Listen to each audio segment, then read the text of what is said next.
really cheering when Tracy Ellis Ross said she's checking for 40 and 30-year-old younger men. I was like, please. But I never jumped on that train of a woman's beauty peaks in her 20s. And the men will use this excuse of, well, men like younger women because of fertility. Shannon Sharp has 3 kids, and I think they all over 30. He's not trying to have any more kids with a 19, especially with a 19-year-old. Let's be clear about that. So it's like, I think what was the question about it? Like, why do they like younger women? Is that it? No, that wasn't the question. What was the question? Because I can understand why they like young women. I don't. I can understand why you would like a muscular man who's fit, who's, people are like, visual makes a difference, right? So she's a beautiful woman, we can't take that from them, right? What I'm saying to you is, let me give you a scenario.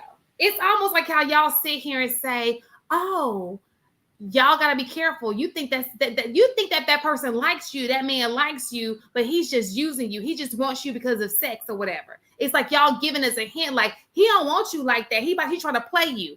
We be telling y'all about the opposite. She don't want you. She's just trying to play you, right? So we're just trying to. Oh, did y'all see that? It doesn't make any sense. Was that like thunder? Yes. Yeah, it's stopped raining over here, but. Okay, but go ahead. Yeah, they're almost like, in my opinion, turning their brain off. I don't understand, especially in Shannon Sharp's situation. I don't understand why now. Is this must be one hell of a midlife crisis, because it's what content creator said, like he's almost 3 times her age, a strong probably 2.5, but it's just like I don't get what the appeal was. You clearly see that he doesn't have anybody that is holding him accountable, and it's confusing. It's extremely confusing. Why does he have to go down to 19? I'm perplexed. Okay, so first I'm going to address both points. He can go down to 19 because he can pay for 19, bro. Like all of that, let's keep it a stack. He is in a situation that most of us have, like, we can't even conceptualize. This man was about to sign a $50 million deal. 100. So if I'm gonna keep it honest, he does it because he can, and it's easier than having to actually try to manage a woman as as boyfriend, girlfriend, fiance, or husband and wife. He's not looking for that. He's looking for a bust down, maybe somebody to have on his arm at a gala, like stuff like that. He doesn't need you for anything else, which is why he was paying $25,000 a Chic. That's $50,000 a night. I'm just saying. What I think is I'm trying to figure out why this woman messed up her bag. We're talking about 2 years, and this man is paying $50K for your time. So you're asking why she would rather take the $50K to actually keep going with him, or take $50 million to just get this over with, lump sum. That's a no-brainer. She's not gonna get 50 mil. But he offered her 10, right? Right. So that means, look, that's I like this kind of play right there. But look at it though. But look at it from his perspective. Look, I like a certain type of play. She's giving me that kind of play that I like. Apparently, he's into the extreme BDSM or whatever it is that he's into. She's allowing that particular kink. So, from a him perspective, I understand.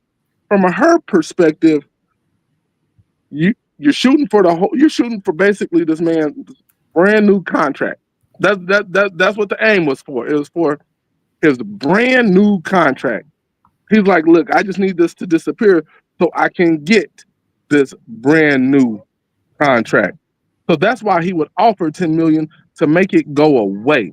It had nothing to do with whether he was wrong or whether he wasn't in the wrong. It was to get it to go away because I can sacrifice 10 mil when I'm already sitting on 30 mil and I'm about to get 50 mil. It was 100 mil. Oh, Yeah. So so he was offering. disgusting. But see, the thing is, Oh, I think one of the disgusting. reasons why she was doing this is because they broke up. You said he wanted her to be eye candy. We've been following Shannon. Put a hand up in the air if you actually saw him and her in public in a picture. I didn't know that they were dating.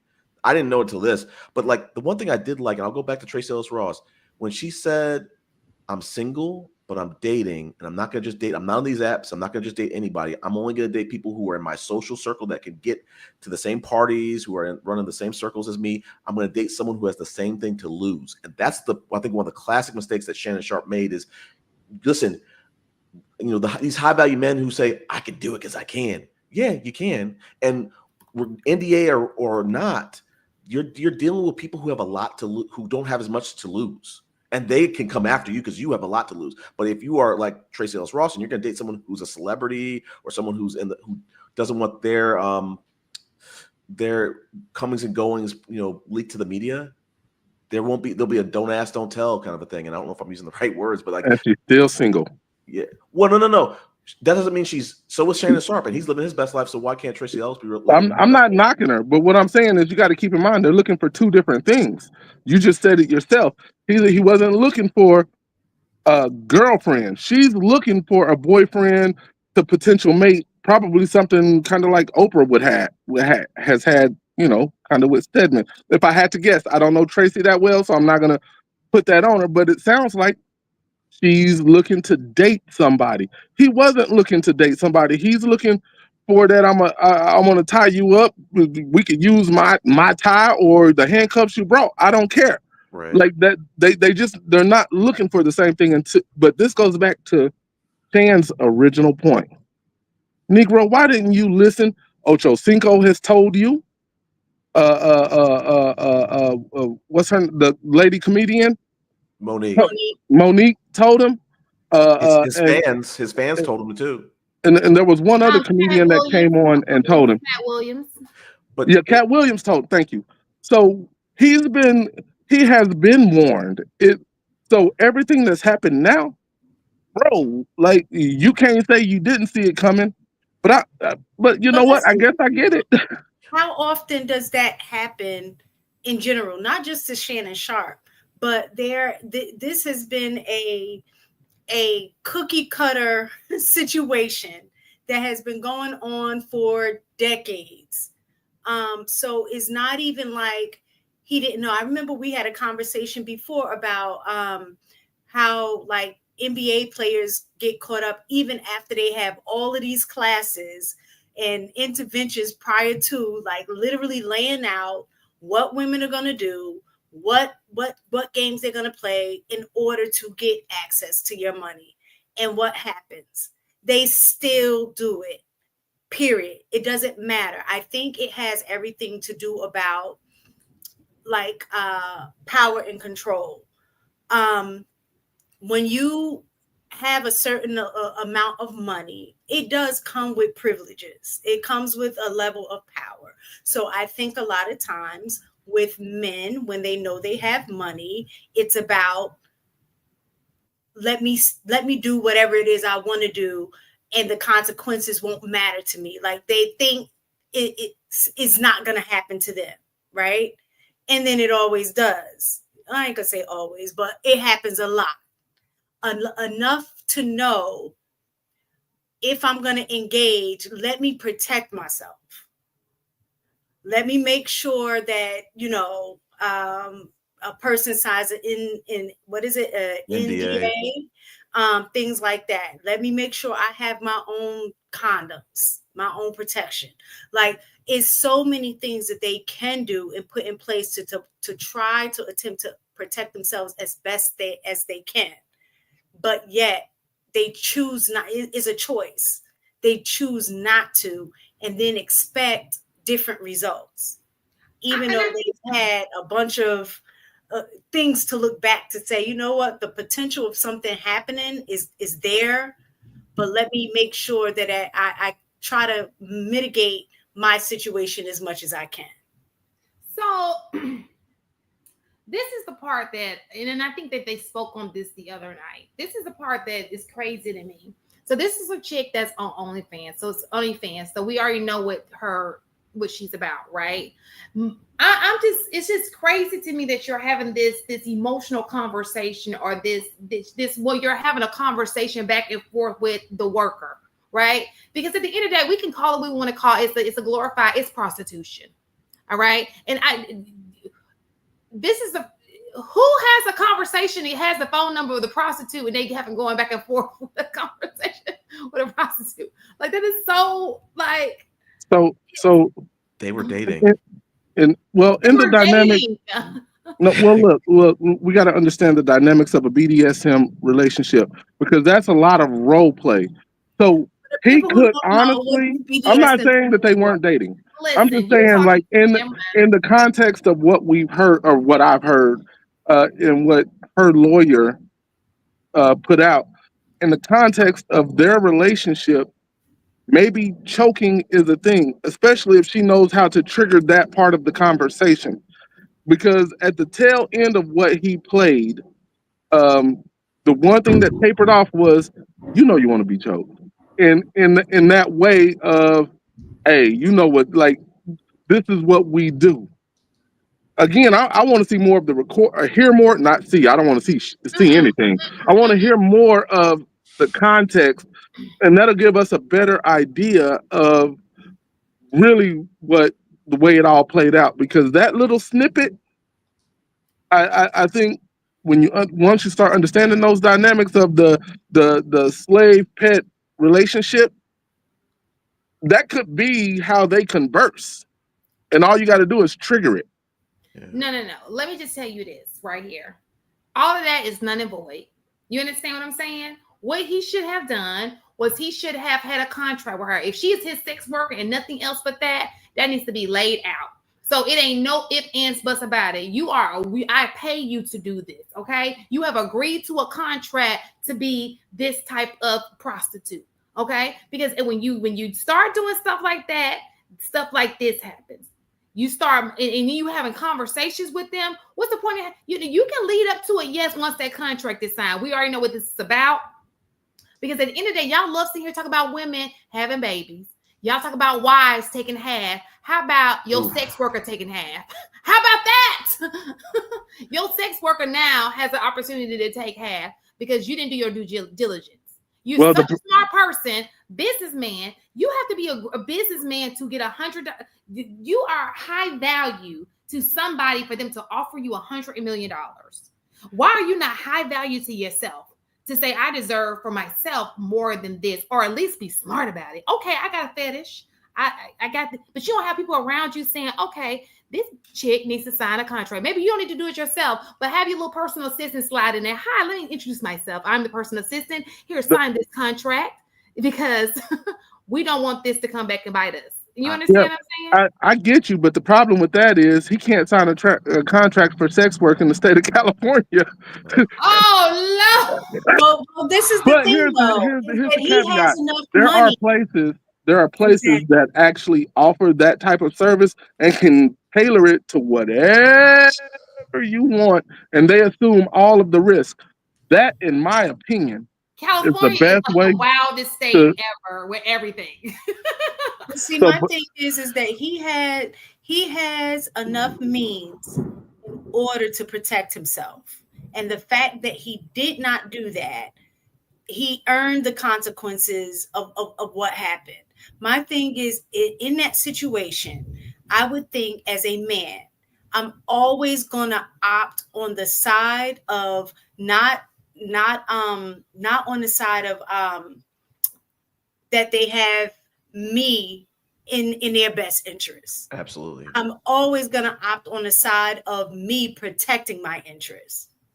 So it would be limited kinds of phone calls or conversations that I'm going to have on the phone, all of those things, because I'm like, even for teachers, like being in education, like right now, the mindset is always assume that a student is recording what's going on in your classroom, because they video record everything. So I would assume that being a celebrity, that I would definitely have that same mindset. that everybody's you know what I'm saying? Like everybody. Well, it's even more than that, and I think you guys are touching on a point. So I just want to say real quick for anybody listening, whether the allegations are true or not, that's not what our debate is surrounding. I just want to go ahead and put that in context. Because if she's wrong, she needs to be put in jail. Like, it's extortion at its finest. But this is what I will say. History has shown him enough information. We have Johnny Depp. We have the guy that tried to get out of his car and run. We have Mike Tyson. Every situation you can possibly think of that you could paint, whether right or wrong, I'm not judging either side, but every single thing that says, hey, bro, this is a potentiality. You have to protect yourself. Real fast before we go into the regular topic. Would this not be a simple The Art of Finesse? Is it not a book out of being finesse? People get finessed all the time, whether it be a millionaire or whatever. Would this be looked at as any different? Like there was a game being played and he lost the game. Like he got played in this situation. We see it all the time. We see people, you thought he wanted to be with you, but he got that cookie. All he wanted to do was have sex with you. Is this not another just chapter in that same book? I look at it and I say, if we just think on the surface, he is trying to engage and, like we said, trying to set up these little this arrangement with a 19-year-old. That, how do you not look at that on the surface and say 19-year-olds are, let me just say, if you've ever taught a 19-year-old before, you would know that it's not even, I love them, but they have a special place in life. It sounds like a headache. It sounds like it's going to get out of hand at some point. And I think he underestimated how big it was going to get out of hand. Yeah. Oh, I think it all plays into like a lot of times of what we hear on the show about men wanting to date younger women.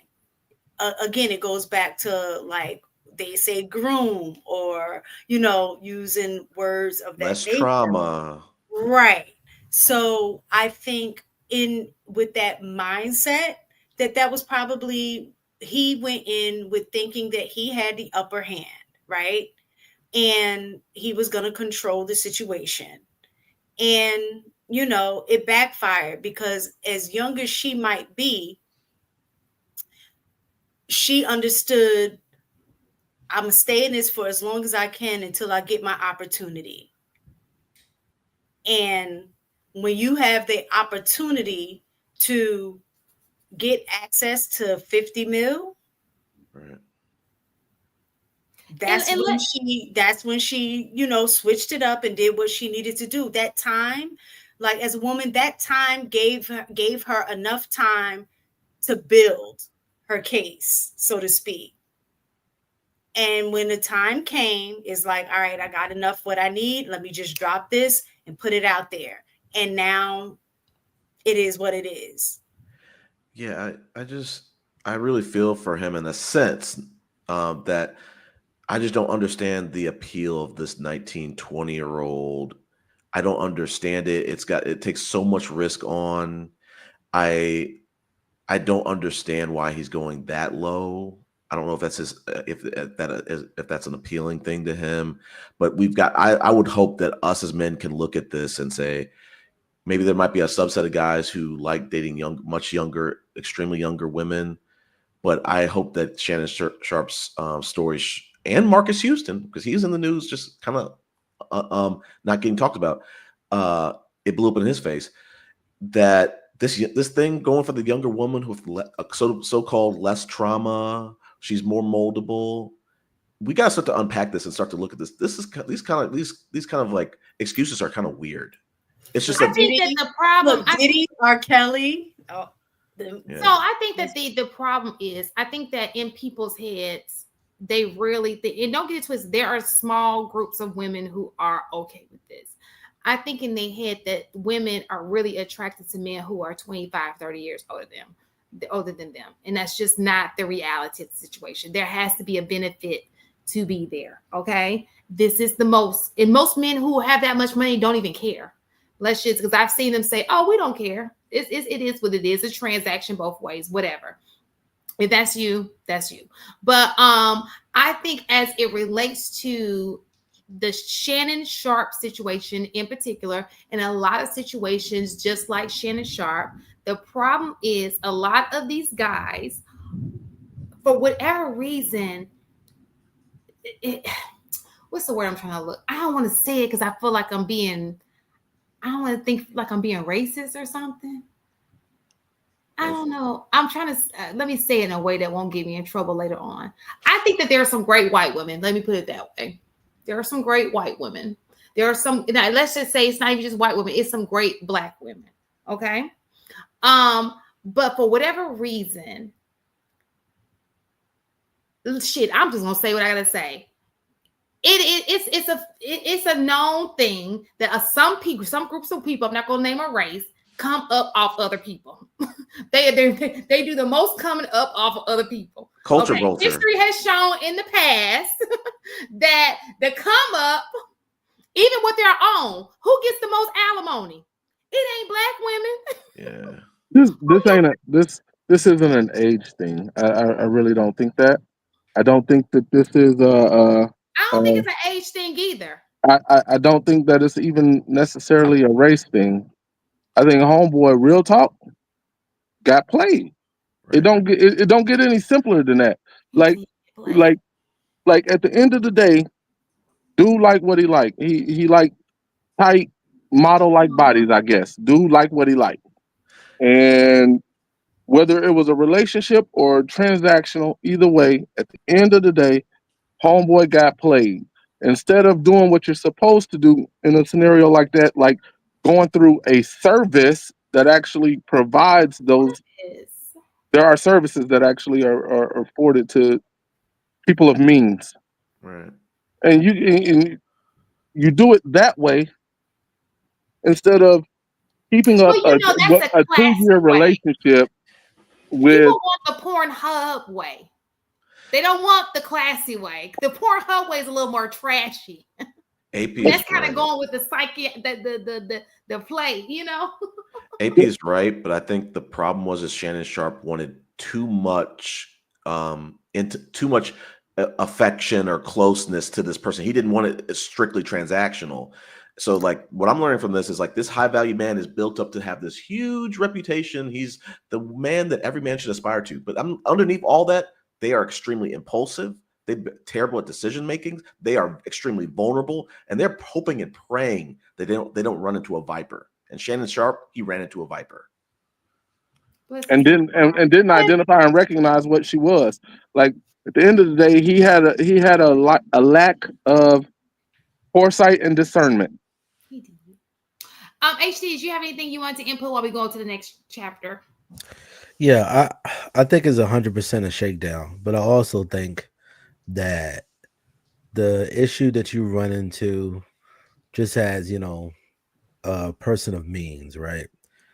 You don't really know how quickly things can change. It was all good just a week ago. And over time, most people will reveal who they truly are in due time. Because oftentimes I hear people saying, hey, you just need to vet better, which is true. You should definitely try to do everything possible to hopefully get the best outcome. However, you don't get a chance to experience everything with a person when you decide to make a decision for whether long-term or short-term. Because oftentimes when people get older and people experience different things and they get hit with stuff that they never experienced before, hopefully the information that you learned previously can give you an idea of what could be around the corner.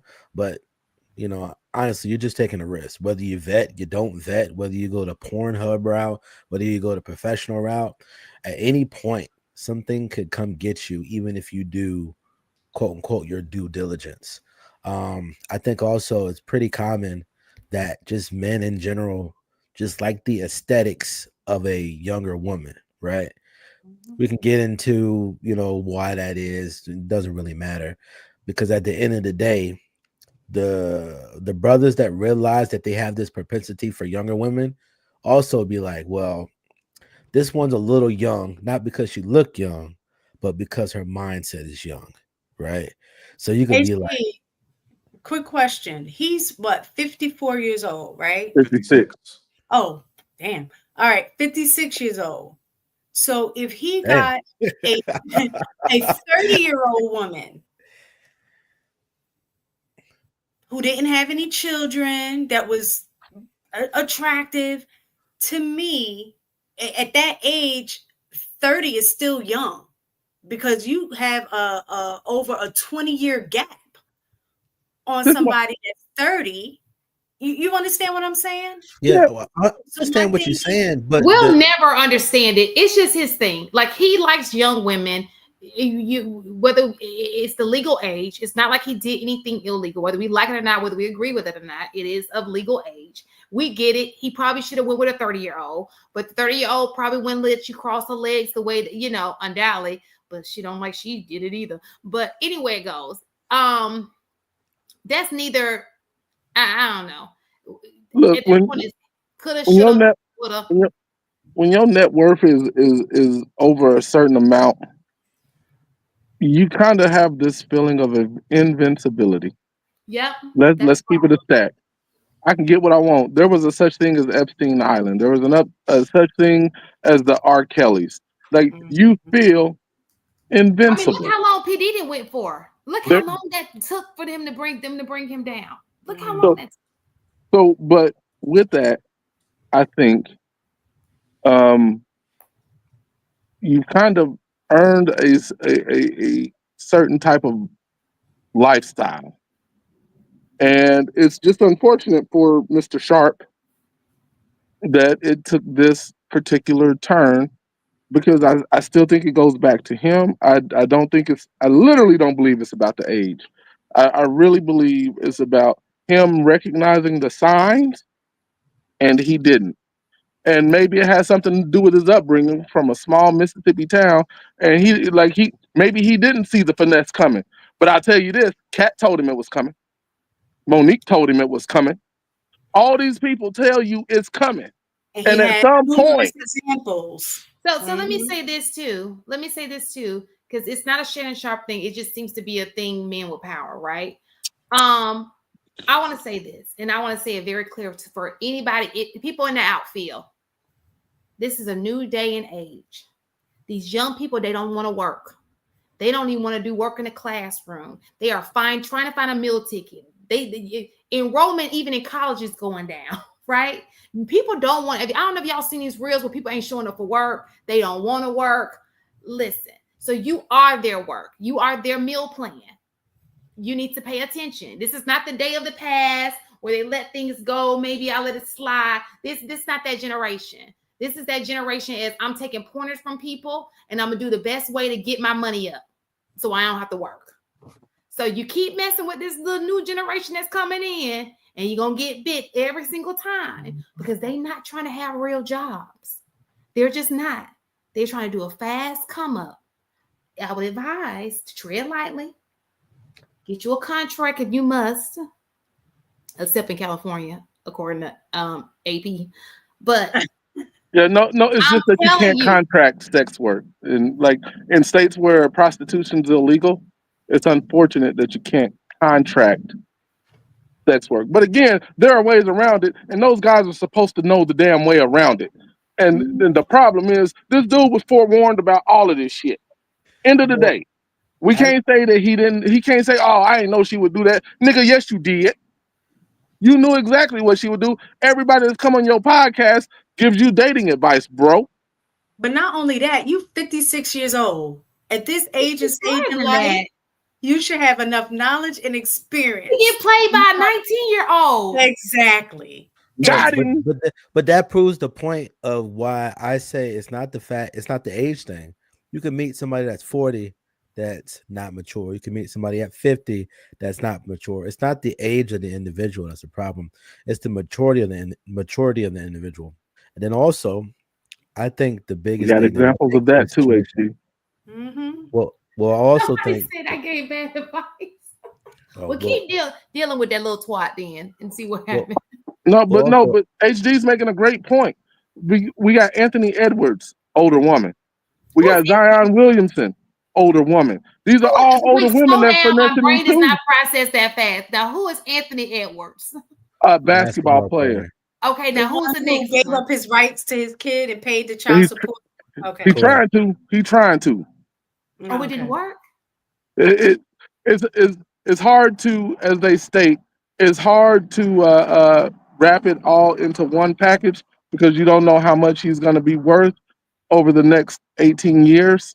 And, it's based off your income. Like, there's so many intricacies of that particular situation. Basically, what Anthony Edwards wants to do, he wants to sign over his rights, his all of his paternal rights, and he wants to go ahead and pay all of the child support up front. That's what he wants to do.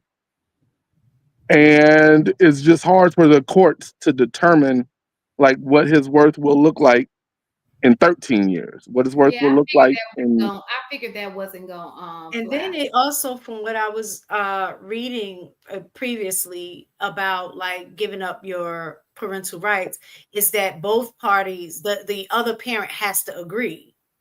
So even if he wants to, if she doesn't agree to sign off on that, then he can't anyway. That's a bunch of BS. So let me just say, Lord, here we go. I got more advice. Get you a wife. Have at it. A freaky wife. And do all the tricks and turns with her. They don't want that either. That's the conundrum. Yeah. That's the conundrum. They want the virgin-esque wife that don't be in them streets, but at the same time, or let you choke her. Or they just don't want to date. Like, at the end of the day, maybe they just, and when we're looking at some of these guys that with the means, like a Shannon Sharp, maybe he just doesn't want to date. Like, that could be his thing. I don't really want to commit to you. I don't really want to. But I mean, you found something that works, right? Draft right now. But AP, to your point, AP, he should have gone through one of those. What do they call that? Wall Street was using them. The agency. The agency. He should have used the agency. You can't just go grab a girl off of Starbucks and say, "Hey, you know what? I'm going to introduce you to this lifestyle, and I'm going to hope that you carry yourself like you're a businesswoman." In this sense, no. Wholly agree. No, I wholly agree. Listen to this. He offered her $10 million. Think about these dudes who just went in the draft last night. Who went for $10 million? Did anybody? I forget what they get in guaranteed contracts, but some of them. All I know is she ain't put in that kind of work. Right. She just showed up as an OnlyFans, recorded the fact that he wanted to choke her, and she got $10 million. Like, y'all, come on now. We gotta be smarter than this. There's a movie called Uncut Gems where KG says, "Why would you show this to me if I couldn't have it?"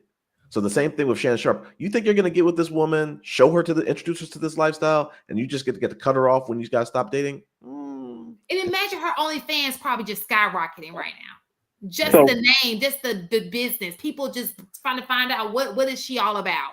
It's a come up. Just to give context, you asked Cam Ward, who was the first round draft pick, the first overall pick, contract guaranteed $40 million. The last person in the first round, $13 million guaranteed. Okay, so closer to the last round, right? But she's asking for $50 million. Okay, so she is negotiating the first round NBA for having. I pick up what you're putting down. As an OnlyFans model. AKA a prostitute. Are you guys? Shannon Sharp should have got with Joy Taylor or someone in his social circle. Just saying. Now, if this really happened to her and she is a victim, I apologize. Yeah. I don't. She had an opportunity. So it's been recorded. Like, she's claiming that it's happened twice. Did she keep going back? How does the second time happen? Exactly. Because I ain't listening. Like, I ain't following that bullshit. There were a lot of wrongs in this case. A lot of wrongs. Nobody ain't right. Nobody right. Nobody's right in this. She's gonna get paid either way, though. Yeah. Oh, she's gonna get paid with the lowest bid being $10 million. Mm-hmm. That's the lowest bid. So you think that they're going to eventually settle out of court, or do you think Shannon's going to go all the way with it? I think that he's going to settle for 20. I agree. I think he's going to settle for 20. The Cassie thing. Mm-hmm. That's fair. Yeah. When he said, "Man, it is what it is," he knew it was a wrap. He knew this was coming. You could hear that sorrow in his voice. Like, man, I'm losing traction on this. My boy Ocho told me. My boy Ocho told me. Oh, that's one thing I can respect about Ocho. Ocho, don't be playing no games with y'all.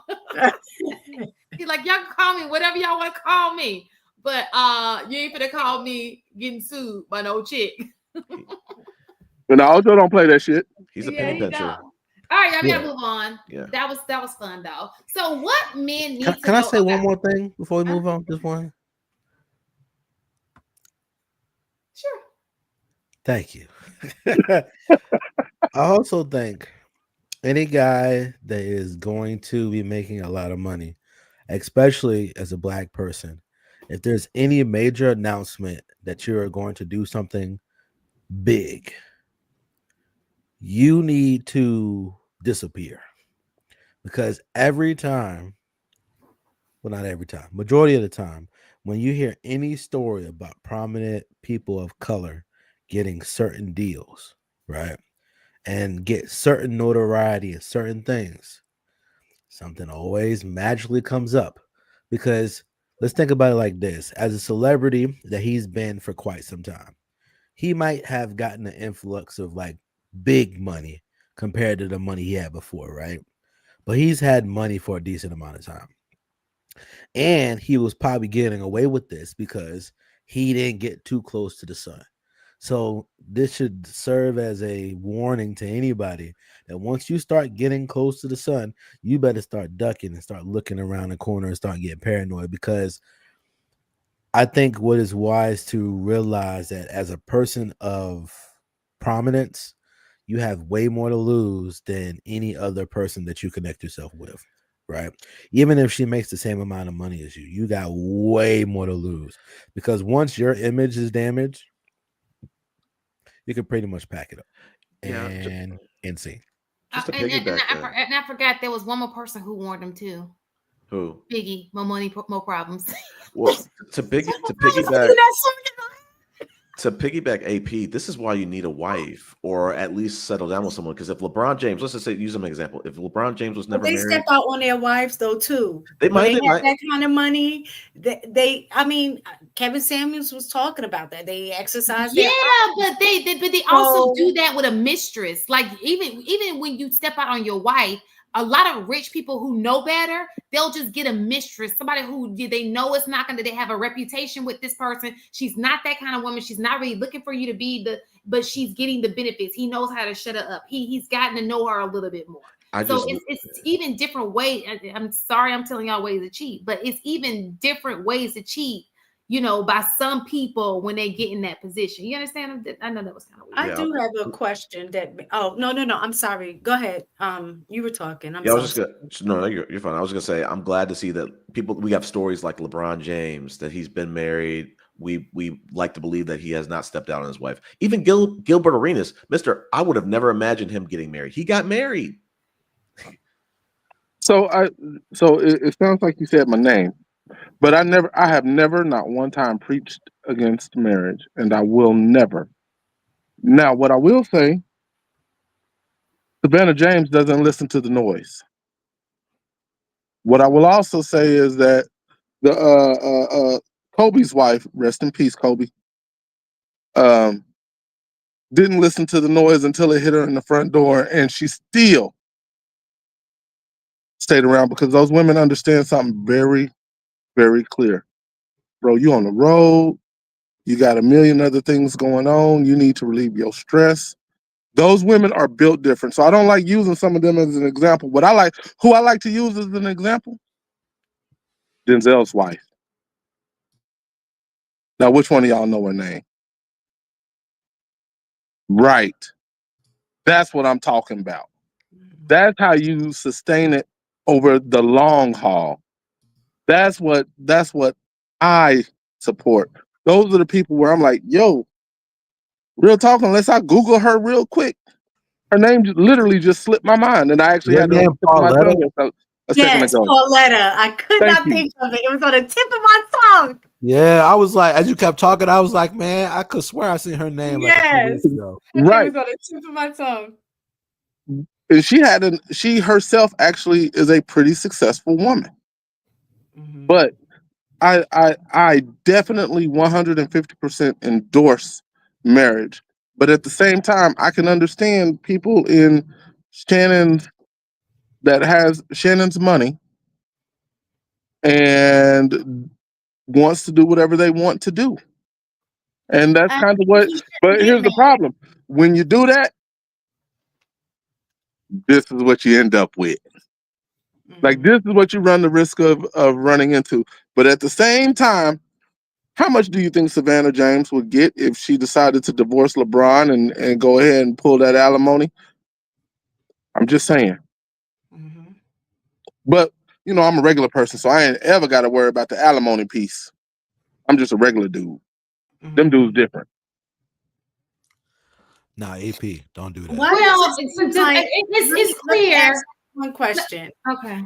Why does it appear, and maybe it's just because, you know, these people are more familiar to me, but why does it appear that it's always Black men, right, that get caught? Because we know that Johnny Depp ain't black. That's the yeah, he got no, but I'm saying majority. We know that there are way more men that are doing this, and we know that's not even just a race thing, right? It's more of a class thing, money thing, opportunity thing, like, right? So if we were to balance it like that and look at it, we could say vast majority of white men have wealth, right?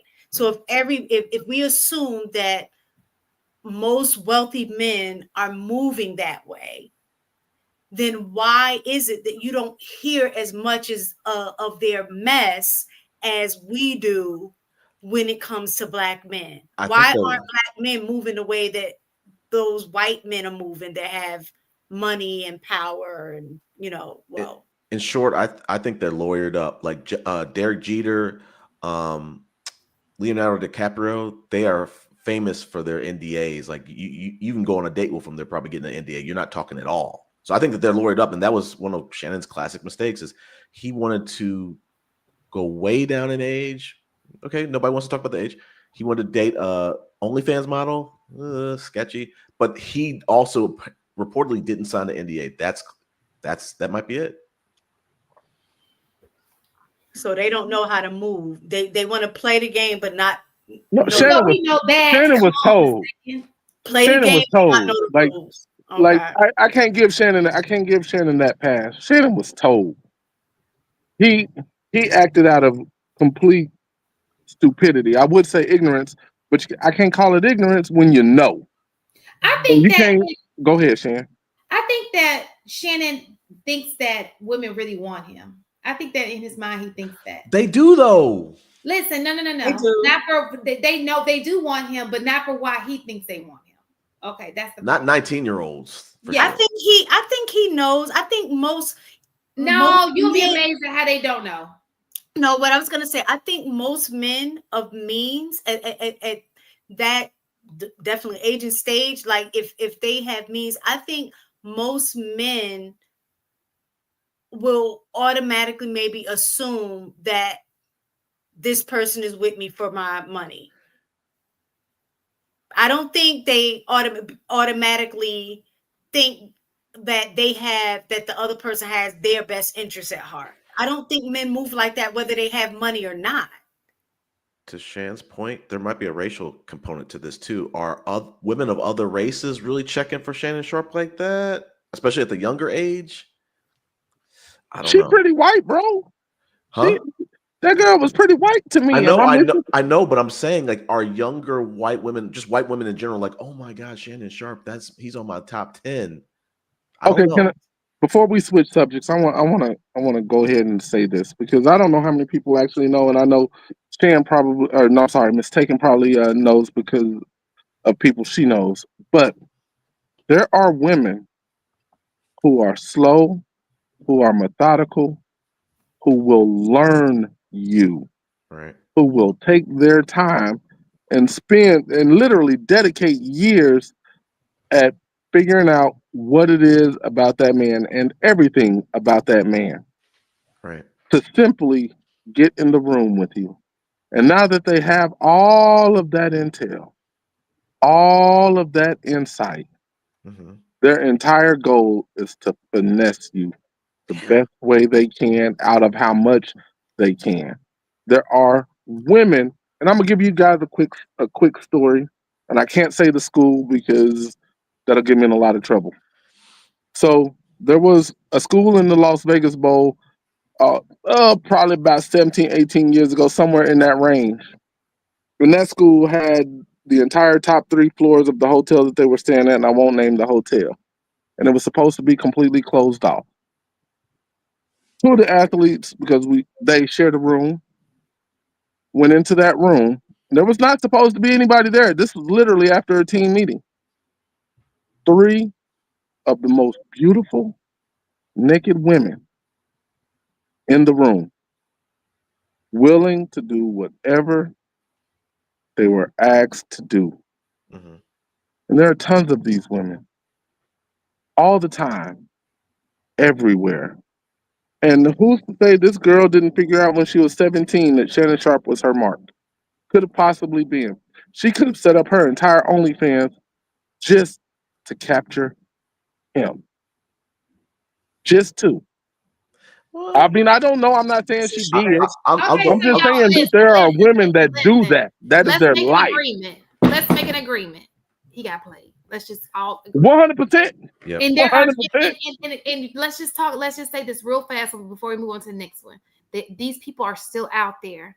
They walk amongst us. Yep. You know, sometimes they're on OnlyFans.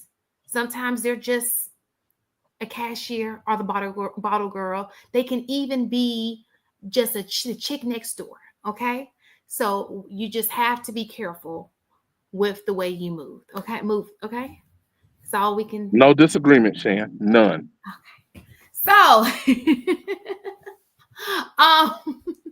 this is the time we usually do our super chats, but we don't have any, so we're gonna move to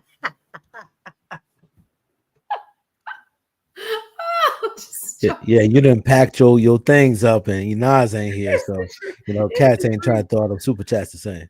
You didn't get your spirit. You don't know what's going on, HD. Oh, yes, you do. Let me see what you got. A red cup? Yeah, I got a red cup. There's not but water in it, though. I don't drink alcohol.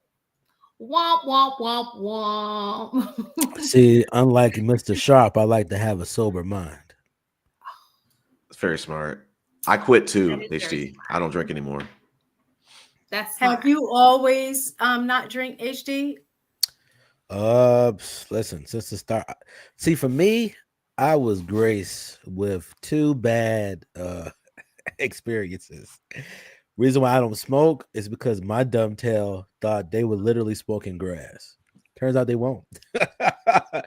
And the reason why I don't drink, my brother used to work for the ABC store, so he had all the access to all the liquor. Man, I got a hold of some Hennessy, and I was like, whoo, this thing hurt worse than Sprite. Who is doing this to themselves? This is so bull, dog. And then from that point on, I was just like, I mean, had a few sips here and there. Like, I could literally count on both hands the amount of alcohol I consumed. That's a very smart decision, HD. All right, so our people act crazy when they be drinking. It's me. So our next topic. So I don't know if you guys got the opportunity to look at King Talk. I know I did not go back and get no clips. That just take up way too much effort. But did you guys watch King Talk Tuesday? Nope. Nope. I know mistaken. I didn't get to see all the way to the end. I think I have like maybe 30 or 40 minutes of it left. So I saw most of it. Was this the one about the Shannon Sharp case? I think they did mention it. Okay. All I knew is when it came. Oh no, that's not the one I was talking about. I guess I was talking about. Or is it Tracy Ellis Ross? No, we're talking about it. Does Tracy Ellis Ross? Okay. I don't know who the main topic was. I just remember the conversation because that's so long. I remember the conversation, and it was like, should women go to college? Should women not go to college? What's your perfect woman? All these expectations of what women should be and what women should not be. Okay, is I really want to talk about king talk. Amongst us, we had some kings, some prince, and then there were some others. It was wing talk because it's a lot of them dudes sound like chicken.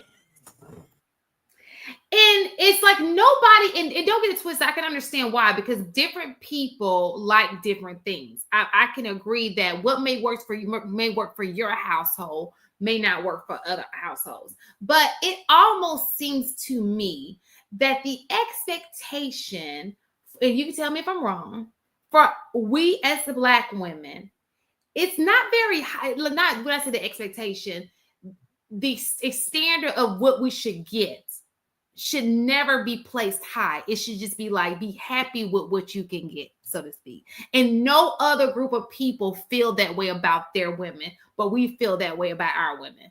And so I just wanted to discuss that, unpack that. Why do you think that this is? It was a lot of, oh, she needs to lower her standard, not that we need to raise the standard of how we're moving. So let me give you an example. Instead of saying, okay, more men may need to be educated, or more men need to go into trades to be master plumbers, not just the tech or the handyman, but be the master plumber. It was like, oh no, she shouldn't even be going to college, because if she wants him to be educated just like her, then her standards are way too high. Instead of just pushing the standard. Does that make sense to you guys? And I was just so confused with that. It's like, what? Am I hearing here? It's so sad. Only like 38% of women have degrees, but these guys in this, social media they're up in arms. Oh my God, things are changing. We can't find women, traditional women. We can't find, I don't get it. Now, let me just say this. I do remember when they were talking about the daughters. I think Marcus was like, no, I want my daughter to be educated. I think Trev may have said it. So a few of them did say it. But I remember and I can't remember it distinctly, but I remember in there was like, no, they shouldn't be, because they felt like women going to college meant that they were not going to be marriageable women. They learn things in college that make them not be marriageable. I wish we could change our outlook as a community on educated women. Like, how can we ever improve, maybe make improvements in our community or raise our standards if we're also dumbing down the education and saying, no, our girls should not go to graduate school. They should not try to go as far as they can go. That's a good thing. We should look at it as a good thing. I think to your point, I think we might be the only community that's doing this. They were saying things along the lines of like, you need to train your daughters to be wives. And if they're going to go to school, like they need to go to school at home. Don't send them off to college. Things of that nature. Don't train them to be independent. You need to train them to be dependent upon a man. Like all of it was those narratives. Because if she, plans to get married, they're not conditioned like other cultures to, get the ring by spring or something like that they were saying, like when you're going away to school, Black women are not conditioned to move like that. And so their focus is always on education and getting a bag. And then marriage comes after that. But they need to focus on getting married early on. Mm-hmm. That was kind of the conversation. But then when Trev brought up, like, honestly, for Black women, education increases their chances of getting married. So it makes more sense for them to move in that direction when their rates of marriage is higher. And they still kind of talked around why that shouldn't be the case. Let me go ahead. I just want to chime in real quick. And this is not a jab at the fellas on the Tuesday night show. But sometimes there's a lot of noise, there's a lot of posturing, and not a lot of real building. And Shannon, what works for one household might not work for another. Everybody's dynamic ain't gonna be the same. But when it comes to black women, especially, you ain't wrong. Too often the conversation gets framed like, "We'll just be happy somebody picked you," right? Like y'all hear that shit, and like the standard for what you should expect, love, leadership, loyalty, supposed to be something you got to negotiate down just to get picked, and it shouldn't. That's backwards. If we're serious about building like stronger families, stronger communities, and stronger futures, then the standard has to be respected, not reduced to fit some kind of convenience. Because kings don't, we're taught we don't lower our standards, and the truth is, queens shouldn't either, and we should never ask them to lower their standards.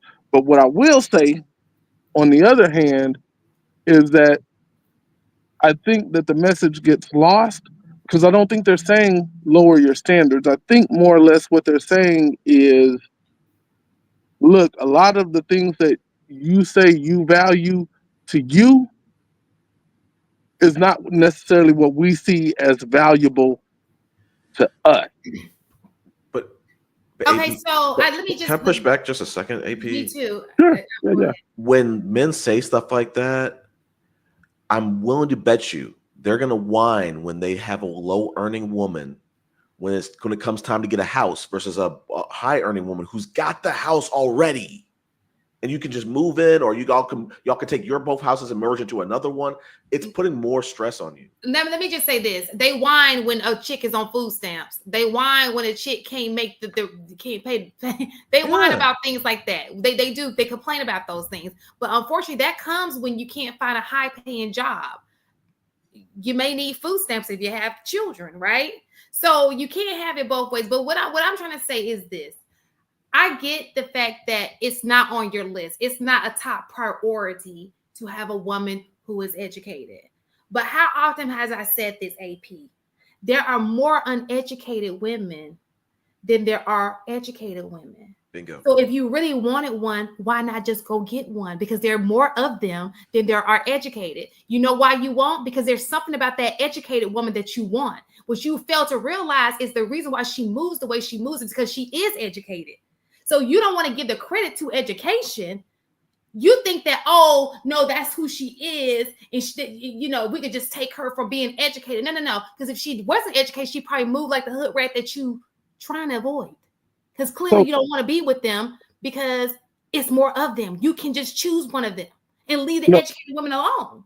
And I think that, again, oftentimes, and I think it happens in this space quite a bit, we're not listening to each other. It's not that we don't necessarily want an educated woman, and it's not necessarily that we don't want a high earning woman.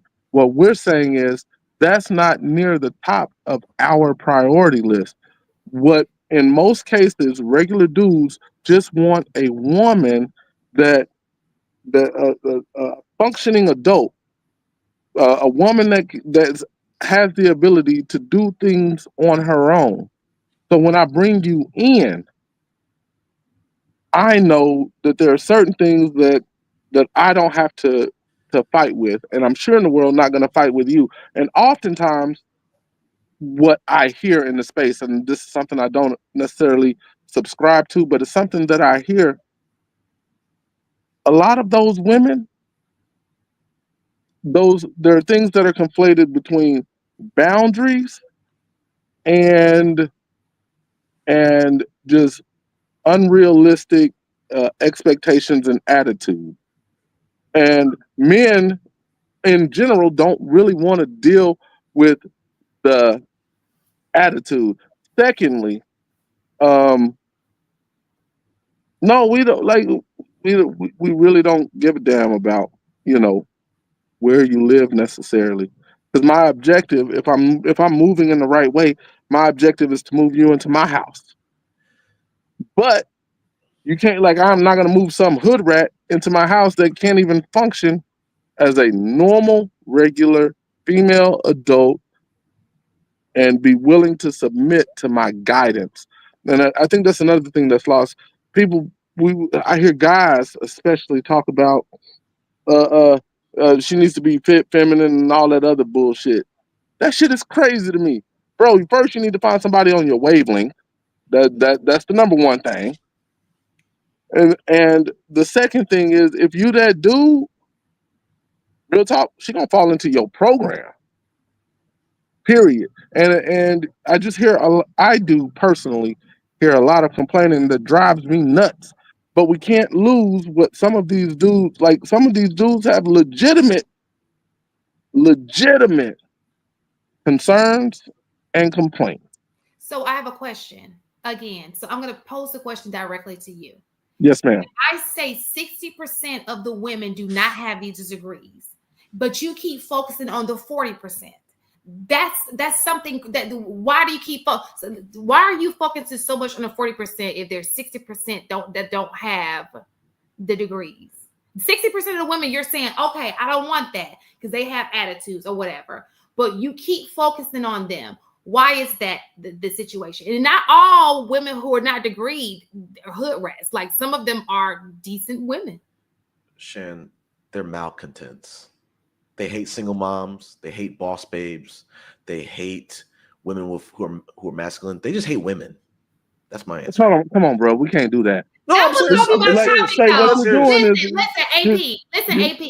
Listen, AP. I'm not saying all black men. I'm saying these guys in these podcasts. I agree, but and I don't think that that's the truth. Let's just be real. I don't think that men hate women, but I do believe that it comes off that way.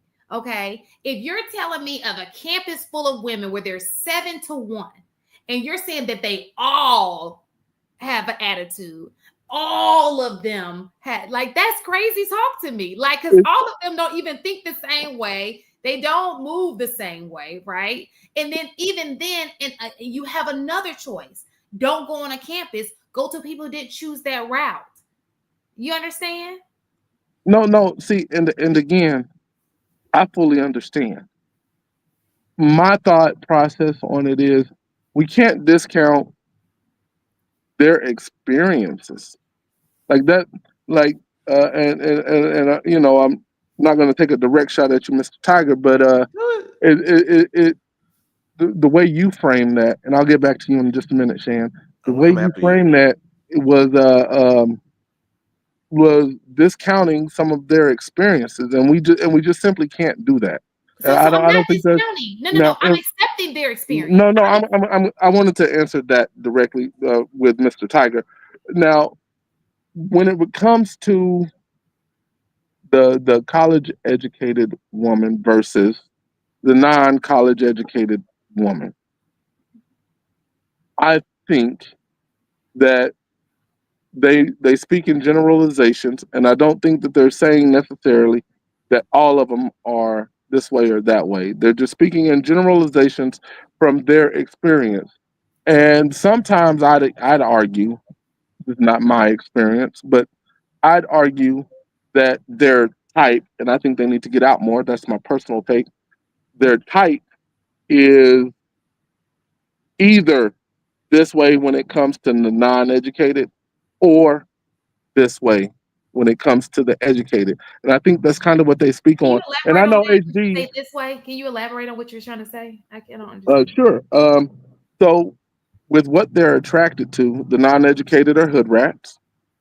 Well, no, and that's what I'm saying is their experience can't be negated, because what they're saying is, look, I'm attracted to this one, not that one. And I think last night, and I didn't see last night, so I saw it today. I ended up seeing it.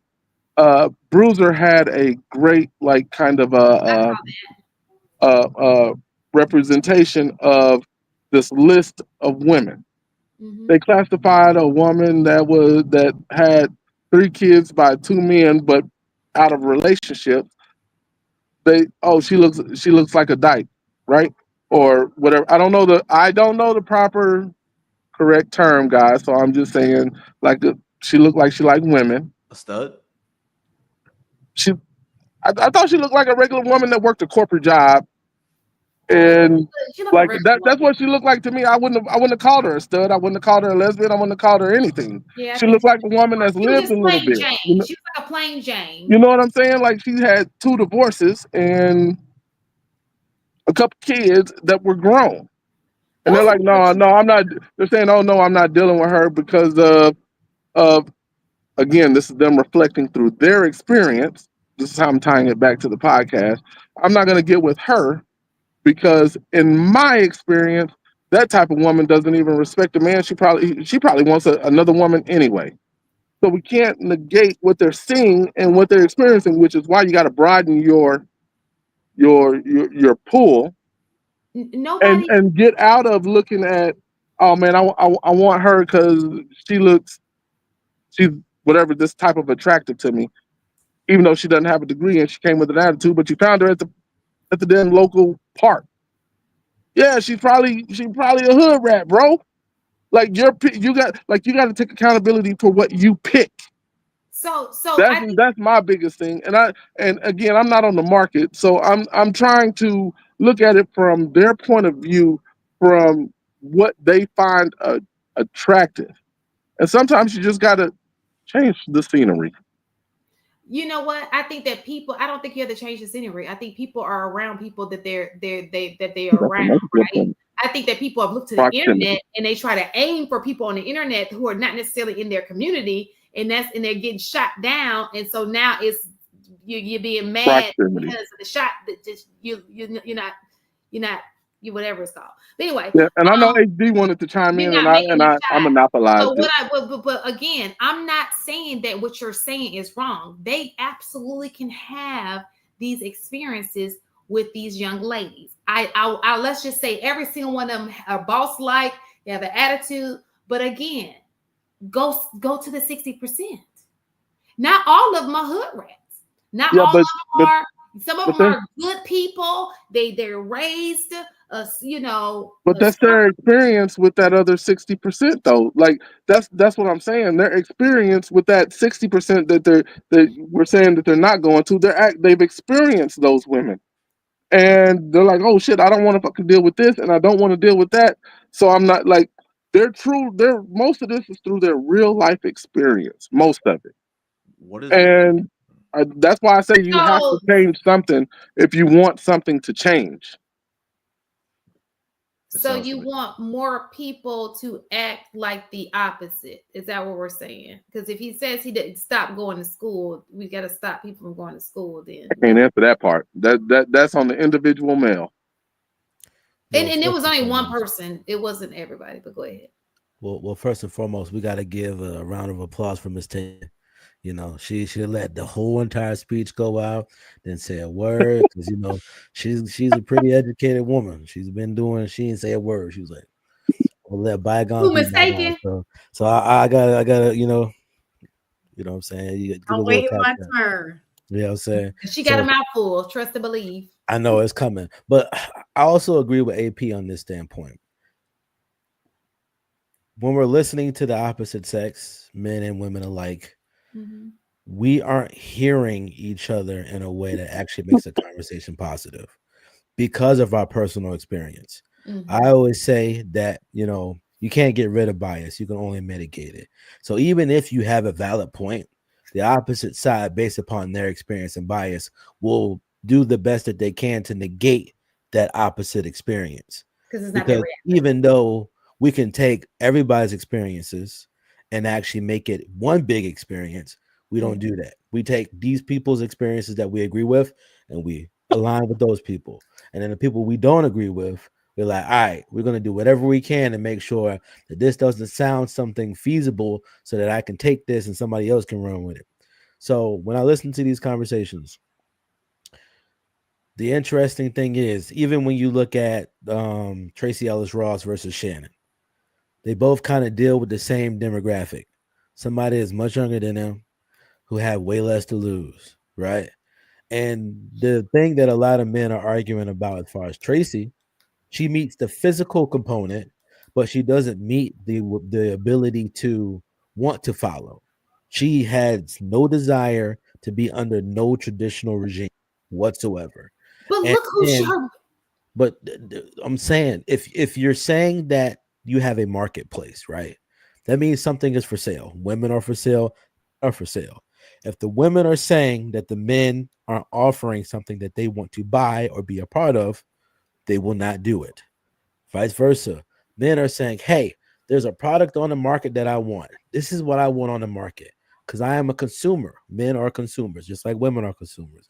So if you just put it in terms like this, a lot of times men will see women because just like women, guys have a physical component that you need to beat first before he wants to find more about you, right?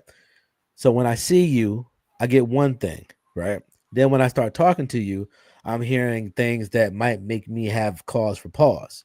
So then as you continue to just walk down this information, you're just like, hey, listen, this you seem very similar to another woman that I've either seen or that I've experienced, and I would rather um disappear from you. So I think it is very interesting that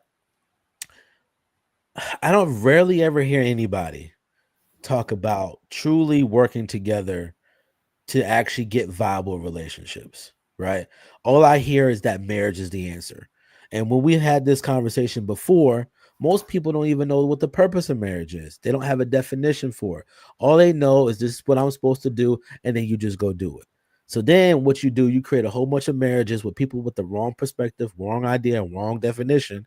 And then they like, hey, I did this thing because you told me to do it, not because it actually makes sense for you to do it.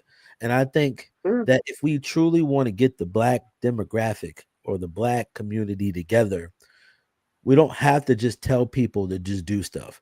You need to tell people why you're doing it. What's the reasoning behind it? What's the benefit behind it? Because more times than not, negativity looks much better than positivity. And then also, a lot of the times when people are listening to people in long-term marriages, they'll tell you relationships are work, or a lot of brothers that have been married for 10, 15 years, they'd be like, you can just see the look on their face like, this hurt. I'm beat down, but I will keep my end of the bargain as best as I can.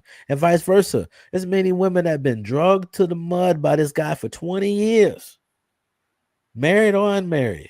So I think the first thing we need to do is approach the conversation with humbleness. Both sides of the equation got some issues, right? And the things that men are articulating to women, it's not saying that you can't be great. The problem that men are having is when you are quote unquote great, you judge everything based upon you instead of what I need you to do. And vice versa. If you want a man that makes more money, right? Sometimes women think that he can make more money, he could be at home with you, also take care of the kids, which is possible, but it's also not probable. So that's why I always try to tell people your best bet is to work with people that's willing to work with you. If you can't at least get agreement out the gate, don't even worry about it because a lot of people will be physically pleasing to you. But as far as when we talk about chemistry, compatibility, and actual probability of succeeding, there's a lot of little small things that's going to cause your relationship to be already hard to be even extra hard. Okay. So I think it boils down to a generation. And you know, we're part of this generation now. Not that we grew up in this generation, but I'm seeing that we are adopting a lot of the behaviors and mindsets, right? Is that it's gotten to a point that it has become about being selfish and what is in it for me. So when we have these conversations, it's very difficult to have a open and honest conversation when both sides are trying to prove their point about them, right? So as I was listening to King talk, I guess it was last Tuesday. I guess it wasn't, this one, what Shan was referring to about the education and all of that.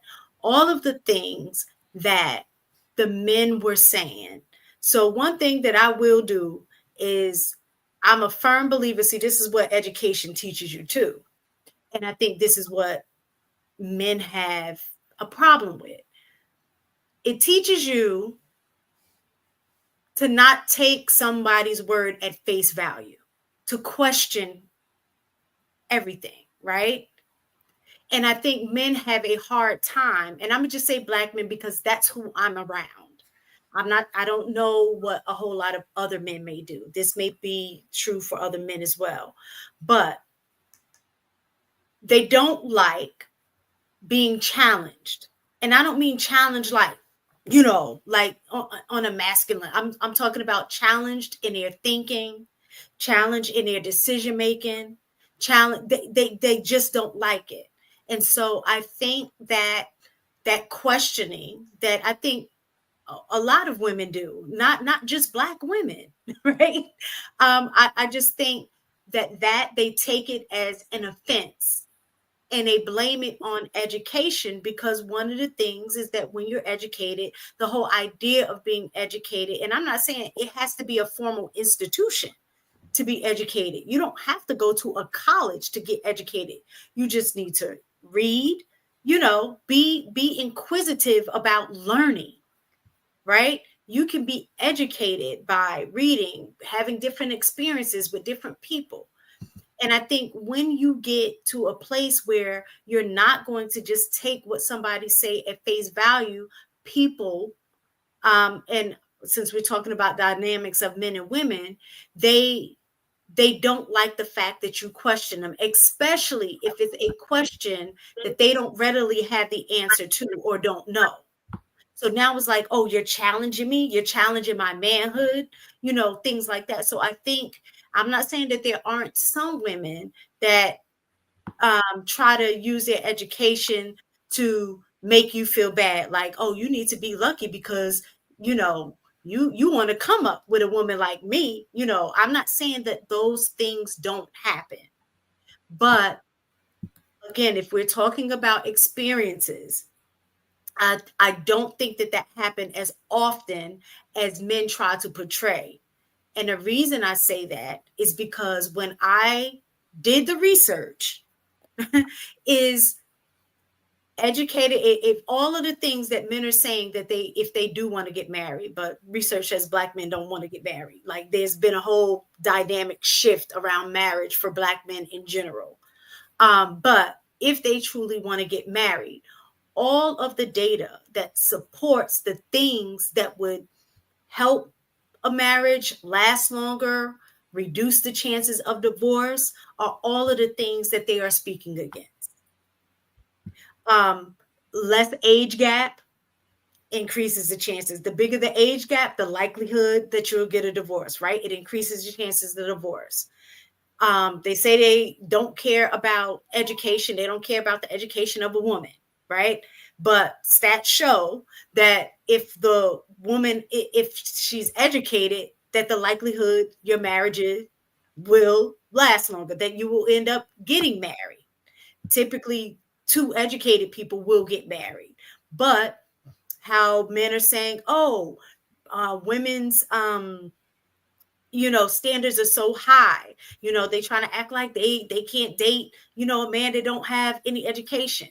Based on the research, it says Black women are the group that dates down economically and educationally across the board than any other group of women. So all of these things that men are saying, they're saying based off of feeling and not fact. It's based on, like what HD said, that they're speaking to the experiences they had, and then they're continuing to choose the same thing, which reinforces those feelings. When you have men like you, AP, other men who've just recently got married, that ended up with women that are nothing like what everybody in here is talking about. And even when you come with the facts for men, I just think a lot of times men don't like listening to women. That's what it boils down to.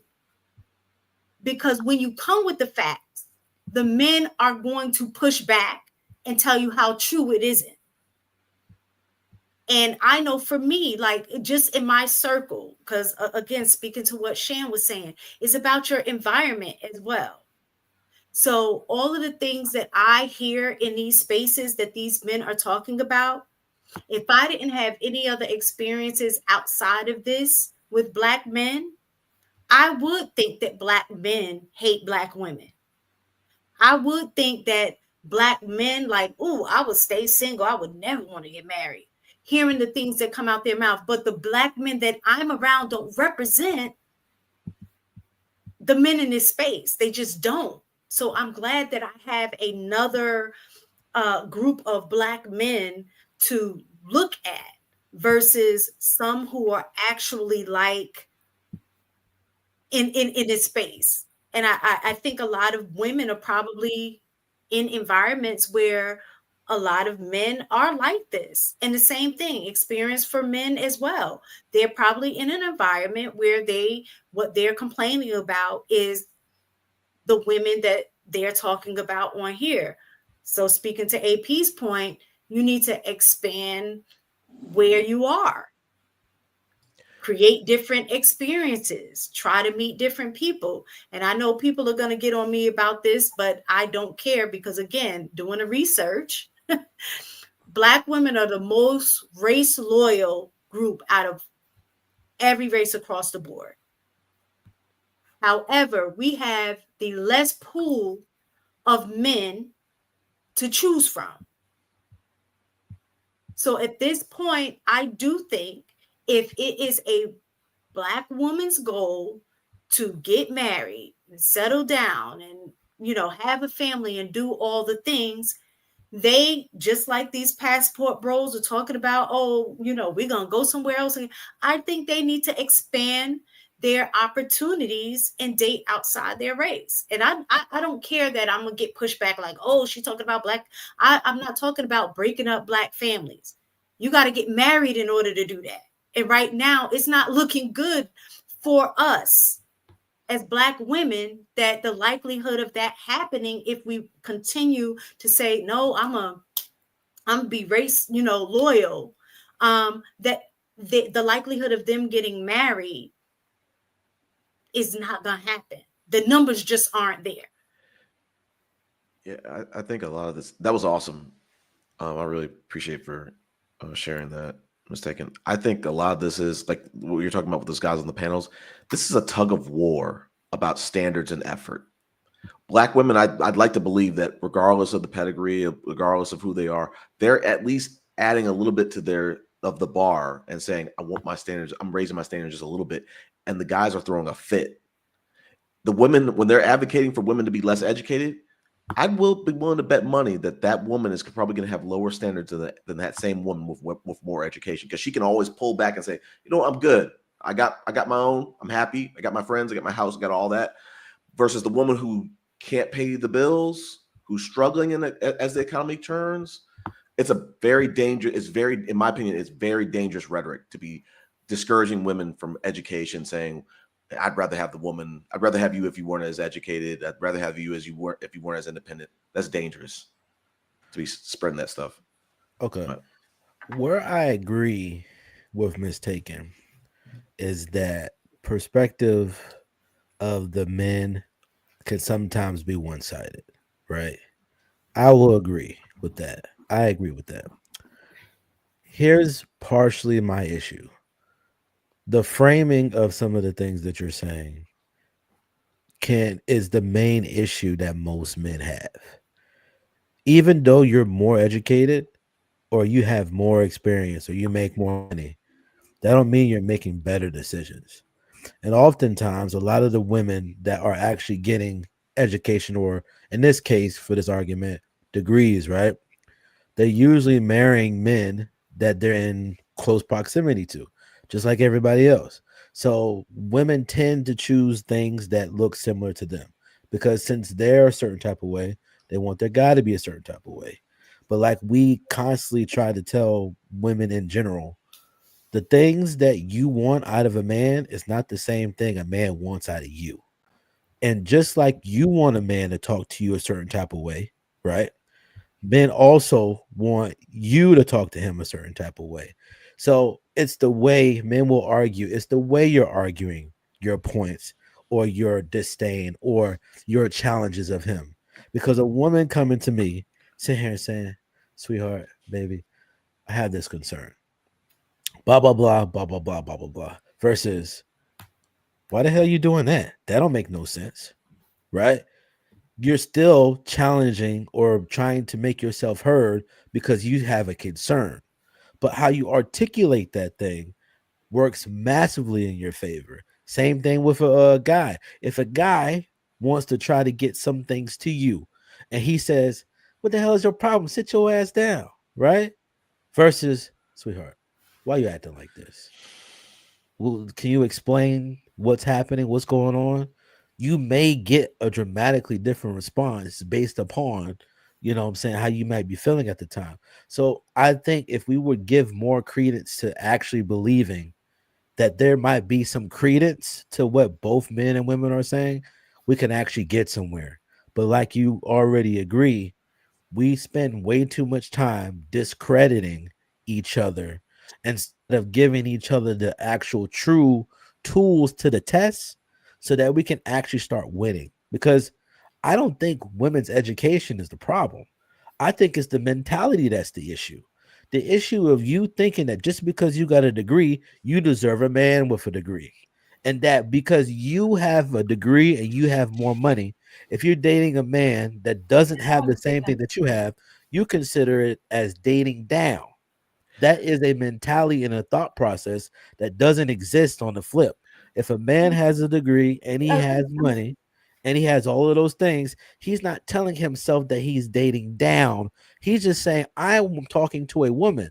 That doesn't mean that he won't date, marry, or be in relationship with a woman that has a degree or money. But when men are talking about committing to a woman, he wants the least barrier of entry. And if you continue to give him something to be stressed about when he's already going to be distressed because of the design of his life, he's not going to pick you more than likely. He's not. HD, real quick, can you speak on being equally yoked? Because the way I heard that, it just sounded like he wasn't equally yoked with her, Right. and she recognized that misalignment. Right. So are you able? Can you articulate on that just a little bit for me? Equally yoked. Most people ain't spiritual and they ain't religious and they don't believe in the Bible. It That's don't the even. reason So why let me say something Equally real yoked fast. is not just religious based because you we have a bunch we, of we understand it's not just religious base, but you got it from where? A So religious so the base. word, let me can no I that explain this term. real fast? Let me just That say this real term fast. equally yoked is from the Bible, but when we're talking about Yes, which is a compatibility, religious base. Compatibility but is what we're talking about. compatibility is really more along what that is about. So listen to Listen. this, I'm and let I'm not me just say arguing that issue. My issue is that we got all these people talking about stuff and why stuff ain't working, but you keep trying to take the religious aspect out of the stuff that made the stuff work in the first place. You sit here saying that you're not talking about religious stuff, but the term literally was coined by religious folk. So you have well, to he used that understand that word. there is a history of the reason why people repeat certain things. They repeat a lot of the stuff that work. And the thing is how can two walk together unless they agree? You talk about being equally yoked. Most people don't even believe in the same God. So how can you even talking about being equally That's yoked, but But y'all they're don't not even believe in aligned the at that same point, though, stuff? right? So no, that's listen, not true. HD, that's my point. I know you're talking about the term itself, equally yoked. Oh, you get that from the Bible. But before the Bible existed, that was still a normal practice, is what I'm saying.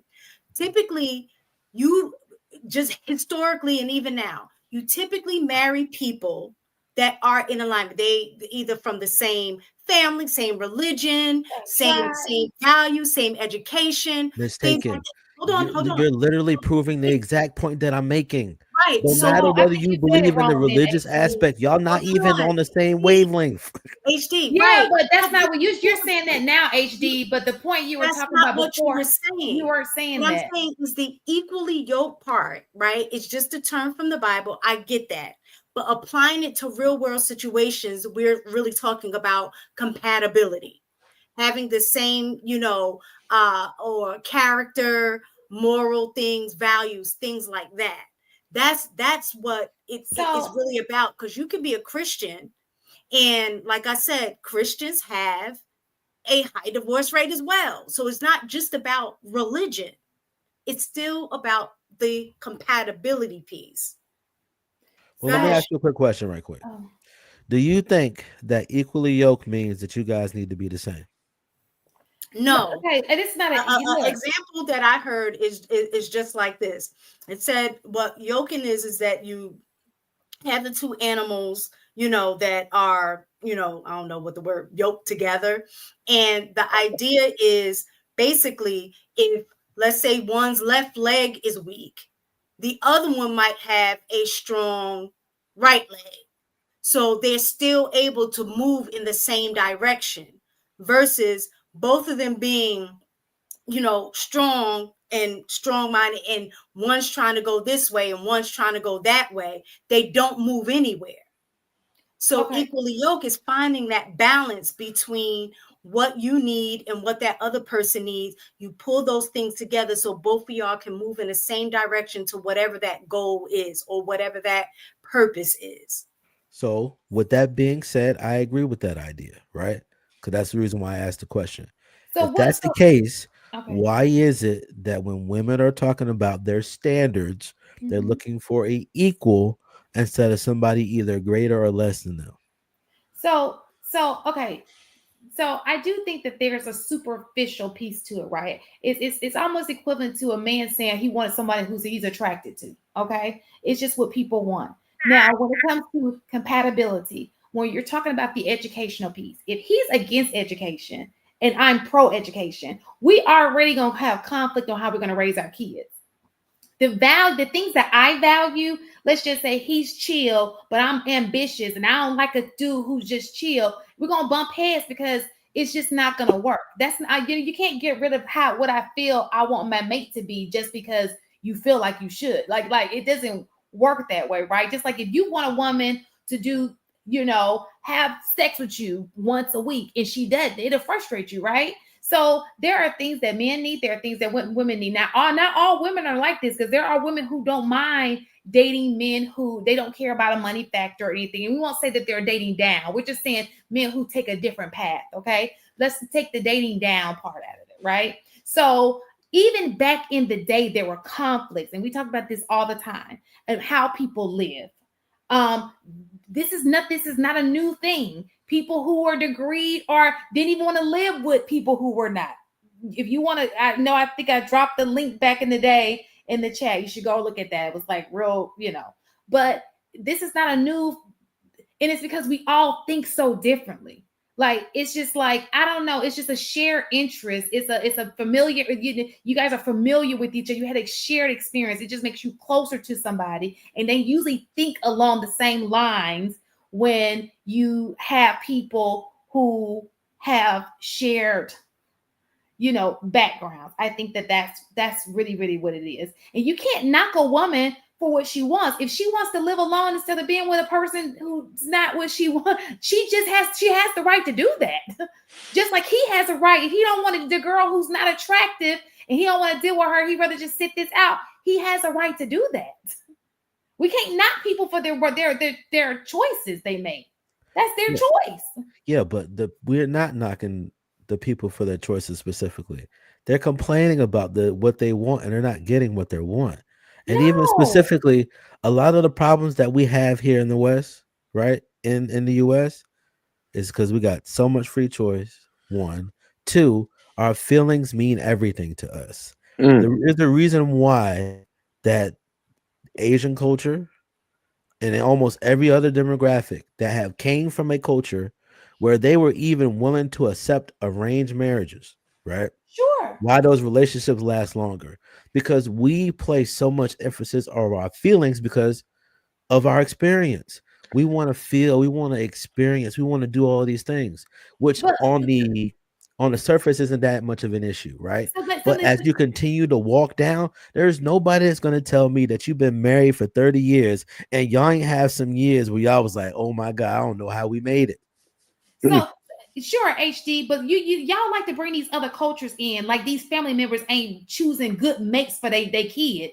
These people be choosy about these men that they allow in their daughters' lives. It ain't ain't nobody going under. Listen, I've never met people who have done great things for themselves and their kids say, oh, I'm gonna get this guy who has less than my daughter and I'm gonna choose him as the mate for my daughter. I've never heard it in the history of people, affluent people in life. They just don't do it. Paying dowries and money for that as well. But that's the point that I'm proving. Those women don't have to be extra educated. The standard for men is different than the standard for women. You're proving everything that I've been saying. You have to understand the same standard.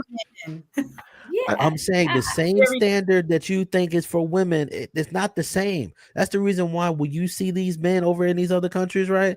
And the fathers, that's another thing. You're not the only person that should be responsible for making a lifetime decision. Even the president has a board. He has a cabinet. Your CEO has a board. He has a cabinet. Nobody that has a responsibility to more than themselves is only responsible by themselves. So what are you saying? We take relationships solely by ourselves, we get the results that we get. Well, I'm saying this. You get lucky? Yes. HGTV, you're bringing up a lot of foreign cultures, but we can look in this country. We don't even need to just bring in foreign cultures. You want to talk about statistics? We have some of the worst statistics in the Black community since the dawn of time. Absolutely. Okay. But think about it. A lot of the other people have something they can pull from, because even if they aren't from different cultures or different, they're not from overseas, their parents are from overseas. So then they say, hey, I am going to bring over that which I already had over here, and I'm going to teach that to you. If you really want to affect change, this is what I keep saying.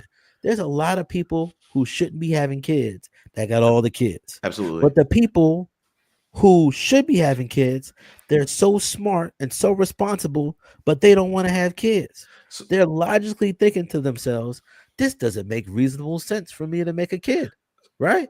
But the kids that are being made from the people that we know shouldn't be having kids is making all the kids, and it's gonna beat up all y'all good kids. And now we're gonna be like, dang, how are we gonna continue to get a productive society if you got more bad apples than you got good apples? Well, I say this, because I agree with you. There are definitely people. We spoke about this on the last Chic critique. There are definitely people, and I think Shannon mistaken said the majority of the people who can't afford to have kids are having the most. But what I'm saying is, some of these other cultures, I'd love to like pool and get their opinion. I don't think they see or knock a woman who wants to have her equal education wise or whatever, or just marry up. There's something about our community where we are kind of like, why are you doing that? You should marry down. Why your standards are too high? No, what standard is, you have 4 kids by 4 different dudes. But that's not the average educated Black I'm woman. not saying it's the average. You got 4 kids by 4 different dudes. That means that no matter how I come, what I bring to the table, or what it is I got going on, you need to be the best version of yourself in order for you to get a chance of being with me. But what does that make you? Let me say something real fast. Mistaken. But think about this. If you got a woman who got 4 kids and she ain't on best behavior for you, what kind of value do you bring to the table if you can't even get a chick with 4 kids to obey you? Maybe you thinking of yourself too high. You understand what I'm saying? I understand what you're saying, but just because you are a great man doesn't mean that a person that they don't care nothing about that is going to listen to you. You can be President Obama, and this woman can literally go up to President Obama and be like, I don't care nothing about you, because one thing that women is pretty clear about, if I do not benefit from you, I don't have to listen to you. That's the reason why even immoral relationships worked back in the day, because they had a need for their man. So women don't have the same need for men as they used to. Let me push back a little bit. Okay. I saw a stat from 8 at the Table that said Indian couples in the United States have the highest median income of like $157,000. And I don't think it says, hey, I need this other person in the way you're talking. It is, hey, they see power paired with power, and they're saying we can raise a family. You're literally going back to the previous point, and you told me not to bring it up. No, you said here in America. Other people they literally go from their own country and bring all that stuff over. They literally have family wealth. Their family is sending money across the nation in order for them to take care. One of the keys in the Indian family They will literally let their son stay there for all eternity if he has to, until he gets his money, his stuff straight. And then once he finds a woman, the family is giving him money, and everybody is going to go start this family together. Okay, so this is what I wanted to get to, HD. So if we exclude the foreign cultures who have that advantage of, they have another country, what is the solution, in your opinion, for the Black culture? Because if we have men trying to knock people, saying your standards are too high, bring them down, what is the solution? Wait, before you answer that, HD, before you answer that, I want to cue you up for something real quick, because there's something you said that I wholly agree with. Like when you were speaking about the CEO having a board to kind of help navigate the weight of the decisions of the position. My question to you is, and it's going to kind of wrap back to Mr. Tiger's question. Do you believe isolation breeds bad decisions? Because that's the difference in what you're saying that happens with the other cultures versus what happens here in the United States, because they have families helping make those decisions for especially for their daughters.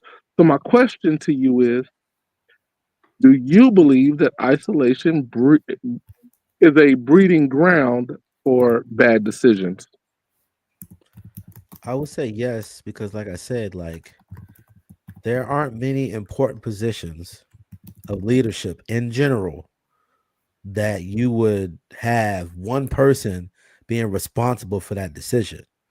And with us having all of the freedoms to do whatever we want here in the US, you can't legislate much, because the simple fact of the matter is women have their own money, men have their own money, women have their own houses, men have their own houses, right? So you can't force anybody to do anything. Matter of fact, even if you wanted to, you couldn't even try. So the reality is this: if women have gotten enough education and smarts and wisdom, and they think that they're wise enough to make a lifetime decision to choose a mate on their own, I say when it goes good or goes bad, there's only one person to blame. But hold on, can't we say the same thing about the men though? Absolutely. Okay, that's what I just want to make sure that we're square across the board on that one then.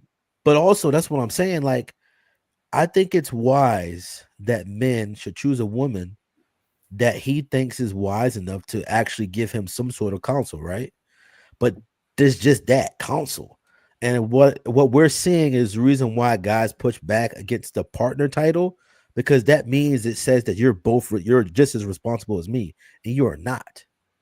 And for us to continue to approach relationships with the wrong idea, even what marriage is, even some people will say, just the fact that you're calling me a partner when I'm a husband and you're a wife is disrespectful, because you might be coming to the idea of partnership is an idea. We work together to get stuff done, right? But for some people, they look at it from where it came from. We're saying at the beginning of time that marriage was something that some people would agree was created and ordained by God, right?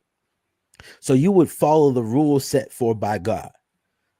The issue that we have here is that people are making their own rules, and then we wonder why everything is running off the rails. There's no standard for marriage. There's no standard for relationships. There's no standard for family. And we wonder why we have the issues that we have in the Black community. We are the most beautiful, also the most damaged group of people, because of what we experience has been affecting us for generations. Like, let's think about this. I used to think that there wasn't much credence to people saying that, hey, slavery really has a hold on us even to this day, right? Because I would think that what some people would think, well, I got a job, I got money, why can't you? Until one day, and I'm going to land my plane after this story. When I used to have a lady, when I was younger, I used to hold her when I was driving her. I was driving around. I put my arm around her and hold her. She would lean on me as I was driving, right? I ain't never seen a single man do that ever in life, ever, right? So I thought that I was an original, and that I was special and that I never seen nobody do that. So I bring this up to my mom one day. I'm just randomly talking and she hears me. She said, "You not special. Your dad used to do that all the time." Mind you, I've never seen my father do that. Not one bit. Never seen it. So then I thought to myself, crap, maybe there is some credence that if I could do something that I'd never seen done before, right? Is it possible that the stuff that was experienced for hundreds of years, could it be possible that there still can be some residual effects in the bloodline from that stuff? And I'm done. So go ahead, because I know you wanted to say something. Nobody wanted to say. Chats, Shan? You said what? Super chat. Yeah, and I wanted to mention something from HD. Hold on for a second. You got it? I'm trying to zoom in and see if I can. Yeah, Black men aren't avoiding educated women. We just value cooperation over education. I date educated teachers who follow my program. Yeah, I don't think they're avoiding them. I just said they're talking about them. I don't think they're avoiding them at all. I think they want them. I don't think that they're avoiding them. That's the problem. I think I want agree. I want you to avoid them, to go to the 60% and just stop talking about them. I actually agree with you.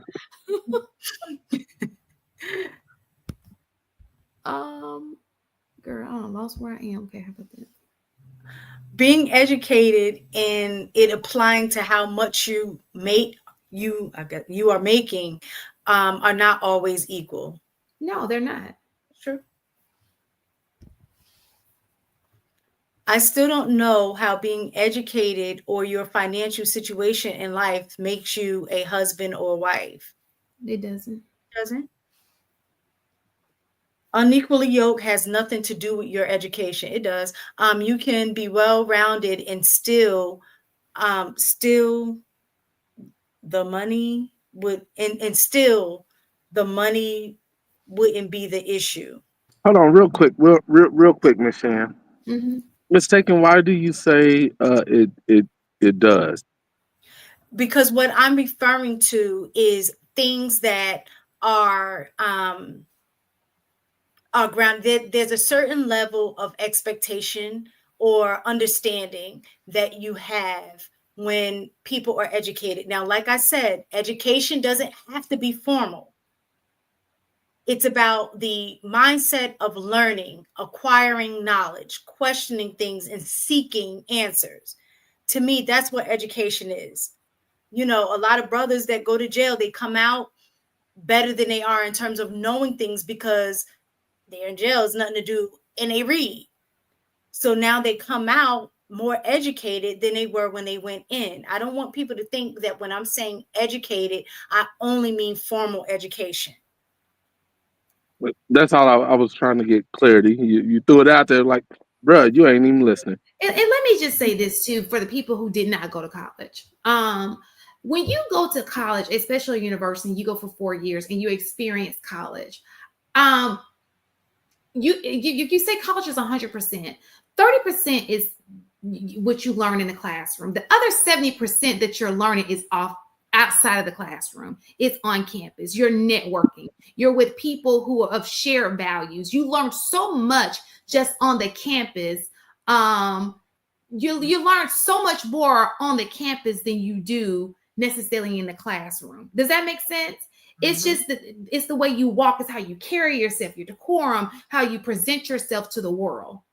And I think that that's the part that is kind of, when you're talking about, just like men look at women like, oh, I don't want that girl who acts like this. Women look at men like, I don't want that guy who acts like this. You understand? He's a little, now some people don't do that. They come from a great family. Like Mistaken said, they're well versed. They don't mind reading. I met this one guy. He was awesome. Never went to college, but he reads. He knew about so much. And it was just like so intriguing. It's like, oh, do tell me more. It was just something so attractive about that, So no, you don't have to go to a university to get these things, right? But understand, just like y'all look at women who don't go to college, we look at men the same way. it's like you don't move the same. The way you think isn't the same. We can tell by these conversations. It's like, what did you just say? Did you get that? What was that? You know, and it's kind of hard to follow that because we don't even think the same. You may be right to somebody, but it's hard to follow somebody because I think that women do want to follow their man. I tell you one thing, there are men out here who are really, really smart, and I promise you that it's women that ain't challenging them if they on top of their stuff. It's men out here ain't being challenged by women because they that, you understand what I'm saying? Like she knows that he is. And I go down. Women like the challenge too, in terms of like banter, or if I'm challenging you and you're challenging me, making me better. Like with my husband, like one thing I can say, learn from him. He's a very intelligent person. And I love being able to come to him with something like, we can be talking about something like this. And I'm like going in on my point, and he'll say something and have me think about something from a whole different perspective that I didn't even like consider. And then that changes the dynamic of the way that the conversation may go. So those are things that I'm talking about. And again, I'm not saying a formal education is going to be, for another man that would be able to do that, right?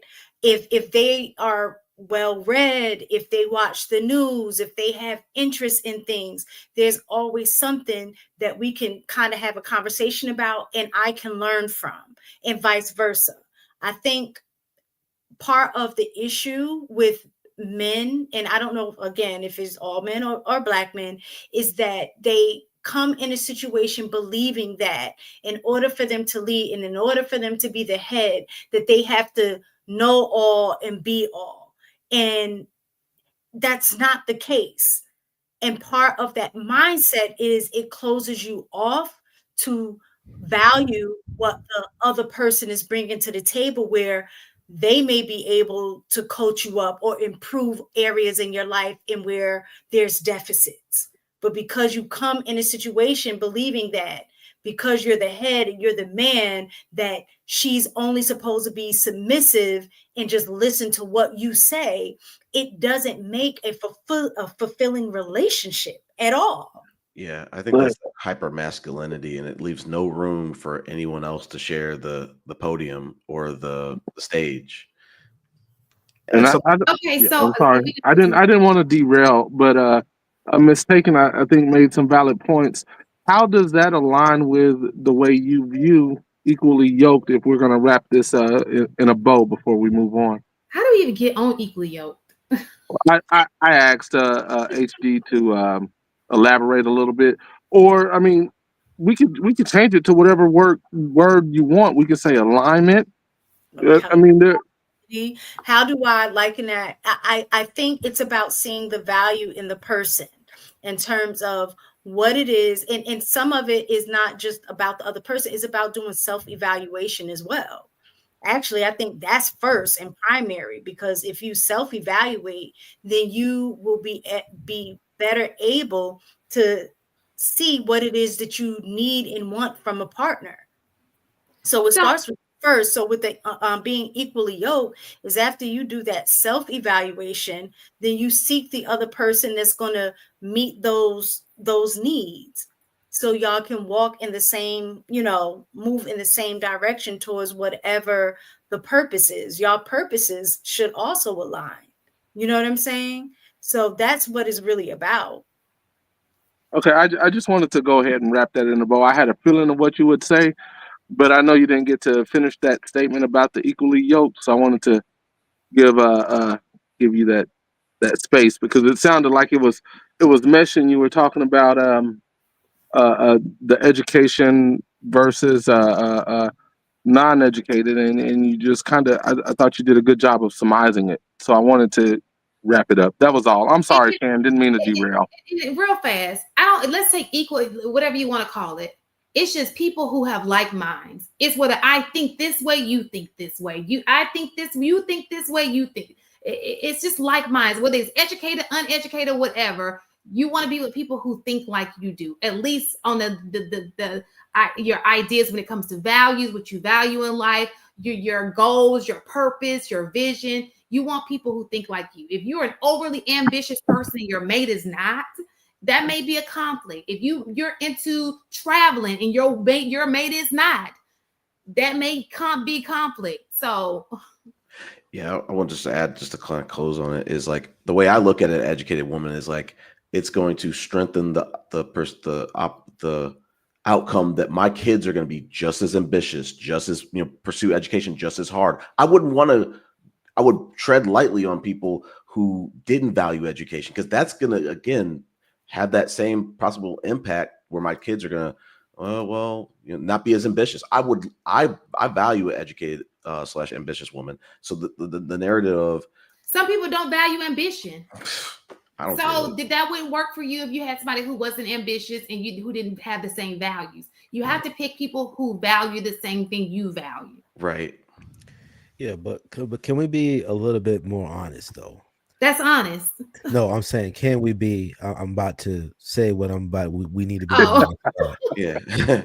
We need to be more honest that even though Miss Taken has articulated, and what we probably will all agree what true education is, that's not the going talking point or belief of what education is. People think, and the stats that you're tracking ain't somebody being well-read, well-rounded. They're talking about degrees. That is the standard of quote unquote being educated. Well, but anybody that knows, I don't think that's true. Let me just say you this. No, regarding studies, he is correct. So what I'm talking about in reality, think about it like this. Women don't operate in reality all the time. Listen, so you telling me a lot of the smartest people, like for example, I think Bill Gates is super smart, did not finish college. Okay, do you really think somebody is gonna battle his intellect here? Yes. Like, no. People are arrogant. You understand what I'm saying? I understand what you're saying, but I'm saying this is why I said we need to be honest. As much as we can have a reasonable conversation amongst us, right? We know just as well that people don't look at education in a well-rounded idea when they're having conversations on the street. You know darn well that when education is mentioned, that means degrees. And if you do not have degrees, you cannot be talking to me, because anybody will also tell you what you also begin to kind of learn when you're in school, especially on a collegiate level. You learn class. You learn hierarchy, right? You learn a system that tells you in your brain, which is why the guys might be pushing back on saying, hey, your education might be a barrier for you, because once you continue to think that you have a certain status, now your mentality changes. You're like, well, shoot, I'm above you because I have this degree, right? And that's the subconscious thing that goes in some people's mind, that just because you have a degree, you're better than the other person who does. I just want to push back a little bit, HD. If you take the education out of that and you just say a woman who has high standards, she's going to also kind of, to people who are well below her standards, they're going to think, man, she's just very conceited, or she's just very egotistical, or she feels like she's better than everybody. No, she just wants to operate on a certain type of level. There's nothing wrong with that. So like the women who are educated, who require, I don't think he's wrong. Yeah, I'm not saying he's wrong. I think that, and this is just my opinion. I think that people, whether we like it or not, society runs on class. Okay, right. We didn't make that up. It came with the program. You feel me? And so people work hard to be of a certain class. Correct. So nobody who's worked hard to be, like I said this before, be of a certain class wants to be knocked down because of their mate choice. I think that that's what men, or you can mess the whole thing up by choosing the wrong mate. You understand what I'm saying? Even when it comes to the kids, your legacy, what you want that to look like. Choosing the wrong mate can change things. I'm sure you didn't go to Morehouse, get your degrees, do all these things just to choose a mate who's gonna kill all that. Right? So I think that has a lot. I think he has a point when it comes to, you know, sometimes they do think that there is a, you know, but I would even say that sometimes people who didn't go to college, still there's a class thing, right? Because they may look down on people who are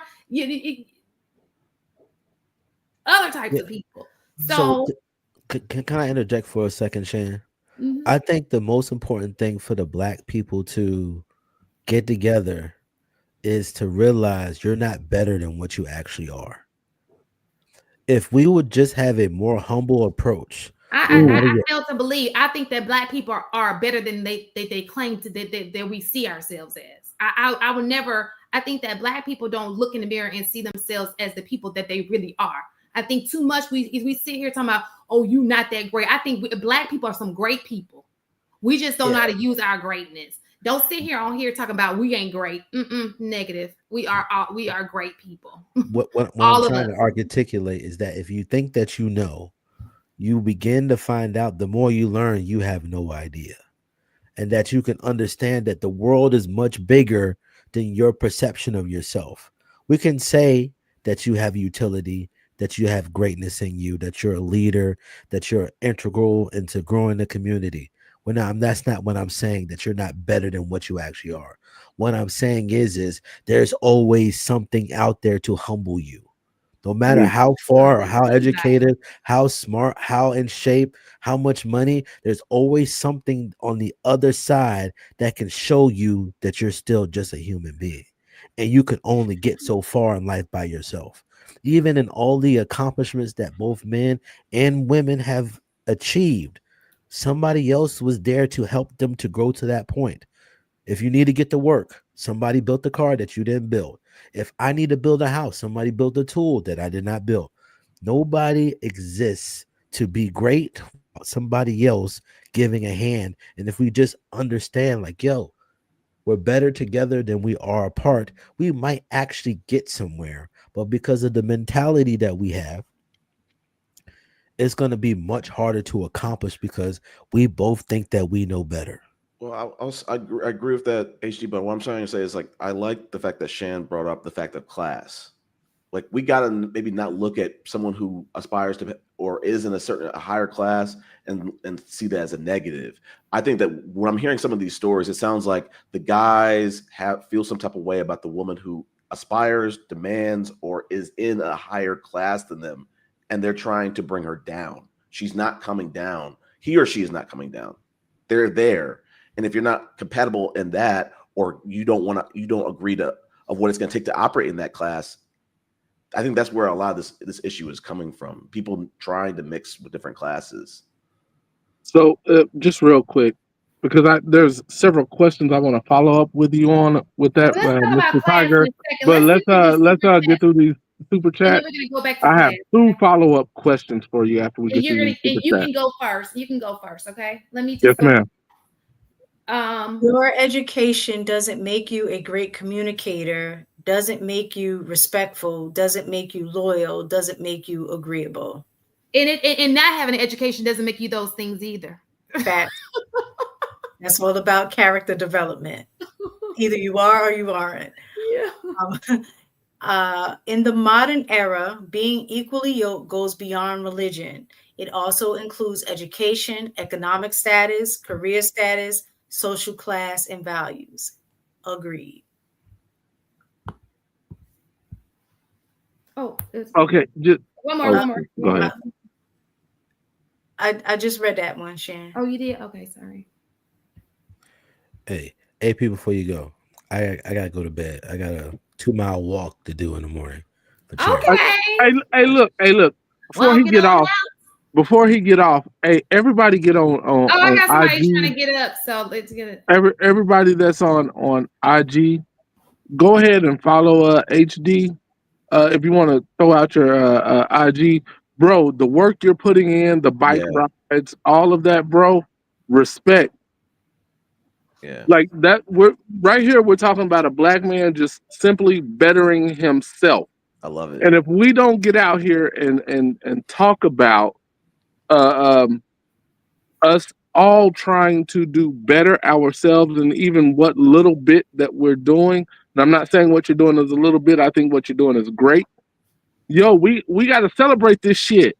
Right. So everybody get on IG, follow HD, follow what he's doing with all of the work that he's putting in to better himself, from church to the bike rides. Yo, peep game. Love HD, it, respect, bro. Yeah, that's awesome, HD. Well, thank you. You guys can definitely join.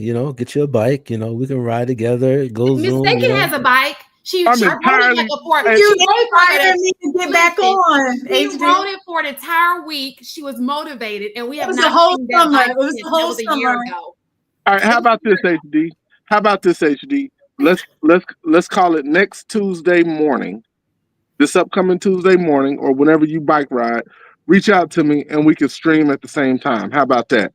Hey, listen, joint streams for ride. Listen, look, here's the typical schedule. Okay, so Wednesday, afternoon or evening, somewhere around that range. Friday, around the same time, somewhere between like 4 or 6, and then on Saturday it could be in the morning or the afternoon. But listen, I'm trying to get more people to ride, because to me it's much better on the knees to ride. You get to see more of the world on a bike than on your feet, right? And also, it's not as boring, because just walking around looking dumb, I don't like it. And then also, like, I try to do whatever I can to get people to see some things are just easier than what you think. If you stop crying and you just go and try it, you might not make the first mile. You might not make the second mile. But if you just keep going, eventually you'll realize that you might not lost no weight, but you gain some confidence to keep some stuff going, right? Now, because at the end of the day, reason why most people fail is because they treat it as a sprint more so than a marathon. You may not reach your goal till 5 years later, right? But you're gonna reach it if you don't never keep going. Like, if you quitting, you'll eventually get to the point, right? But I also will be remiss. There's a lovely lady beside me that has challenged me on a couple of things that, she challenged me to do a couple of things. And, to me, I am not above reproach. I'm not above listening to people that make sense. And if you say something that makes sense, I'll be like, let's see where this goes, right? Because a lot of the reasons why I don't listen to people is because I listened to folks in the past and it went terribly. But please, people, get out there, do something for yourself, because at the end of the day, there's nobody else's responsibility to make sure that you're okay. If you're overweight, you're fat, you're broke, you're tired, your health is jacked up, the only person you got to really look at in the mirror and say, I'm in a bad space, is you. So do whatever you can, get some help, make sure that you try to do whatever you can to be a benefit, not only to yourself, but to the people around you. And hopefully you got some people that rock with you.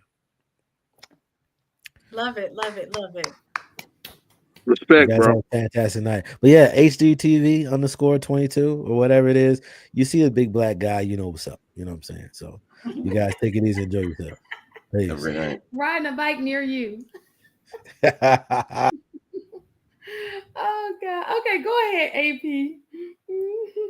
No, I honestly forgot what Mr. Tiger was talking about. Like, y'all don't know, I actually try to follow all of y'all. So in everybody's journey, I truly respect what a lot of you guys are doing.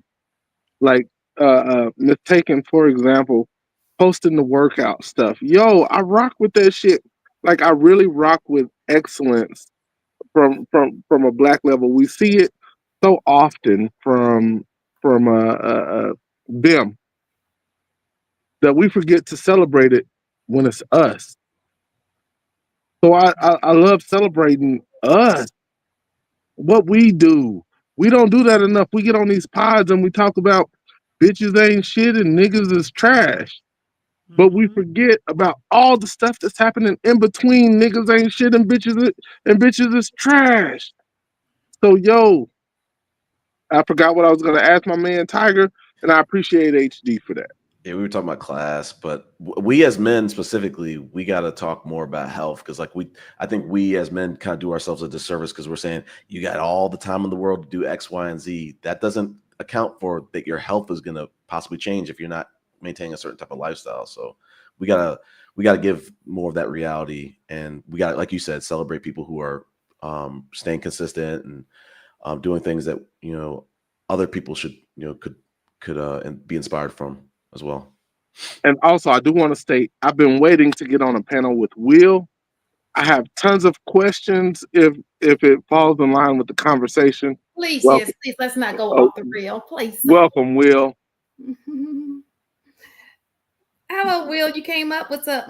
Hello, everyone. I mean, I came up because I was listening to y'all, and I was just like, dang, man, this is some crazy talking points. Mistaken all over the place. Just say you can't keep up. That's all. Huh? Just say I got to keep. Oh, dang. What happened? What she got? Oh, die here too. Well, indicative of what I was saying. Okay, go ahead. She'll be back. Her internet be waxing. Now, Will, if you don't mind, I'm going to let you know that keep in mind this is a woman-led show. So what we like to do, if you brothers get out of line, the other brothers will check you. You feel me? I don't mind. We don't. Hold on. We allow pushback, but we're not gonna cause. We typically, what I've seen for the last 2.5 years, is we don't call women hoes. We don't call women bitches. We articulate our points. We don't typically be condescending. So if we're gonna have a real conversation, let's have real dialogue and not be about any bullshit. If you feel me. Well, sir, I always come in good faith. Baby. I always come in good faith. I don't just disparage women or be condescending or demeaning or disrespectful to women. Sure. The conversations tend to go off the rails because people are typically disingenuous. They typically lie. They bloviate. They avoid answering questions, and then things just go off the rails. But that's fair. You won't witness me just disparaging a person. I mean, I get talked about like a dog, and I take it. So what do you disagree with? Let's start with that. Well, I guess I can ask a question that can sum up most of my disagreement. Okay. So clearly, when you have panels and guys are airing out their grievances about women, you're going to hear a lot of negative talk about women. Then when you have panels where women are airing out their grievances with men, you're going to have a lot of negative talk about men. That's just par for the course. There's $1 million question for both panels, a male-led panel talking about women and a female-led panel talking about men. Are you able to get the results that you desire is the question. And if you can get the results that you desire, are you able to then replicate how to help someone else get the results that they desire? Because a lot of times I hear people act as if you shouldn't take advice from people who aren't married. Okay, cool. That's your thought process. That's your perspective. All right. But can that married person get another couple married? Or were they able to just successfully get themselves married? Because if you could find someone who likes you, who's willing to put up with your BS, that don't mean you know what it takes to get married. That means you found someone that likes you, put up with your BS, and you like them and you put up with their BS. And you guys made a commitment to each other. And that's honorable. It should be highlighted. It should be something that you cherish, but that doesn't mean you know what you're talking about. I can agree with that. I don't think that necessarily. I think that it will be hard for anybody to directly say, okay, this is the blueprint to getting married, because everybody desires different things in relationships. What may work for your relationship may not work for another person's relationship. My mate may not be anything like your mate, right? My personality is nothing like your personality. So I think that, no, I don't. I mean, I guess I agree with what you're saying. I think that you just because you're married, it does not mean you can give me. Now, there's some things you can give me advice on, but no, you can't. It's not guaranteed that you can make a wife out of me or to, find me a husband, guarantee that I get married, if that means, I disagree. I think there is a blueprint that you can follow, because just because a blueprint doesn't mean it's going to work for everyone every single time. A blueprint just means that it will work for a majority of people if they apply it. Sure. So we have this idea that people should go to college. That doesn't mean everybody study the same thing, but we push everyone to that general direction, college. I don't think that that's true. I don't think we do push people to that direction. We don't push people to college? I think that if you grow up and your family wants you to go to college, you grew up around people who go to college, then those people push you to go to college. I don't think that everybody gets pushed to go to college. So they don't push college in school? No. We push you to go the way that you want to go. We ask you what your career is. We put you on a career plan. See, AP, this is what I'm talking about right here. Do you agree? Do you agree that kids, by almost to the tune of 100%, are not pushed to college? I would say, being in an education field, yes, but I also think what has been changing is the fact that you're starting to see more schools, at least in Georgia, I can't say what it's like in other states, is that there has been a huge growth in regards to specific schools that are dedicated to different careers. So you might have schools that are STEM schools. You might have schools that are trade schools. So in Georgia, there is a push for further education, but it doesn't necessarily mean that it has to be a university. That's what I'm saying. So let me just clarify. The job of education is to prepare you for whatever it is that you want to be. Some people at the age of 11th grade, 10th grade don't even know what they want to be. They may wake up one day and be like, I thought I wanted to be a plumber, but I actually want to be a doctor. But if we just put them on the plumber path, guess what? They can't be a doctor. So what we do is we expose you to everything so that just in case one day you wake up and change your mind, you don't have to start from 8th grade. You've been exposed to everything because we know that people change their minds. Okay. So we just give you a foundation. Now, what you do with that foundation is up to you. Because even if you go into a trade, you still got to pass a test. If you're not a test taking person, if you don't know how to read comprehension, you're not going to pass the test. So we're just here to give you a foundation. And yes, now in high schools, that there are kids who like, it's just down packed. I want to go into a trade. We have schools that they get bussed off. It's free of charge. The 11th and 12th grade year, they get on the bus and they go and they learn a trade. That's what we do here. Yeah, I have a question. Do you work in a predominantly black school or predominantly white school? I work at a predominantly black school, but it is in a predominantly white system. Okay, what about you, Ms. Taken? Same thing. I work in a predominantly minority school, Black and Hispanic. So the reason why I asked is because when I was going to school, I spent half of my high school in a predominantly black school, and I spent half my school at a predominantly white school. So in the predominantly white schools, what they do is they actually give those children those trades in high school. And then when it was time for us to graduate, they forced all of us to pick 3 colleges that related to either that trade or to whatever it is that we wanted to do. But I do agree, when I went back to Proviso West, when I went back to a predominantly black school, it wasn't the same thing. They were actually just now starting to sign the girls up for different hair classes. Like, for instance, now at Proviso West, because one of the teachers recommended, you can start getting those trade credits, at the end of your senior year. When you have those extra periods left, you can go off to the trade schools and you can do what you do. At the predominantly white schools, most of the trade programs wasn't really directed towards women, but more so men, like welding and things of that nature. And I think that's one of the problems with our community today, just from listening to my elders, because I've been getting into like community work, working with the superintendent, and a lot of the elders were saying, well, even in middle school, they had those things, those type of workshops that prepped them for high school, and they was like, we don't have those workshops anymore. At least in my communities, we didn't. But I think that could be the difference, because I think if I'm looking at this school and this community is thriving in this way because they're kind of forcing them to like, no, you have to pick a college, even if it's relating to your trade, you have to do, like, they're forcing them to, they're making them like kind of manifest things on their own. But in our communities, I don't think they're doing the same things. On that, like, it's the same system, but it's being done a different way, if that makes any sense.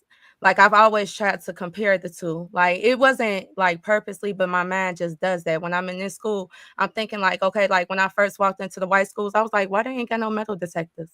Why they ain't got no cameras? Like I used to think about stuff like that. And then the more that they started building these complexes in there, more predominantly Black kids started coming to the school. And when they came, they started thinking like I thought. So guess what? Now they ditching class. They easily going into the lunchrooms because they know nobody ain't gonna check. They easily doing certain things because they like, this old little white lady is y'all TA. We got cops out here. You know what I'm saying? So it became, and I was just noticing the slight difference, but I noticed how they maintain control of it. You know what I'm saying? To the point where it wasn't affecting their kids as well. And I noticed that even if the Black kids lived in a rich white neighborhood, even the mentally ill, those kids couldn't go to like Hansdale Central. Hansdale Central was for the white kid, the rich white kids.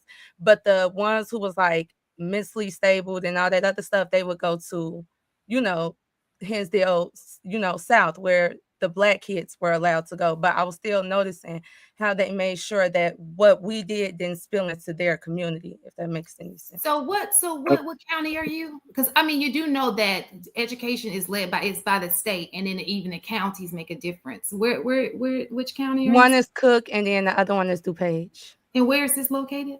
Illinois. Oh, Illinois. Well, I live in Atlanta. So just real quick, because I think Di made a lot of good points, and it's a lot there to unpack. It is a lot. But just real quick, first I want to address Will, because I think your question was pretty direct, and I'm gonna say it depends. I think that women are the young girls are being pushed to college. To answer you directly. And I don't think that the young boys are really given a lot of direction. That's just my personal take. Now, but the question that I do also have is, are you asking, can you actually produce the outcome you claim? And even bigger than that, can you replicate it? Is that more of the question that you were asking or alluding to when you were directing your question? I wanted to answer you directly, but I wanted a little bit more clarity, if that makes sense. Yeah. So, I mean, think about it. I'm not married legally. So it's said that people shouldn't listen to me because I don't know what I'm talking about. I'm not married. I don't have the results. I'm creating broken homes, yada, yada, yada. And I'm like, oh, I'll challenge it and I'll come out victorious. People don't want to get in that joust with me because my logic will prevail. But here's the thing. So I'll be told I shouldn't be listened to. But then let's say, AP, if you're married, then the women would say, let's listen to him because he's married. Well, does AP, if I'm just using you for an example. No, I'm good. If AP is married and he's able to get a wife, does that mean he can teach you how to get a wife? Because was it AP who got a wife or was it AP's wife who got a husband? Like, who was the driving force to make this matrimony come together? Does that mean? Go ahead. No, you know what? That's really a dope question, and it's funny. We have our own kind of a Chic critique group chat, and I actually gave this story the other day. But what I will tell you is, it's actually both. She has to be deliberate in her approach, and I have to be deliberate in my approach. Great. So what's the deliberate approach that women are taking to get a husband? I think that I don't think that they're deliberate about getting husbands. I think I don't know. Mine was. No, see, don't make it about yours. That's trying to get married. I hear you, Will. I know how you do it, Will. I hear you. Listen, I'm speaking in general. We're talking about a blueprint. Sorry, Okay. Shan. I'm about to turn it back to you. I'm just saying a blueprint, right? AP, if you talk about your isolated situation, is that a blueprint or is that just how that one woman operated and got the result? Why aren't more women adopting the blueprint to get the result? So and I think Mr. Tiger will agree with me on this. It was up to me. It wasn't up to her in regards to how that actually happened. Me, I was looking for a wife, so I was vetting for a wife.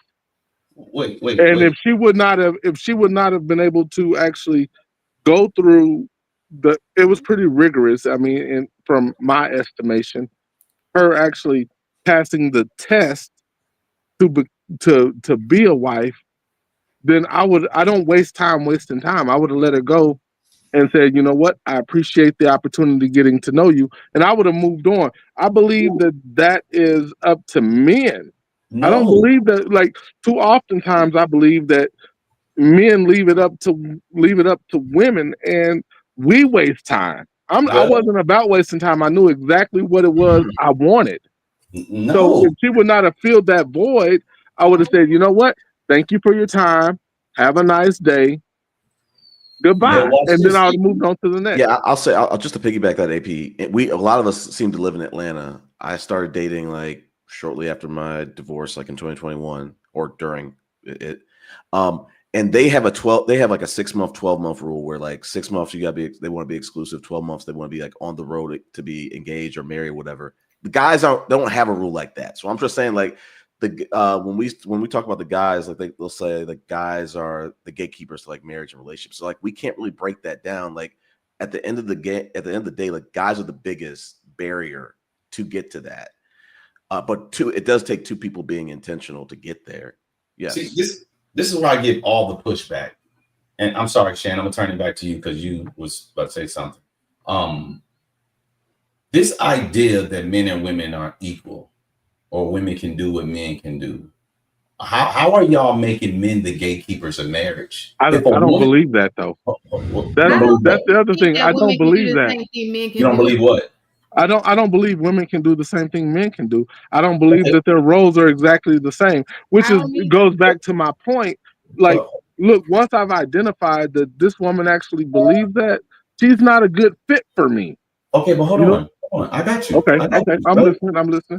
So let me. And I'm drunk too, so I'm sorry. You drunk?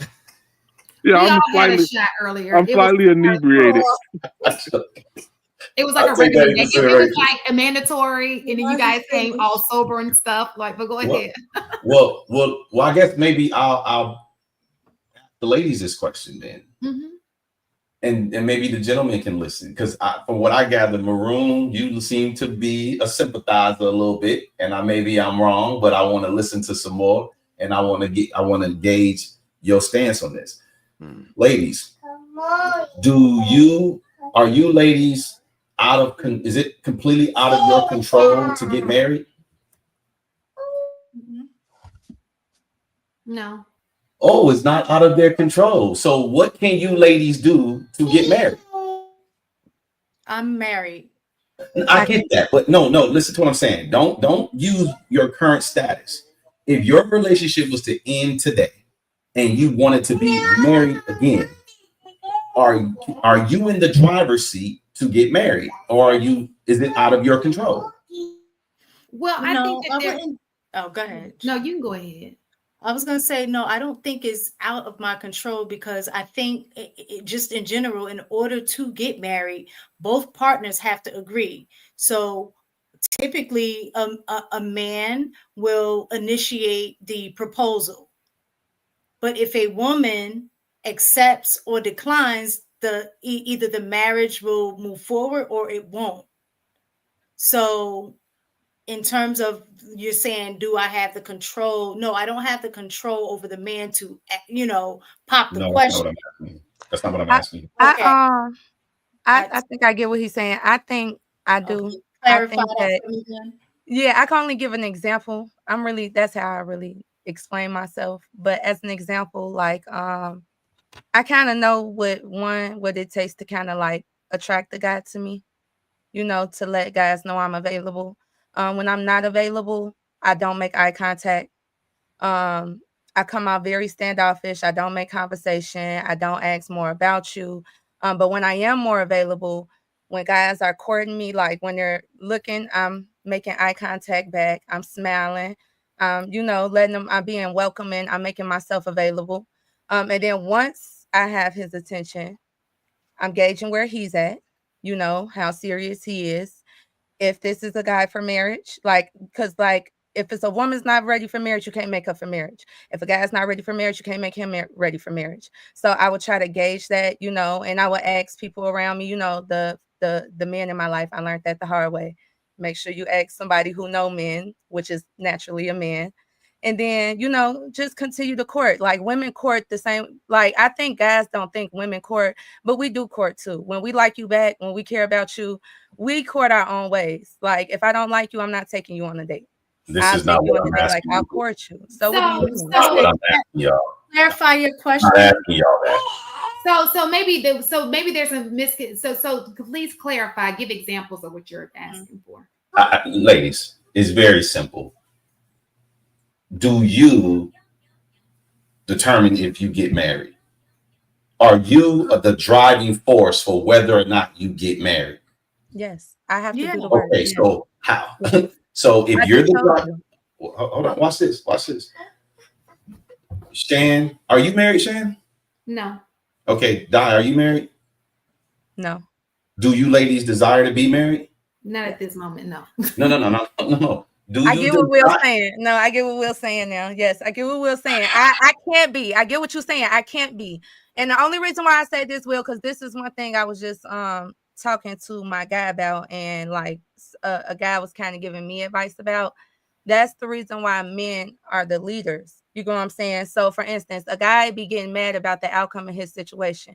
But I told Marshawn, if you really love and care about your family and you know your family care about you, if there's something off with us, 9 times out of 10, there's something you could be doing better. And that's a lesson for you. You have all the answers. You're the one that God ordained to lead the relationship. So in order to make us happy, there's things you have to learn about yourself or unlearn about yourself in order to do the things that you want in order to create the environment you want. See, sometimes guys want an environment, but they don't understand what it takes to get the environment. And they feel like just because I want it so bad and I'm doing these actions, why am I not getting these results? But sometimes if your actions are like, oh, you shaking the lady and you want her to understand, sometimes that fear that you're putting her in can make her not, you know, lack the understanding that you're trying to get through to her.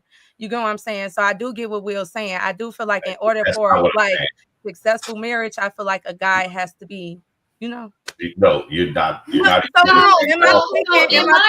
if I'm tweaking. Tell me if I'm tweaking. I want Will's opinion on this. So okay, thank you. Well, Shan, after you go, Maroon, just in case if Shan doesn't get it, because I see Will keep laughing like, oh, they still not understanding the question. So okay, because Miss Taken, I'm not tweaking, am I? I guess if three women aren't understanding, I want to understand what you're trying. So let me just give you the scenario, and I'll tell you why I say yes. Rather than communication. So I think I know where Will's going with this. Understand why I say yes. For my particular situation, and Mistaken pretty much knows all of my business. I had to tell you 2 incidents. I had a guy who was in love with me. Went so much far as to ask my daddy, can he? And I told my daddy he better tell him no. He might not want to do that. Okay. So that is when I say yes, because I've had situations that have been in that situation. Even further in the situation I am in, I do believe I'm the one stopping that from progressing the way it should progress because of just a lot of different things. Okay. But if I were to say, at the end of the day, I do believe it's men who control whether or not they're going to say, hey, this is the woman I want to move to the next level with. That's just my opinion on the situation. Ladies, now, I don't know. Well, go ahead. 1 second. So I will. It may be the delivery of your question. That's what I'm saying. That's what I'm saying. Whoa, the delivery of the question. That's why I said. So this is real fast. So what I'm saying to you is, if nobody is understanding what you're saying, all we're asking you to do is clarify and give examples. That's at this point. I don't want anybody else to talk. I just want Will to clarify if he wants us to answer the question. And he's serious about that. I just want to add one thing. Just let Maroon see if he can explain it, because maybe I know where he's going. He needs to mansplain it to us. I think I know where Will's going, and I think I might have already said it, but I'll say this: I want to make an addendum to what I said. Will, in my opinion, there are certain situations where a woman might have the leverage to be able to decide, lead it in the direction of marriage, maybe even force the hand. But an overwhelming majority of cases, the man, like I said, is the bottleneck of that. Correct. I agree with that. But then, yeah, I want to hear your take, Will. So I'm gonna ask y'all again. I'm gonna ask a very simple question. No, I want you to no. So right here. No. Will. She critique. So what I want you to do is I want you to get that question together, and I want you to clarify. If you can't do that, we're just gonna move on because I don't have time for this. Wait. So what I'm saying, my question was unclear. I want the question to be answered. I will answer it, ladies. Okay. Listen, but here's the problem. Y'all saying that it wasn't clear. Was my question clear? I understood it, but we're both men. I think that might be a component. Maroon, can I ask you a quick question? Maroon, did I not answer? Even though it might not have been the answer he won't, did I? It ain't about the answer I want. Hold on. I think everybody. Do you feel like I answered the question? Shan, wait 1 second. Shan is correct. Quiet. He's just asking for clarification. Right. Rephrase the question. I asked a very simple question. I said, okay, here's what I'm gonna ask. Here's what I'm gonna ask you, ladies. I'm gonna ask you a different question. Okay? I'm gonna ask you a different question. Are men able to get the outcome of marriage? Yes. So are women able to get the outcome of marriage? Yes. Okay. So in order for a man to be able to get the outcome of marriage, or for a woman to get the outcome of marriage, there's something that these individuals must do in order to get that. What is the thing that they must do to get marriage? It depends on the person they're trying to marry. Yeah.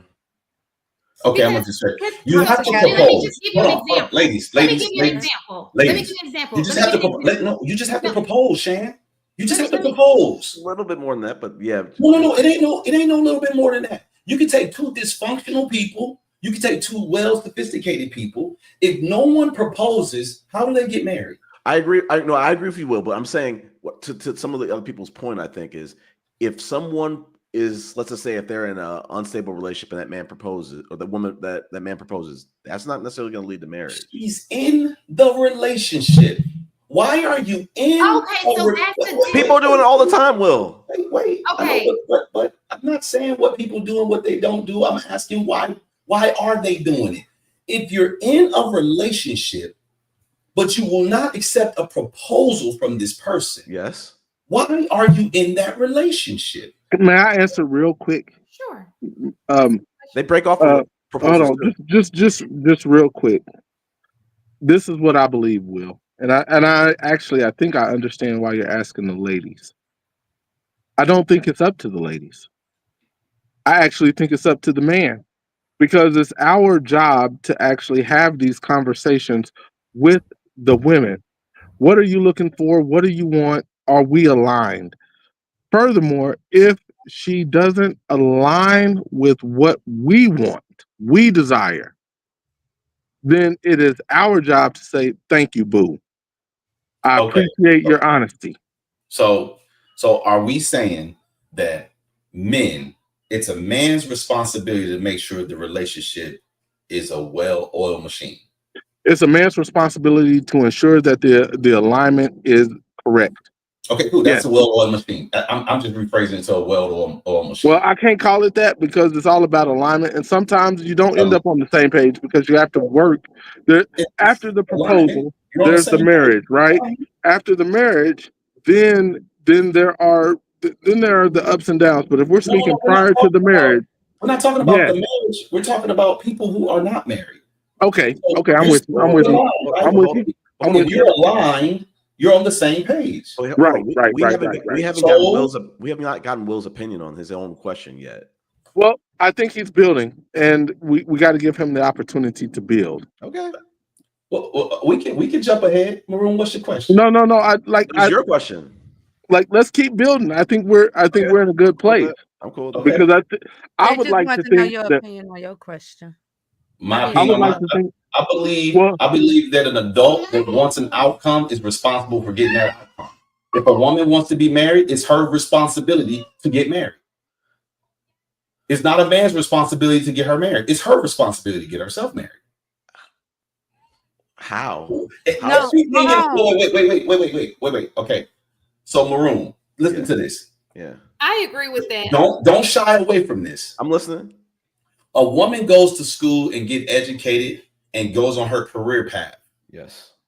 Whose responsibility is it to get a job? Hers, or is it the employer's responsibility to hire her? It's her job to assert herself to get that job. So can she make the employer hire her? No. But yet it's still her responsibility. Sure. So if she wants to be married, yes, she can't make the man propose to her. Oh, I wanted to push back. I pushed back a little bit. I said there are certain situations where ultimatums, whether a shotgun wedding, that is a situation where the woman had the leverage. Yeah, this is where I fully disagree with you.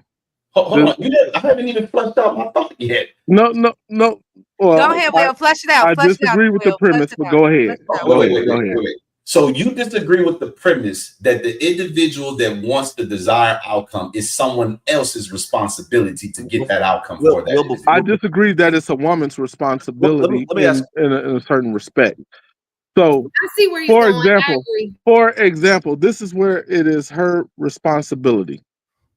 Once it has been determined that they're not aligned, that's not the direction he wants to go, it is her job to get out of the relationship. But now, on the other hand, it is responsibility of the man to be very clear in what his expectations are. And I think that why are y'all making every guy this top tier, upstanding individual who has this moral character intact? Let me Will, can I add something? That's the expectation I have of men. Guys, because they have a penis. Just because you got a penis, you're supposed to be a moral sound character? Hold on. This is dangerous. Yes, I do believe you're supposed to be. Supposed to be and is are not the same thing. Go ahead, Maroon. But I can expect most. But you don't have that expectation of women. Wait, you don't want to hear my. This is Chic critique. I can't do that. This ain't Thursday night, bro. No. I said, I feel you, but I can't go. I ain't gonna go in that one. Trying to get order in the court. My bad, Shan. My bad. Go ahead, Maroon, and then die.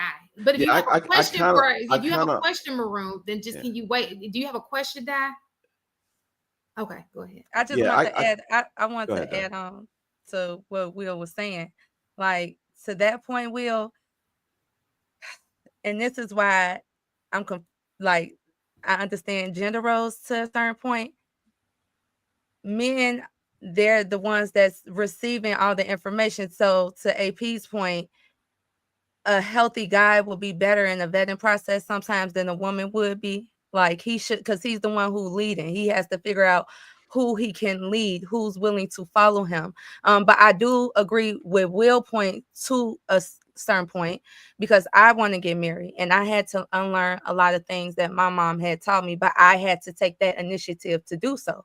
I had to be the one to say, like, okay, I'm not doing something right. I'm not getting the results that I want. And once I did that, I'm like, oh, when I talk to men and I'm frustrated, I do it in a masculine way. I don't use my feminine energy. I don't show them, and that's why I'm getting a masculine response from them. That's things that I learned and taught, and that wouldn't bring a healthy marriage, let alone let a guy that's like on my level as far as like empathy and caring for, the things that I care about, is not going to attract him to me.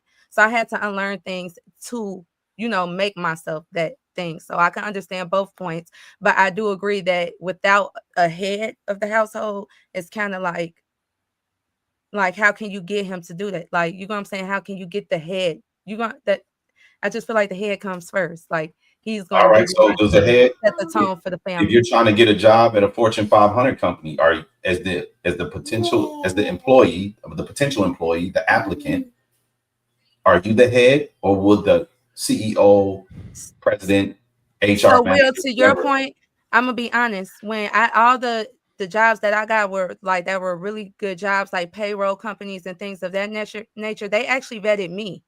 They actually vetted me because of my resume. Cool. Sometimes employers, Back. especially when and Will, I'm just saying this is what's the best companies like McDonald's. They know they're going to attract the basic people. So right. But listen, they don't really vet people. Okay, so like, you guys wait. Let Maroon go. I think what kind of breaks the analogy, Will, is not all employers, when a job is posting is open, they're trying to hire someone. It might not be you, it might not be me, it might not be anyone on the panel, but they're trying to hire somebody. Not all men, whether they're in relationships or not, are trying to get married. We're talking about the men who want to be married. We're not talking about, because I mean, if you own a company, that don't mean you're looking for employees because you own a company. So we're not going to sit here and act like every company is looking to hire. There's a lot of companies that are not hiring. Sure. There's a lot of men who they're not looking for a wife. But there are companies who are hiring. Those are the companies who put out help wanted signs, hold on. Y'all gotta let me finish the point. I can't get to a point. The companies who are looking for staff makes it known to the general public that they're hiring. Right. You don't apply to companies who are not hiring.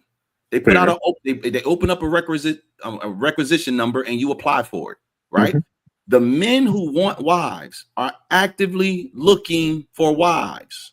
Right. So that's the comparison. If somehow, some way you have to groom yourself for this job, that you cannot give yourself the job. Yep. Someone else has to give you the job, whether they headhunt you or you seek them out. Because just because they headhunt you don't mean they hire you. Mm-hmm. Men headhunt women all the time at bars. Let me. So that's why men are. Give me a second. I do want to get Will's answer. I want Will's answer at some point. Regardless. Whoa, 1 second. Hey, go ahead, Miss Sharon. Okay, so I get what he's saying about the job, right? You're absolutely right. But every job is not the job that people want, right? Just because McDonald's is hiring does not mean I really want to work for McDonald's, even if I'm looking for a job. Okay?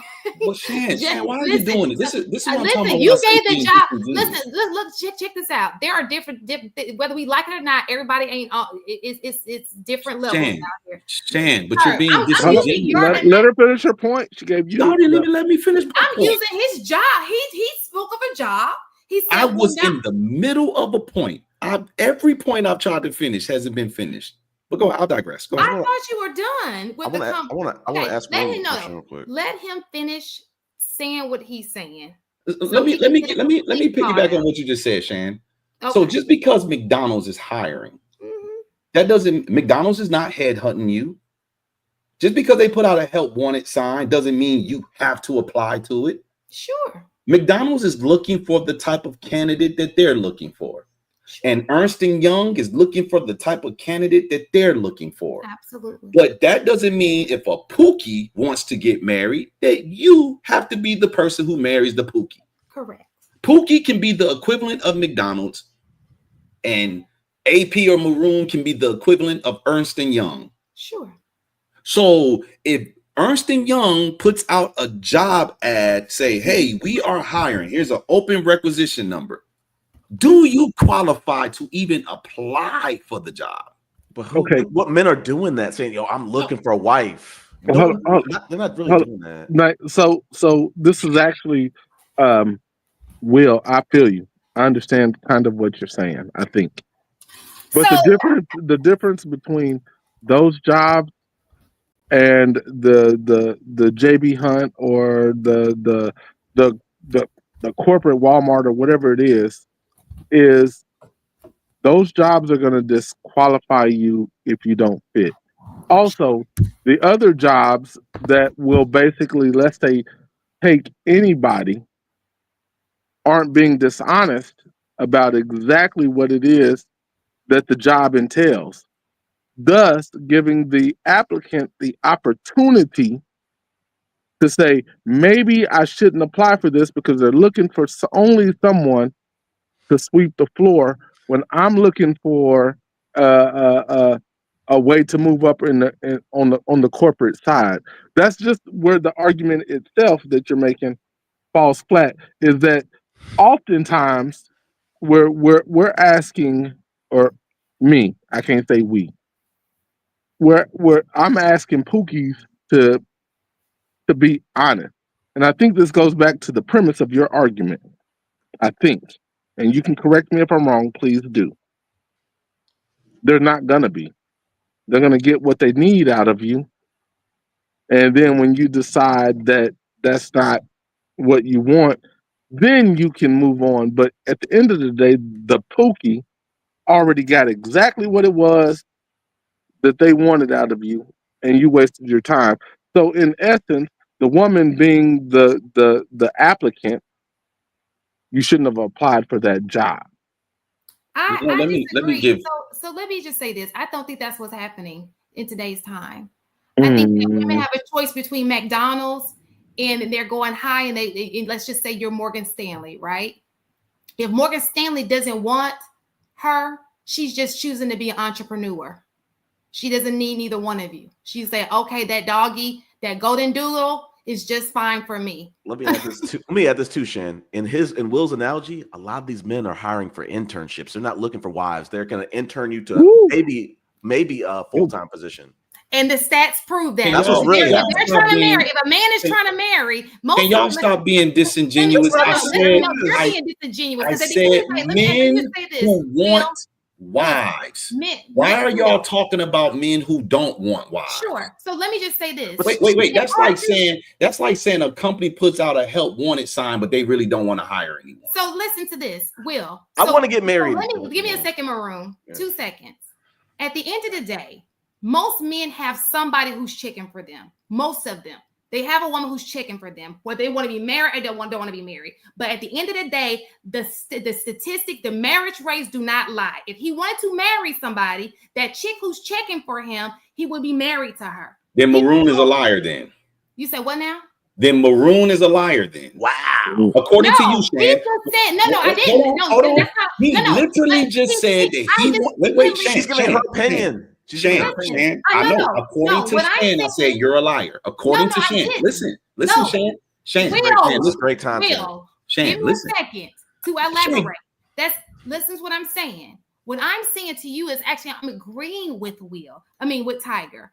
I am saying that if they want to, it seems like they got these temps. The girl who's chilling beside him, he just got her on a temporary list. He's not trying to marry her like you said they are. Because if he was trying to marry her, he would marry her. Right. I heard you. I heard you the first time. I listened to y'all very well. That's why I said then, according to you, Shan, Maroon is a liar. Let me connect the dots. Shan, you said every man has a woman that is on the side waiting for him. And you said if men really wanted to be married, they will marry her. Maroon just said he wants to be married. Okay. And so according to you, Shan, he has a woman on the side waiting for him to propose. And hold on, Maroon, because according to what you said and what she said, wait, can I connect my dots, please? Can I just please connect the dots to what y'all Go ahead, Will. We're listening. Maroon said, I want to be married. He said that about 60 Not right now. Oh my God. Hold on, let him finish. Let him finish. The truth comes out. He's the devil. Why can't I ever finish a point? Let him finish. Like I think I see where he's going. I like this. This is what I told you. It's disingenuousness, it's lying, it's deflecting, it's not answering questions. They won't let me land my plane. Maroon said, I want to be married. He didn't say, I want to be married later on in life. I heard him say, I want to be married. Did I say now? Did I say now? Hold on, Maroon. Basically, what my boy Will is saying. You don't gotta elaborate. We get it. What my boy Will is saying is, you're looking to hire, but maybe an intern right now. No, like that's what you like. He's pointing back at you. That's what you said. Yeah, let me finish. Let me finish. So, like, for me, what I said from the get-go was the man is going to be the bottleneck to that. The women, as I explained in Atlanta, 6 months, 12 months, they want to get married. They're cool getting married in 12 months. They are. I'm probably not going to be, because like I'm trying to set things up. I might want to be single for a little bit, but I'm just saying I'm not in a rush to get married to somebody in 6 months. I'm not in a rush to I've been married. I'm not in a rush to necessarily get married in 12 months. But there, like I said, there are women out here who are willing. The women who, if I were to date a woman who wants to get married and have a kid within 12 months, I'm gonna be that bottleneck to get married within that 12 months. That's all I'm saying. Are your prerequisites on your job profile? Because if not, you're gonna run into more of those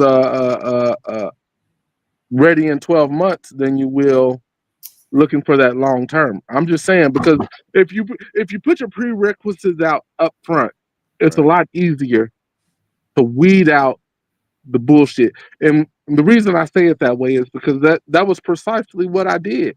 I'm looking at, I know it's anecdotal, but I'm looking at it from the standpoint of, are you intentional or are you not? If you're not intentional, and which I would argue in 2025, most guys are intentional about getting some box. Mm-hmm. And that's that intern role that Will was just talking about. No, I wasn't talking about that. That was Maroon talking about that. I brought up the internship. Okay, that's my bad. That's my bad. Yeah, listen, y'all. I listen to y'all well. Y'all not listening to me well. Okay. So watch this. But you're on this. Me and you on the same page right now, AP. Because Maroon, when you made the statement, "I want to be married," yep. Did you put a time frame on there? I didn't say it on this panel. Right. So you just said, "I want to be married," right? Correct. So should I take you at face value, or should I be like, he don't really want to be married now? He's talking about in the future. Period. I said period, like the women say. Period. I want to get married, remarried. Period. Right. So should I take you at face value that you want to be married, or should I assume that you want to be married later on down the line? In the future? I want to get married at some point down the line. No. I'm asking you, how should I interpret when you say that? I said period. That means right. So if you say Maroon, it's very simple. If you say I want to be married, period. Am I supposed to assume that you're ready for marriage, or am I supposed to assume you don't want marriage now? You want marriage later on in the future. You shouldn't make assumptions. You should ask for clarification. No. You made a clear statement. No, I didn't. AP, is that not a clear statement? I want to be married. Right, and that's what I was going to say. He made it clear that he wanted to get married. So. And this is, I think, where the communication breakdown is. Even when you initially started the question, you had 3 women up here who didn't understand exactly what you were asking. And then it was a point in which we were asking, can you please clarify that? I think it's the same thing. I understand what Will is saying. When I asked you, do you want to get married? And you said yes. Yeah. He's asking now, like saying, okay, when you say yes, I'm thinking that that's going to be something that's going to occur in the present. That's not something we're working on now. Yes. Right. But I guess what you're saying is that when I make the statement saying, yeah, I want to get married, that's just it. I just want to get married. I'm not saying that it needs to be now. It can be later. I just know at some point in my life, I'm going to get married. Right. So I think that's just like when you ask a girl, do she want to have kids? If she said yes, you're assuming she's ready. No.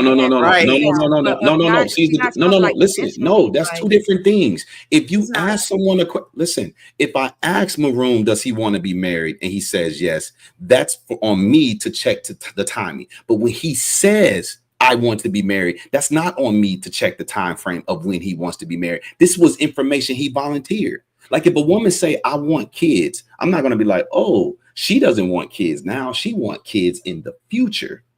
I'm going to assume she wants kids. Like if a person say, I want a job, are you going to assume they don't want a job right now? If a person says, if a person says, I'm hungry, I want some food, are we going to assume they don't want no food right now? They want food in the future. But where it breaks down is I came up with the clarification and said, hey, I might have underspoke. I am now putting on, I would like to have kids. The clarity. I would like to get remarried at some point. I give room for the clarity. I'm just saying to you, I asked you a question. When you made that statement, am I supposed to take you at face value, or am I supposed to interrogate you to get more information? If Shan says, I want a house, am I going to, I'm not saying she doesn't have a house. Am I going to assume Shan doesn't want a house right now?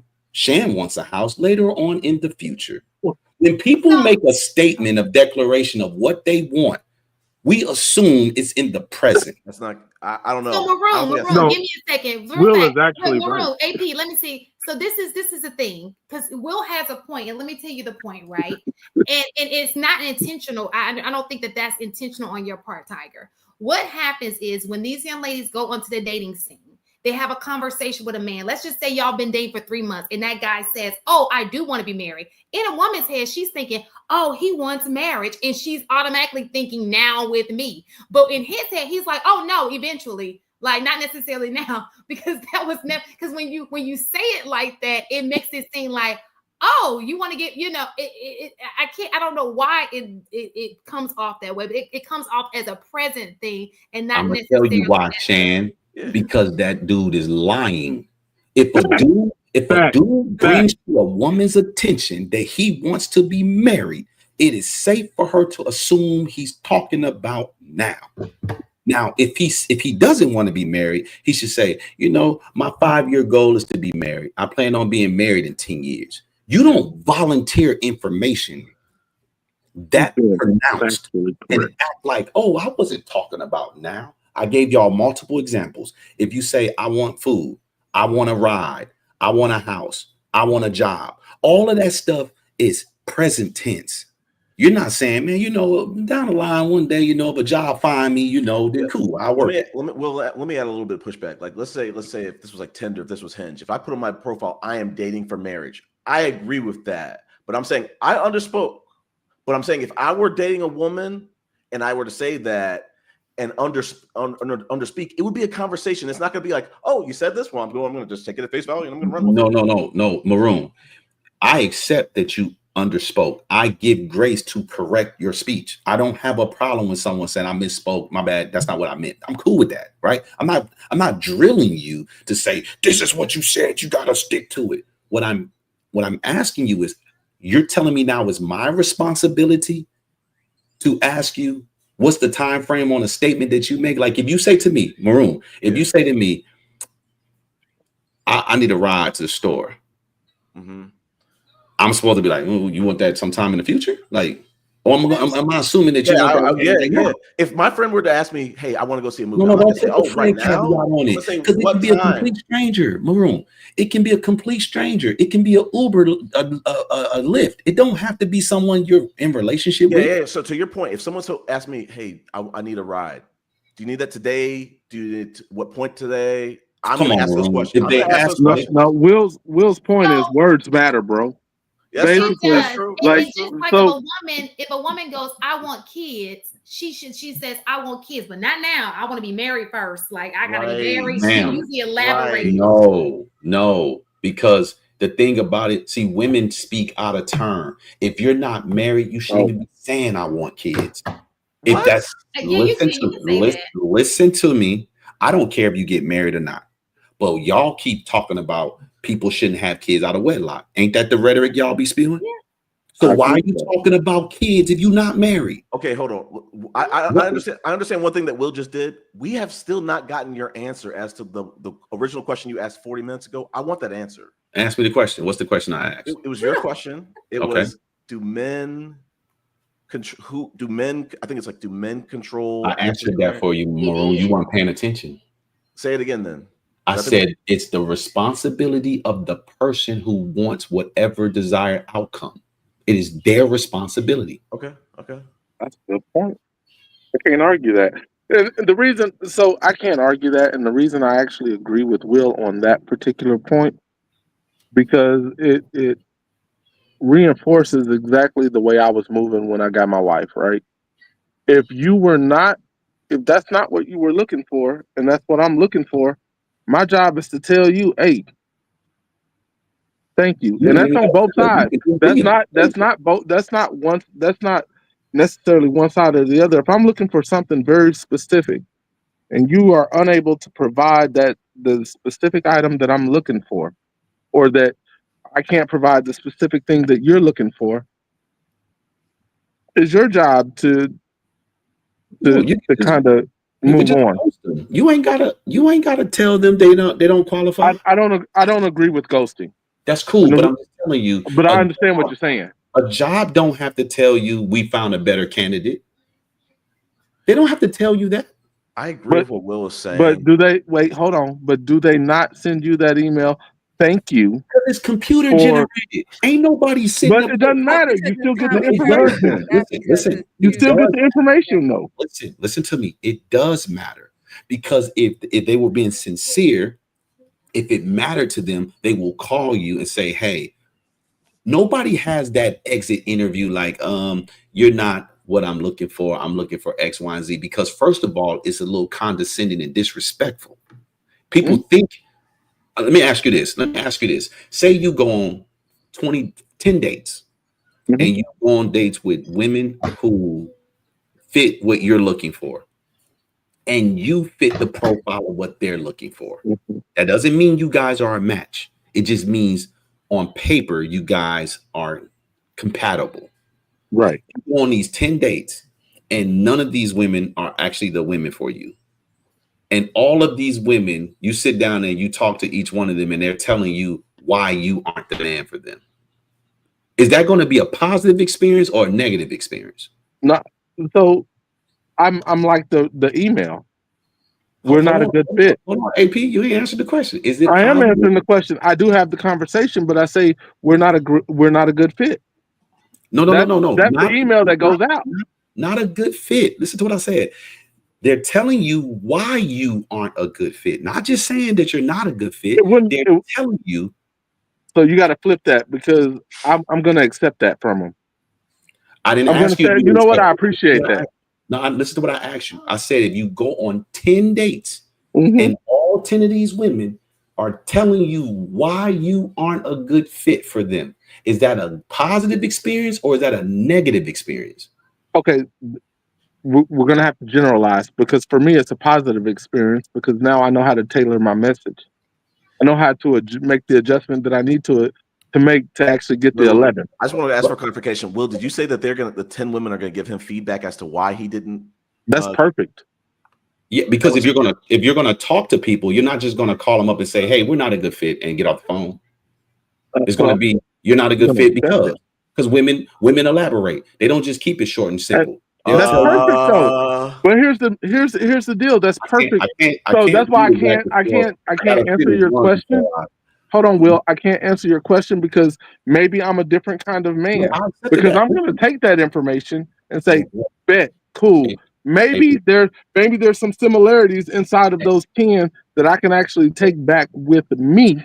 Hey, people, watch this. To make the adjustment. But here's the damage with that. Now you're making adjustments for women who don't want you.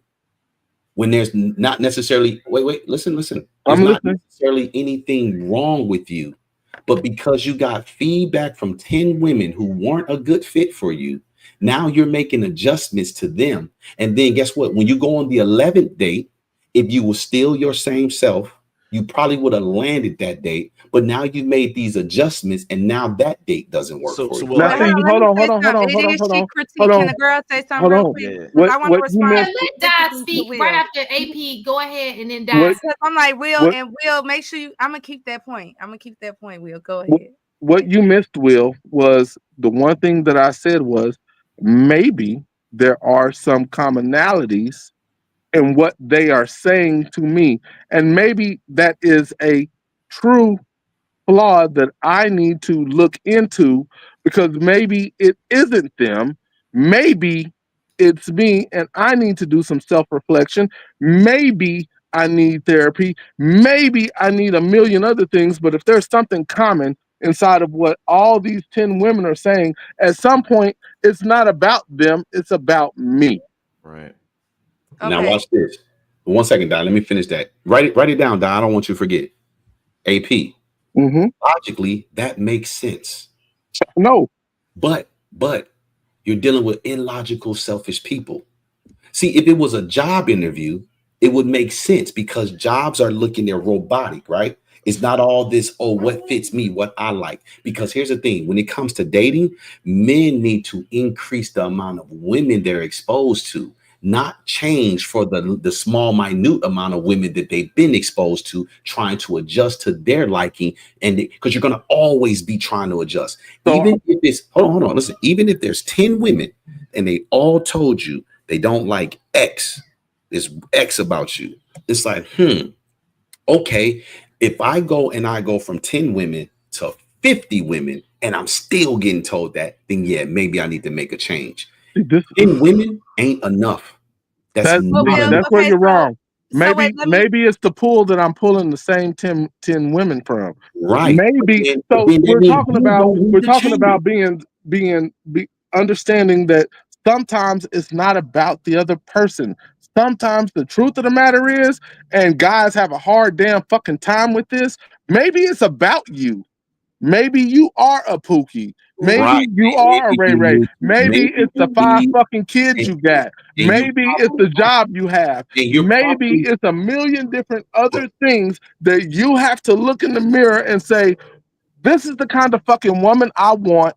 So how do I need to move to attract this woman? Because it's on me. I'm the one that's looking for that. Okay, go ahead, Ms. Di. I'm sorry. Okay, so y'all know I'm always devil's advocate, so I'm gonna play both points. So to AP's point, I get what he's saying, because if I am a woman who wants a man who can lead, guide her, protect her, and I start dating those type of men, but I was originally this independent woman who was used to taking guys up under my wing, how I move with them is going to be different than these new 10 men that I'm dating, right? And now that I'm dating these men who have some quality about themselves that these guys didn't have, if they're giving me opinions and saying, hey, you're coming off combative, hey, you're not trusting me, I'm here already, they wasn't, you know what I'm saying, I'm gonna have to take that feedback. But to Will's point, it can be a negative thing on guys' ends, right? Say if this guy is going for a certain girl, right, and he's constantly getting rejected by this certain girl, but this girl might not necessarily be his type. It's just the type that maybe the world told him, oh, these are the trophies. You know what I'm saying? These are the specific. If you constantly going for this type and you're unhappy too, like this type isn't bringing any type of substance to your life, you just constantly getting rejected and you just constantly pushing for something, but you're not really self-reflecting on the rejection, it can be a toxic thing. It could definitely be a toxic thing. And you're not dating within your pool. So then now you're wondering, why am I constantly being rejected? Well, maybe this ain't the type of woman you should be leading. Maybe you can't lead this woman. You know what I'm saying? This is not the woman for you to be leading. So I understand definitely both points. Sometimes it could be a self-reflection where you need to change who you are, or you really just need to change your pool of women that you're dating. You're 100% correct. But that's still self-reflection on the man. Yeah, at the end of the day, even with what you said, Miss Di, is that's still the self-reflection of the man. Maybe this is the kind of woman that I'm being told by society, and maybe all 10 of them are saying the exact same thing. So maybe I need to change where I go look for women. But that maybe I need to change you. I'm just saying, like, if we don't look back at who we are, right, and what we want, what we truly want, and what is good for us, as men, we're doomed and destined to fail. And I also believe that if we're doomed and destined to fail, we're doomed and destined to fail the Black community. And if we're doomed and destined to fail the Black community itself will fail. So if we can't look inside of ourselves and figure out what the hell is wrong with us, how can we expect, as many men will say, these women who think like children to make the damn decisions for the community? Because we have honestly seen how that looks over the last 30 years. But anyway, that's a different conversation. AP, I don't think he's saying that. He's saying, like, even though he's saying that man, like that, the first instance I get, like, okay, yeah, that man needs to change because he's trying to level up. But in the instance that Will talking, he's saying that man probably don't need to change. He probably just needs to love himself more. You know what I'm saying? And I guess that's a way of changing, but not who he is. Yeah, let me say something real quick. Yeah, it is still self-reflection. Will, you could be right and you could be wrong at the same time. There might be, let me go with this, that if you're closed off to the point where you're not going to take any feedback from the people that you struck out with, and you feel like there's nothing wrong with me, I'm just going to keep going, I'll figure it out, I'll find it's just I keep running into the wrong people. That's kind of risky. The way I look at it is, when you're dating with intention and you're building the friendship first, regardless of whether it works out for you and said person. They're getting to know you, you're getting to know them, and they're able to give you some constructive feedback. And to your point, chances are you're gonna probably start to run across some common things, assessments that they're hearing from you. It's up to you if you want to take that in and actually work on that. But my question to you is this, Will: at what point and what scenario are you actually taking feedback from the people that you date to improve yourself, or is it all within you to make that assessment? Well, look, y'all, I'm about to wrap this up because I gotta go. But look, here's the thing, Room. Again, y'all not listening to me. I told him 10 women may not be enough to justifiably say that you need to change. We heard that. Right, but I said if 50 women told you this, then yeah, you might need to do, bro. Look, I can tell you probably date. Do you date one woman at a time? I am now. Okay, so you don't date 2 or 3 women at a time. 4 or 5. Absolutely not. Not anymore. Not anymore. Give them the attention. Y'all, I'm sorry. You're right. I'm sorry. That's my bad. That's my bad. That's my bad. I'm gonna go to sleep because y'all not gonna let me. No, but before you go, that's Will, my bad. Before you go, Will, I heard you talk about the 50 women, but let's be honest with you. The average man is not going on 50. This is just me throwing numbers out there. I'm not being literal and thinking that the average guy is going to take 50 women. What I said to him is, by the time you've entertained 50 women, and you keep hearing this, right? Now, if you've dated 25 women, and you've heard the same thing from those 25 women, and let's say all 25 of those women are bottle girls, you keep going for the same type of woman and you keep getting told the same type of thing, sir, your problem is not you. Your problem, it is you, because it's where you're searching for your woman. It's not necessary. If you got to wait till 25 women to start making changes in yourself. AP did say that, Will. AP did say that, Will. I think you wasted. I know, and I was trying to tell him that, yes, when he said, he put the caveat, maybe you need to look in different places. Yes, but that doesn't mean you need to change you. Where you're looking is probably the problem. That's true too. So at the end of the day, you know how many women say, "Oh, I want a 6-figure man." Okay, cool. You want a 6-figure man? Well, guess what? What if all 6-figure men think alike? And you think you're not going to acquiesce to that because you're trying to find the kind of 6-figure man that will deal with you? Then, baby girl, you're the problem, because you're not adjusting, like Di said, for the type of man you're trying to get. If this is a different type of man who's on a higher tier than what you're accustomed to, you're going to have to adjust who you are. You can't stay the same and try to get better. I think we're all saying that. But we're not all saying that, because I'm telling AP, if he goes out on 10 dates with 10 different women and it doesn't work out, and all those women tell him something about him that they didn't like is the reason why they didn't choose him. We didn't articulate that he was leveling up in those 10 women. We just said this was 10 random women that was telling him what they didn't like. And now he's making changes, trying to. No. You didn't listen to me then. Because what I said was, if I'm finding a consistent theme, did I not say that? If there's something similar, right? AP, hold on. I'm the one that gave the scenario. But right, you can give the scenario, but at the same time, if I say, because the context is, if they're all saying something very similar, I heard you. There's something inside of me. No, AP. Whether I need to change the place where I'm looking, or upgrade who I am. Right, but because I'm not going to go backwards, right? AP. If you just change where you're looking for women, does that mean you need to change who you are as a person? It means I self-reflected and understood that I'm not looking in the right place for the women that I need. But AP, you first said if you heard 10 women tell you something about you, that maybe you need to make some changes. And I'm telling you that's not true. Check this out. If you're meeting bottle girls, say you're going to the club and you have this theme for cute bottle girls and you keep trying to talk to them. Mm-hmm. Well, if you stay the same person and you just maybe try to talk to a woman at church, do you think you'll get the exact same reaction from the church woman that you're getting from the 10 bottle girls? I'm no longer the same person because I'm not looking in the same place for the same woman. No, I'm not. I have changed exactly. This is going on forever. I have changed where I look.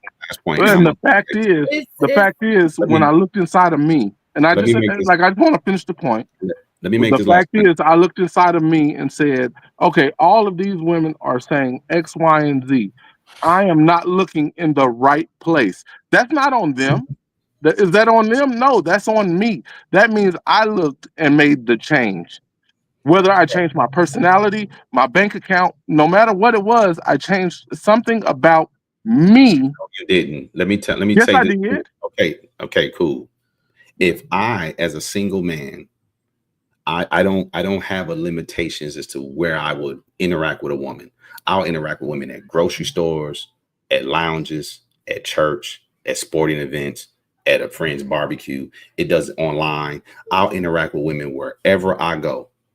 I'm the same person no matter what venue I'm in. I'm not changing who I am because I'm in a different venue, but I'm probably going to get a different reception from the women based on the venue. That don't mean I changed who I am. Not necessarily.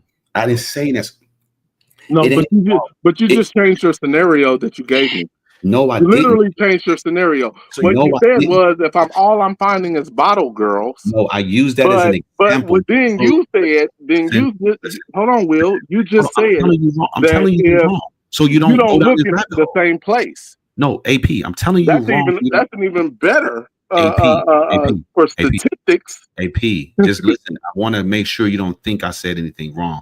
I just used the 10 bottle girls as an example to say, just because 10 people told you something negative about you, it doesn't mean you have to change you. Because like Di and I agree that maybe you're just looking in a venue where you got superficial people. You don't necessarily know these people are superficial, but they're superficial nonetheless.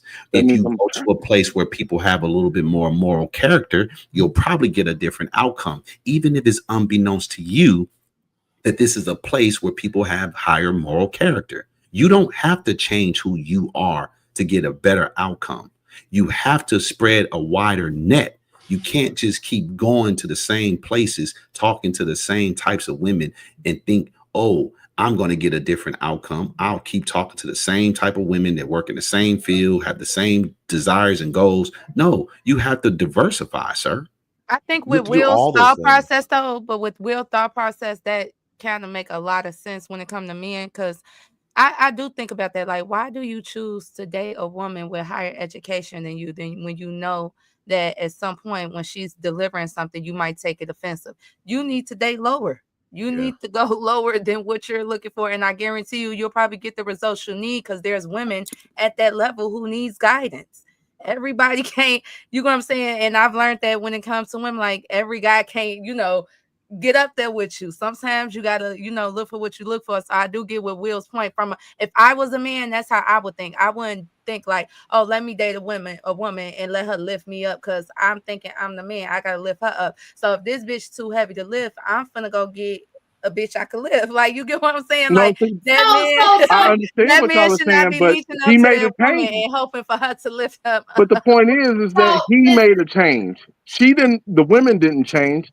The man changed something.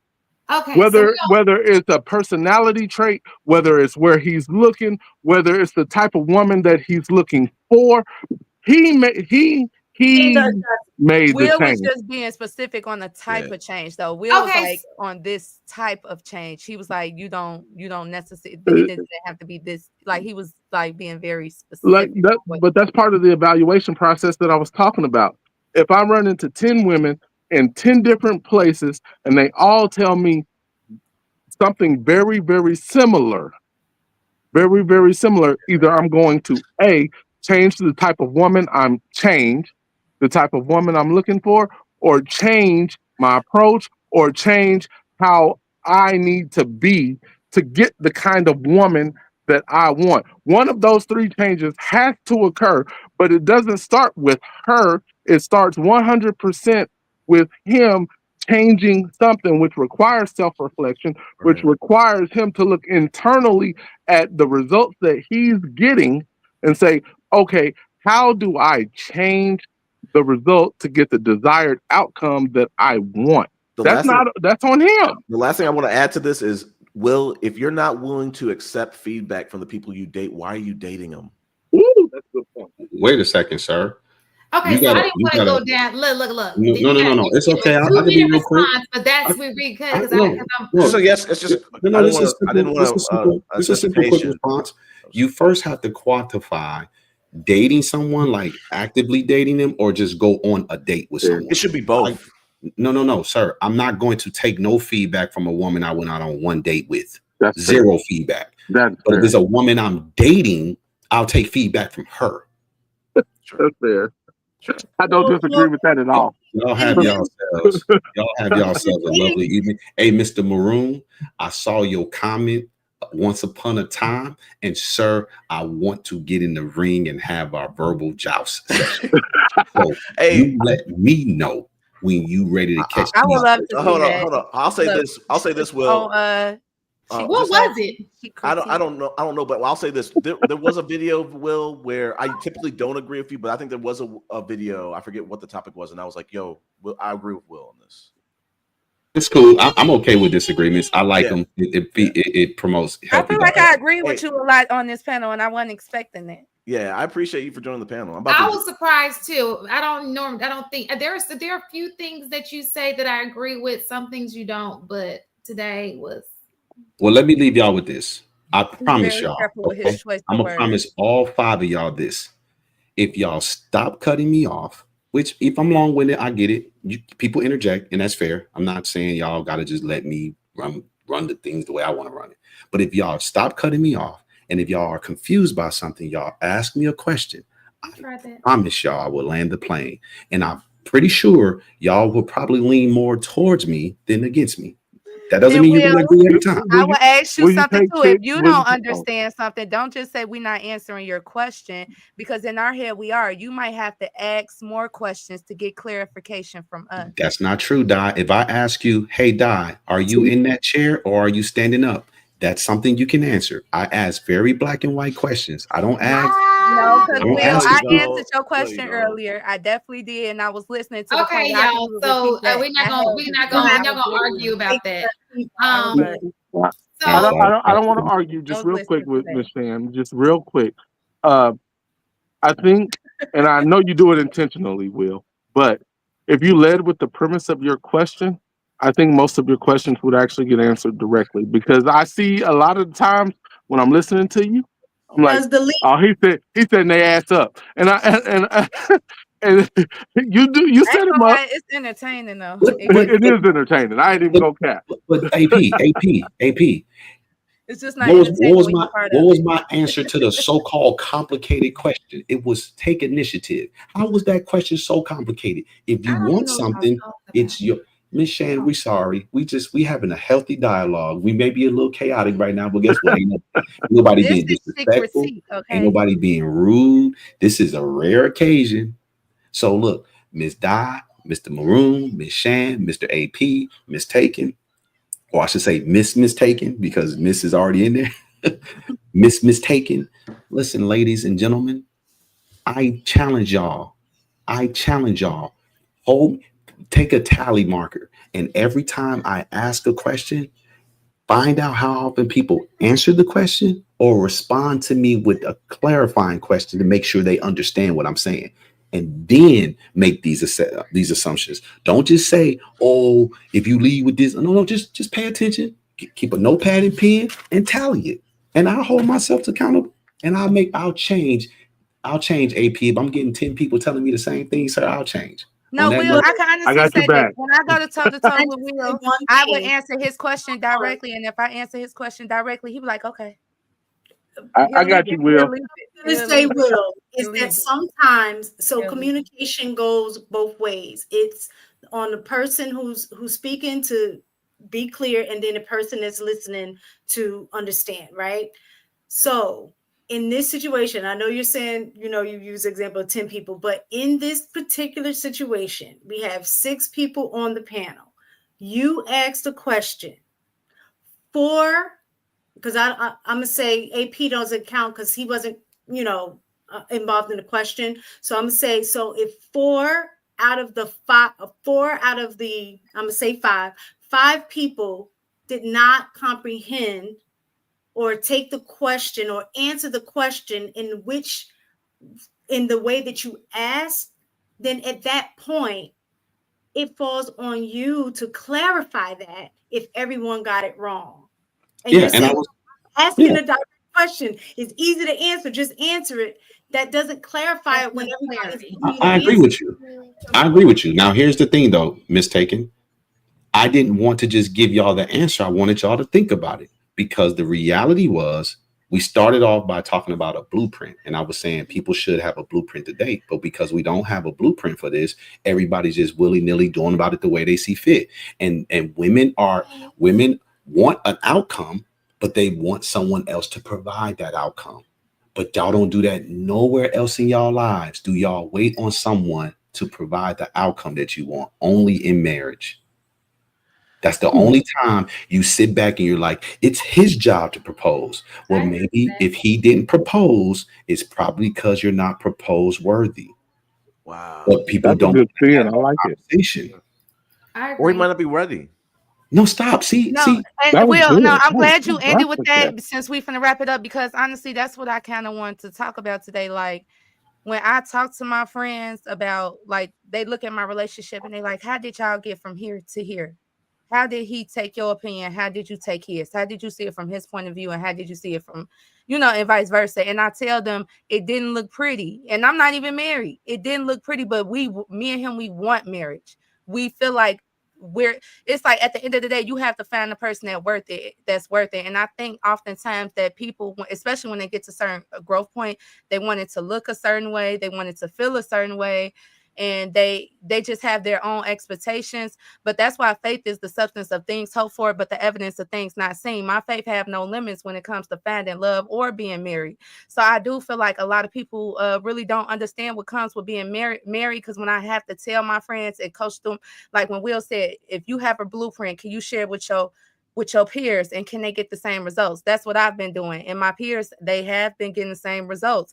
And even though it looked ugly, and even though as a woman, I felt like, dang, this is unfair to me. But then I'm like, I'm not too good to endure like that I shouldn't be thinking of it like that. You know what I'm saying? Because my feeling of enduring what I do to him, he feel the same way. Even though the actions aren't the same, the emotions that I'm evoking out of him as we're going through this process, it's the same thing and it's the same feeling, and we're both enduring. It's just we show it more. It's just a lot of men don't tend to show it. So I do agree with you, Will. Like, a lot of women do have to understand, like, hey, sometimes our role look like this and sometimes their role look like this, but we in this together. It's us against the problem, and as long as we keep it that way, we can get somewhere.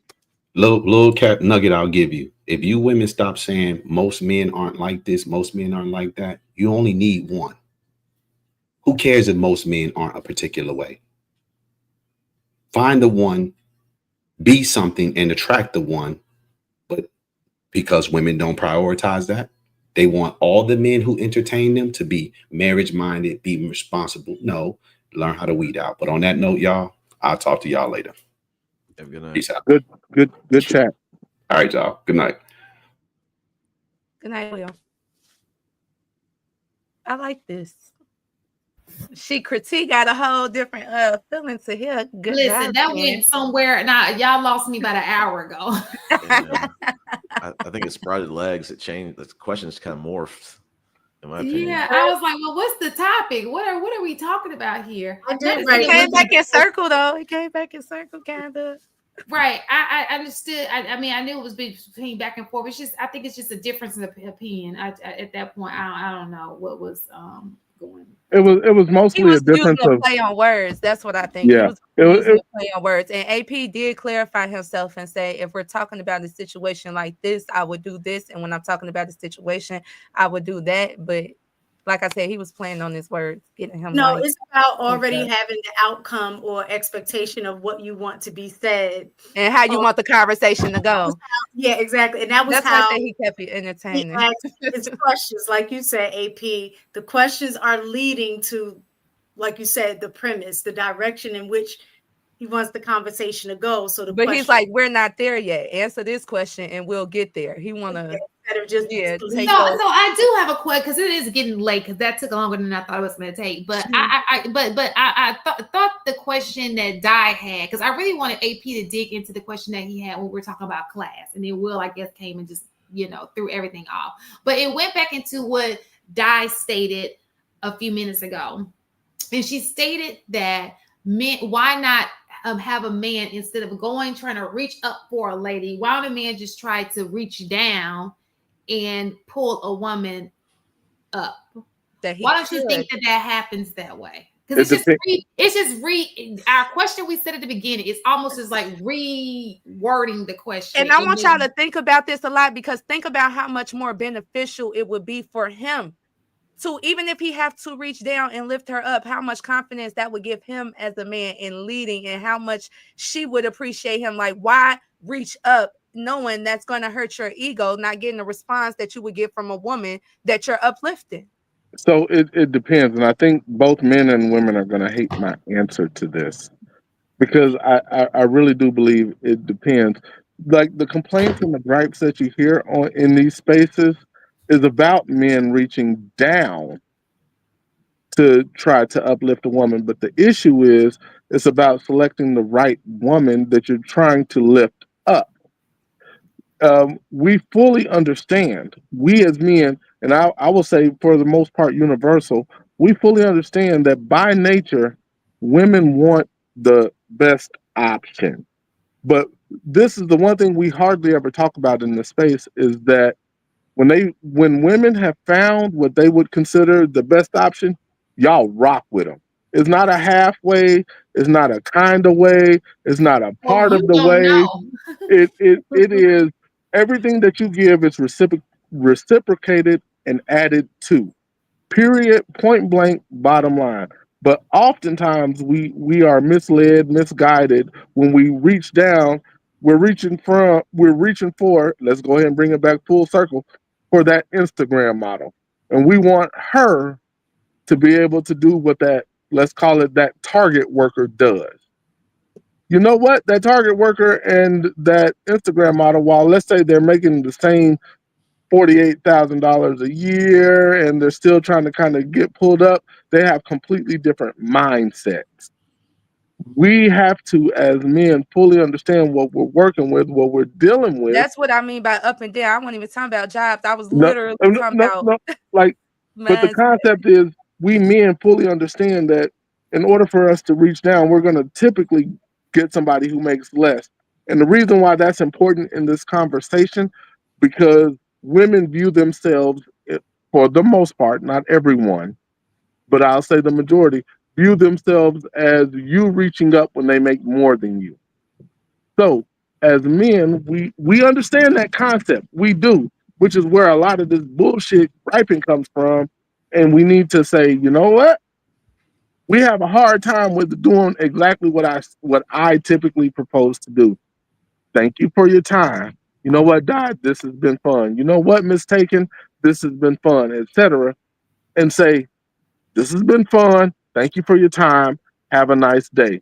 We want that woman to acquiesce, the woman that doesn't have the ability to acquiesce to our program. We want that woman to acquiesce to our program. Meanwhile, there's a woman at Home Depot. There's a woman at Target. There's a woman working at your local Mexican restaurant that can fulfill that obligation. But did you know that most of these men arguments are based on things like that? They get with a woman that's technically not his type, but he want him to be his type. And because she's not willing to follow him, it's a her problem. Right. How? Yeah, I fully man is understand. Always here. And I was just telling my guy this the other day. He was like, why is it that when I'm not doing right, these are the repercussions of my actions? And I'm like, I'm trying to tell you right now, as a person who's done it, even when I didn't feel like doing it, this is my biological reaction to you when you're not working and you're doing this. And your biological reaction, an idle mind is a devil's playground. You know what I'm saying? These are our biological reactions. So, and I told him, if you're not working, if you're not speaking to me correctly, I'm not gonna feel safe. It's going to be a reaction to me. So when I hear these guys like, this woman was like this, it's like, do you not understand that your action is reaction, even if it's my healing? You know what I'm saying? He's triggered me to points where I'm reacting to my childhood trauma that I didn't even know I had there. You know what I'm saying? He was teaching me things. So I'm yeah, listening to you. I'm sorry. go I'm just ahead. moving back to the porch No, because you okay. Atlanta decided to send their rain to Charlotte. Yeah. We just had range. Chicago sent it too.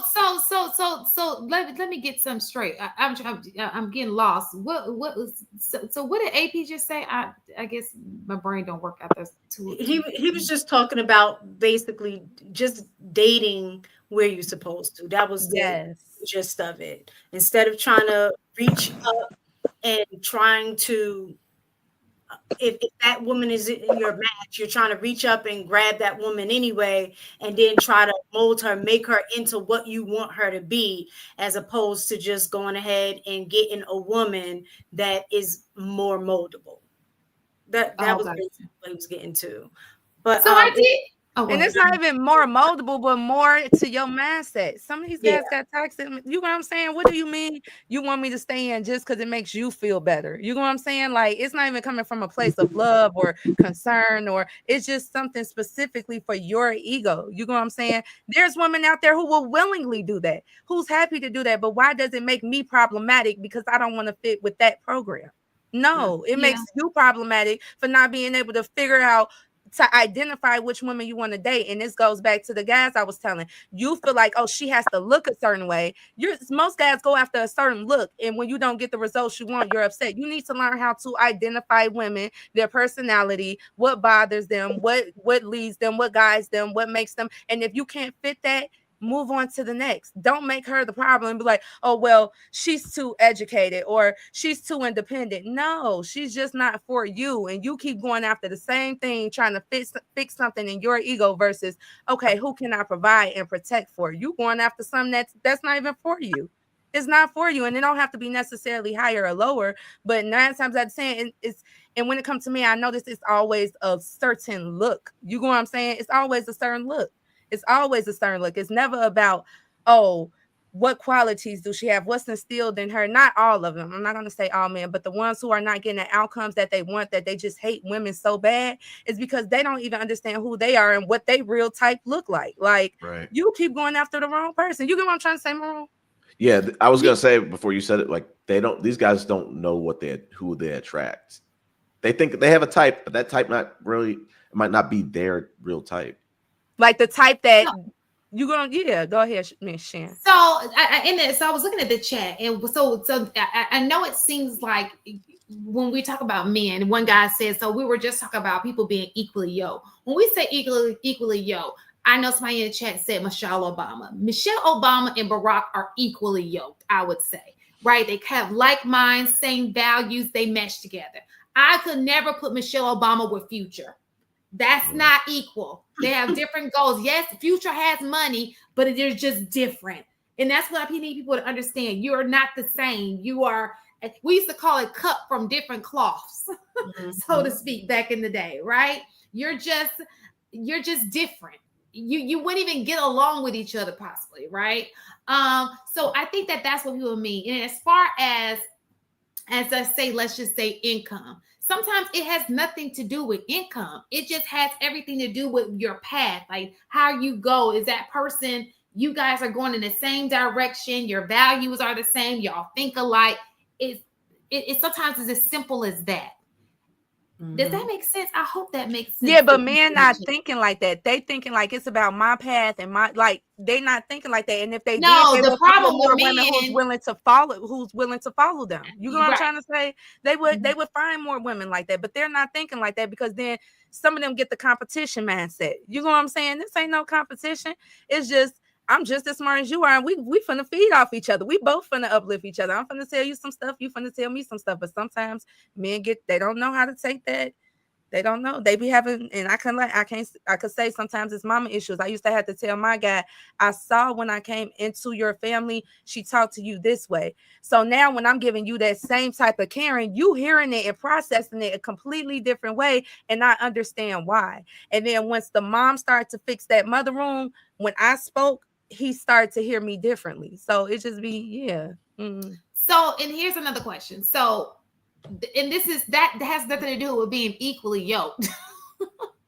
I think this is going over people's head a little bit. I think that this is exactly what we were talking about, being equally yoked. You said, then why she make him look bad instead?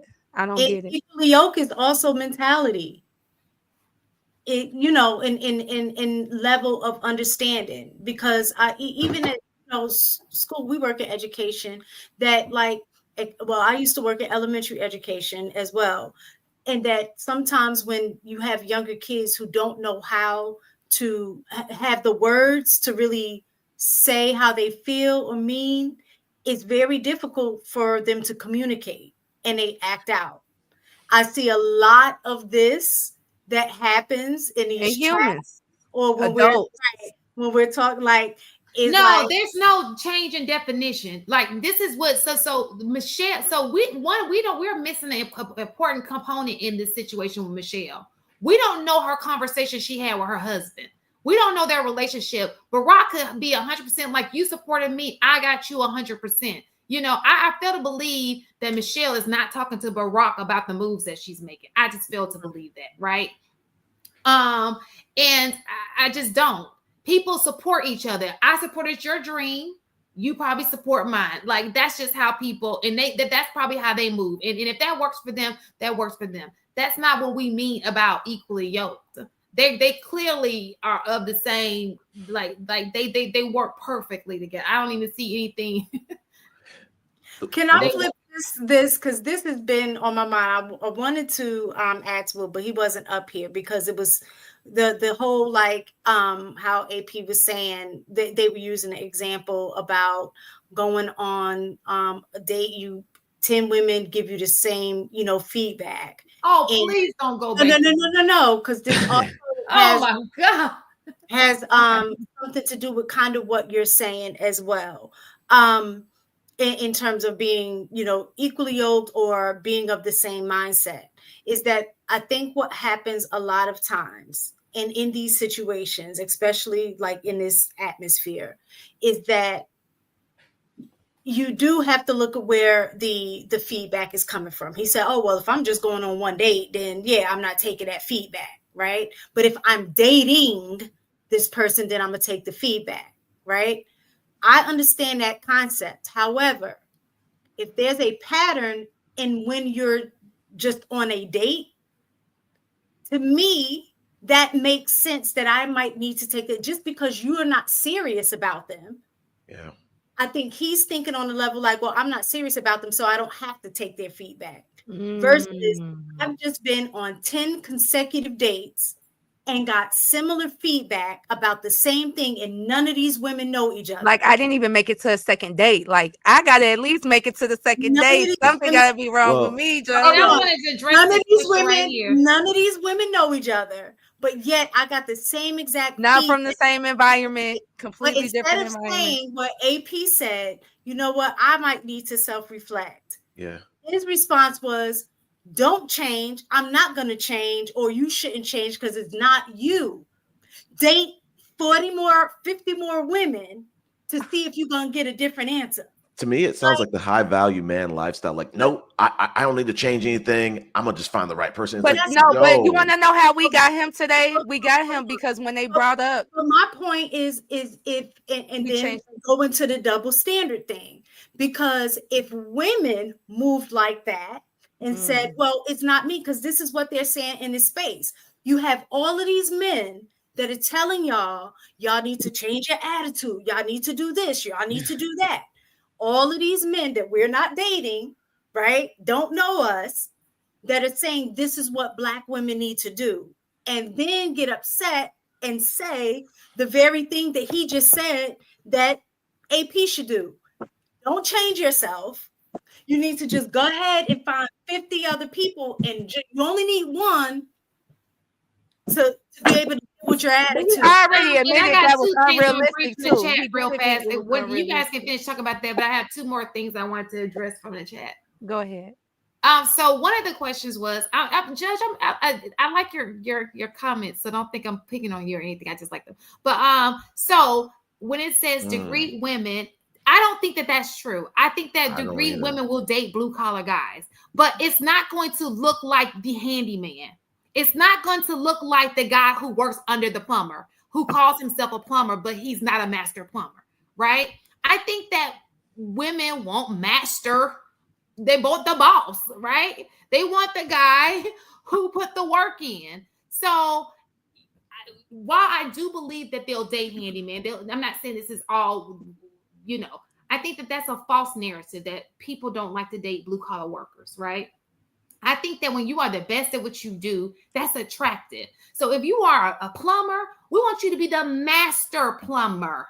We want you to be ready to own your own business and be doing it big because you have business sense. You know how to run your company, you are running things. The same thing with the electrician. We want you to be the master electrician, the business, the person that people have to report to. You got the people out in the field. Does that make sense? I think that's how that's a tricky, you know what I'm saying? I think that that's a false narrative. I don't think that people don't I hate the fact, but to a degree, I also think that a degree woman would marry a blue collar worker, even if he is not the master electrician. It is about what else does he offer? Is he fulfilling other areas in my life? So even though he may not have the college degree or this and that, I can use my college degree to help build him up. If it's especially in an area like if I had a business degree and he is a plumber, and like you said, it's about the willingness. Is he willing to allow me to help him? And is that the direction that he wants to go? But like the direction he wants to go.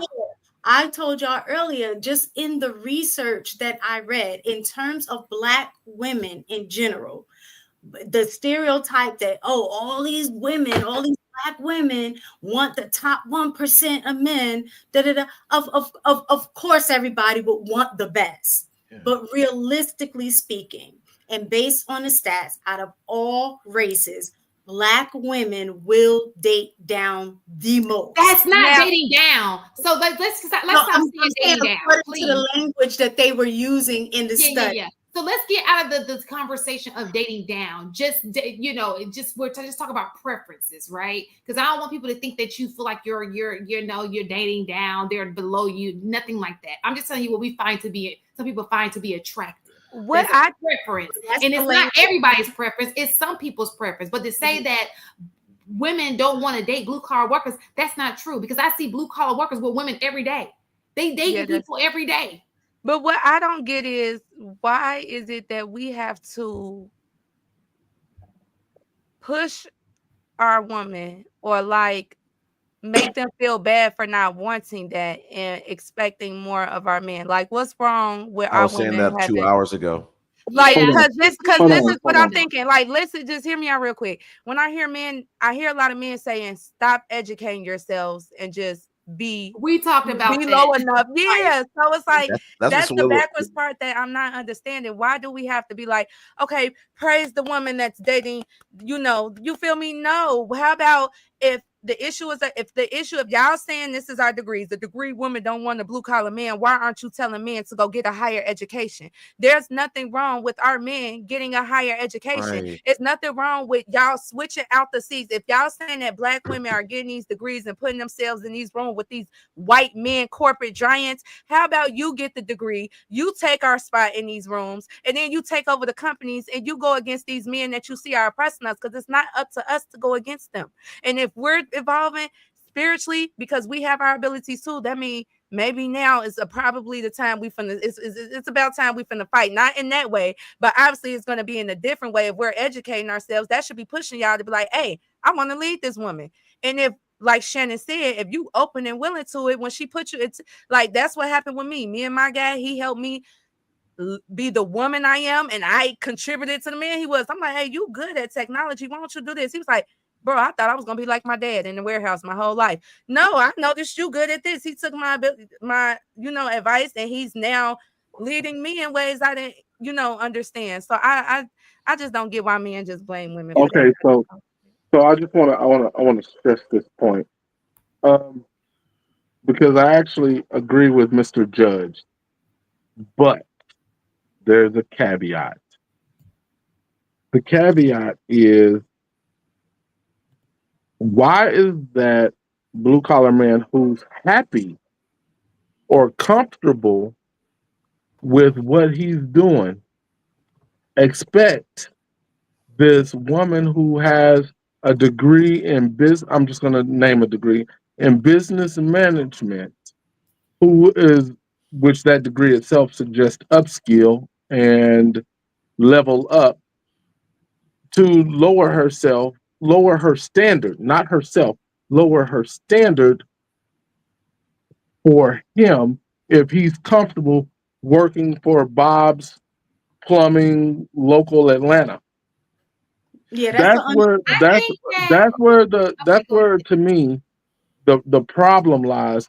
We got dude working at Bob's Plumbing on a lot of these podcasts and in a lot of these conversations saying educated women don't go for me. Well, of course the woman with the business management degree or the lawyer, you're likely not, you're let's be honest, you're likely going to have trouble navigating some of the spaces that she's going to put herself in. Let's be honest. Now the second part of that is women, why are y'all trying to build a Bob? Stop trying to build a Bob. Let's go ahead and let's accept the fact that Tyrone at Bob's Plumbing, even though he lays the pipe like a champ because you allowed him to, and that's a whole different conversation. But even though he lays the pipe like a champ, why are you trying to convince him he needs to own Bob's Plumbing when he's quite content where he's at? The fact is, we're going to get right back to the conversation when I asked HB about being equally where they're at. Some men want to grow. You're right. But at the same time, you have to be, as a woman, looking for whatever it is you're looking for. If you're looking for marriage, you have to be able to identify that Tyrone is content where he's at, and you don't need to build him up or build him to your specifications, not build him up, build him to your specifications, and just say, you know what? We're not equally yoked. We are not aligned. We are not going in the same direction. And I suggest the same for Tyrone at Bob's Plumbing, to simply say, you know what, Di, look, I think you're fine. I think you're beautiful. I think you have a lot to offer, but what you want, I'm not going to give you. And I think it's incumbent upon both people, and I know Shannon mistaken, I've heard me say this a million times. Quit wasting time. You already know it's not going anywhere, but you're liking Long Dong Silver to go ahead and keep doing what he's doing and bending you over the backboard, and dude is loving it too. But both of y'all want marriage. The shit is crazy to me, but you're not aligned. So and it's never gonna work. So let Maroon go, and then I had to. Yeah, I was gonna kick it to you, Shan. I was just gonna say I don't like that comment on, no disrespect, Judge, on the premise, on the surface of, like, I think it instills this inferiority complex that men have, like, oh my gosh, I'm not 6 feet tall, I can't date someone who's 6 feet tall. Oh my gosh, I'm blue collar. She swiped on me on Hinge. I can't accept this because I'm a blue collar. Man, if you don't take that date and just see where that can go, that's all I'm saying. If you have good intentions, don't do it on some. Yeah, you feel me? It's just too many, and that's the only reason why I see why women say that, because there's too many guys out there not with good intentions. And I'm not saying there's not guys who's not, but like Shan said, you gotta have some experience, because this is me. I used to date like that when I was younger, and it took me some experience to decipher, okay, this guy's really pushing, this guy's not. I was always that, that nice girl. Like, I'm not gonna say nice, but a lot of guys, I made more money than them. I was more disciplined in areas, and I had to realize, like, okay, they fishing me out now. Like, there's some things, like, now I gotta be a little bit more stern and on. You feel me? Like, I can't be as understanding to everything, because some guys out there would take advantage. I wouldn't recommend young women to do that. Just real quick, I want to push back on Will just a little bit. I don't think guys are doing that. I think guys are actually taking the date. This is actually what I think is happening. Guys are taking the date with the woman with the 19 degrees, and they're going out on these dates, and they're figuring out that these women carry certain expectations. And I think that the problem is on both sides. I think that men look at boundaries as this woman is not submissive, and women look at his lack of upskilling as a lack of motivation. When again, it all comes back down and back to the alignment. Y'all aren't aligned, and it's okay. That's the problem. Nobody's willing to say, you know what, we're not aligned. I'm gonna tell you, I would never be aligned with somebody who's showing their butt on the $5.99 app or whatever it's called. That would never work for me. So as soon as we have the conversation about what you do, and if you're open enough to say, you know what, I'm on the I don't remember the name of the app. Y'all gotta help me. You said about OnlyFans. I thought you said about Instagram. I'm like, I got my pictures on Instagram, but I don't do OnlyFans. You start going to detail. I'm like, hold on. That's on the fan. Once we have that conversation, I can say, look, boo, hey, look, I respect your hustle, but we're not aligned. Mm-hmm. And I'm not here to knock you. Hopefully you find exactly what you're looking for, but you're not the one for me. And vice versa. We move through this dating thing without being intentional about what we're really looking for. Right. And what I find is that guys will become content with just getting some box. But the problem with that is you're not being honest about what you really want. Right.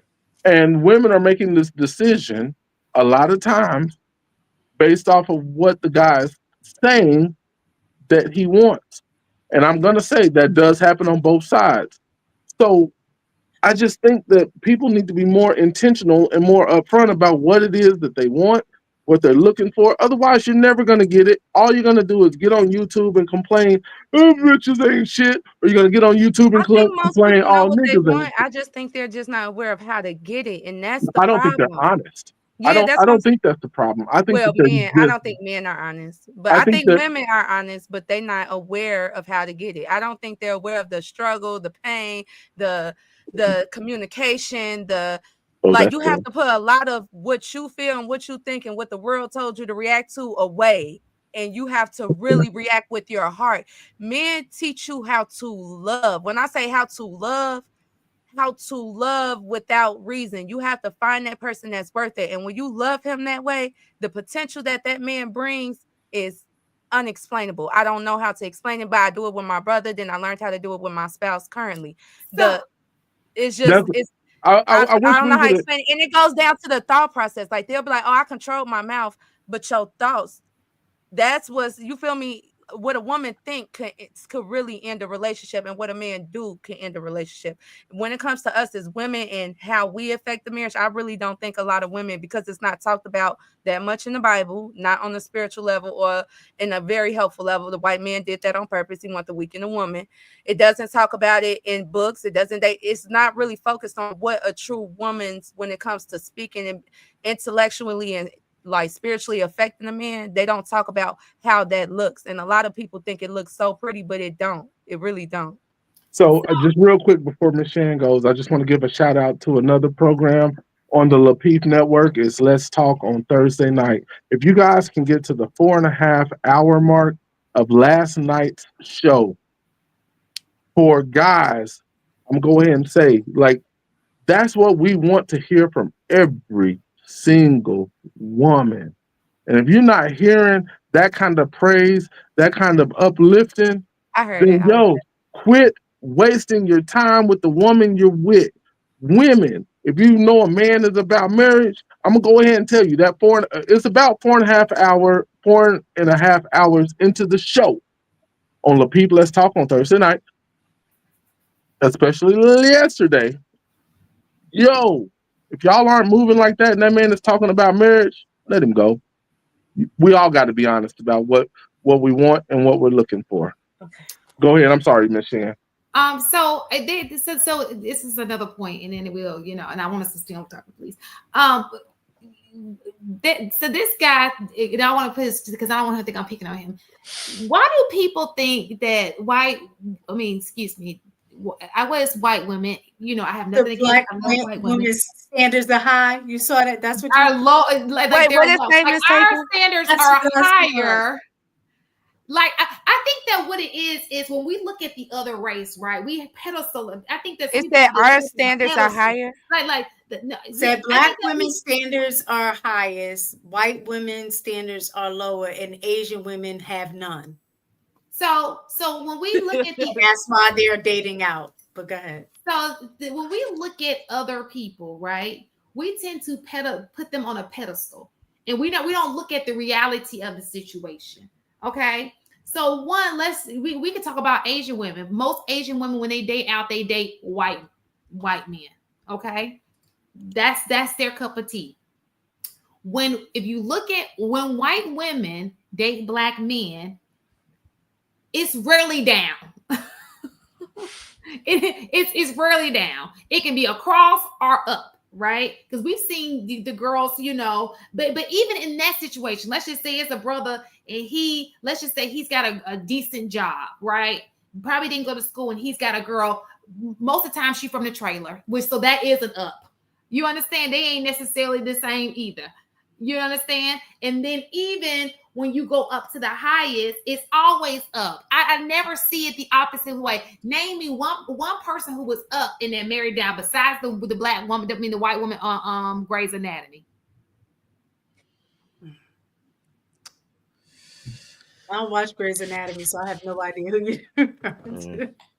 I think part of the issue with that statement that person made was we have no idea in a lot of these cases anything about these cultures, but we're judging ours and just saying, oh, black women's standards are really high, but you don't understand the culture and those other women. You don't understand what their standards are.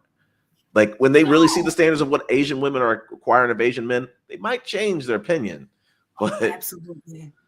Absolutely. So Amira said it's okay, but first of all, let's be clear. Gold bars and for women to have standards. I'm not saying that anybody's wrong. Yeah. Because I'm like, what's wrong with black women? Do you get what he's doing? Like, and I feel bad for him because it's like, what's wrong with black women having standards? Right. What's wrong with black women wanting something healthy? What's wrong with black women wanting something stable?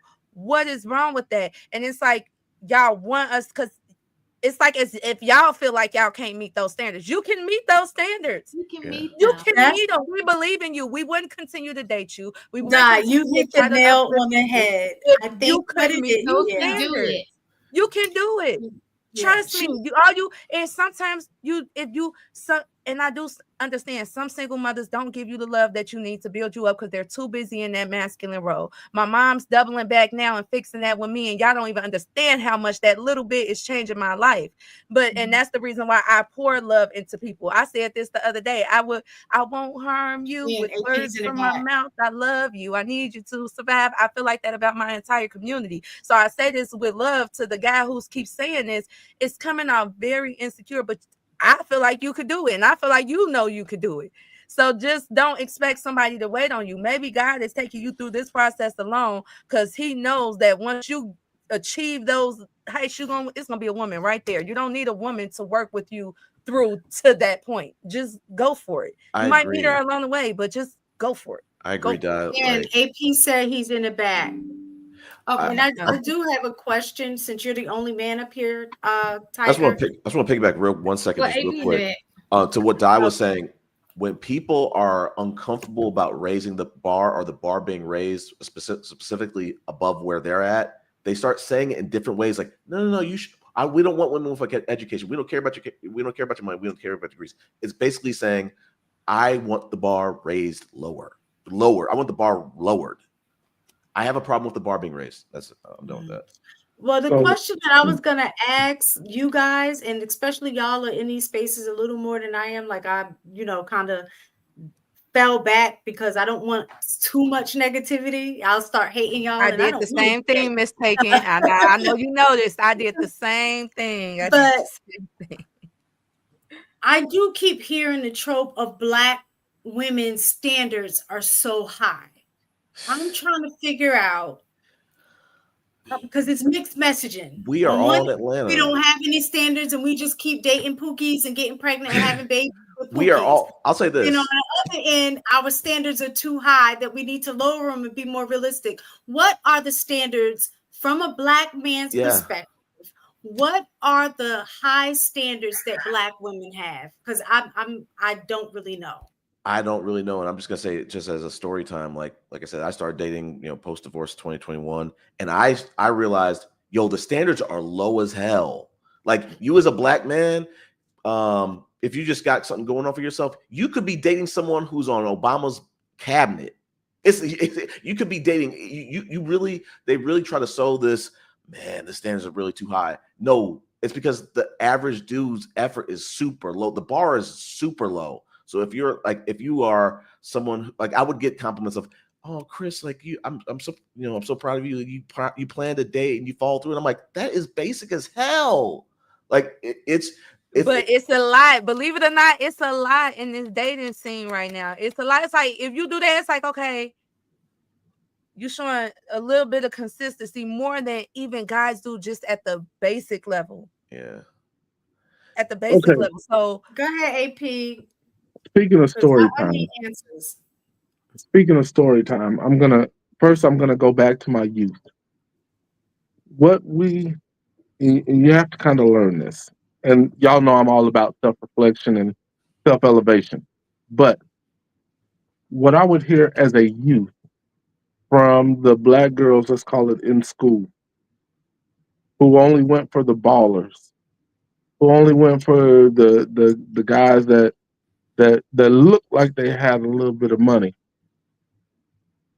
is you got to level up. You got to do X, Y, and Z. And in my mind, I'm like, bitch, I live in the projects with my mama. Like, I don't know what you're talking about. But you hear that so often.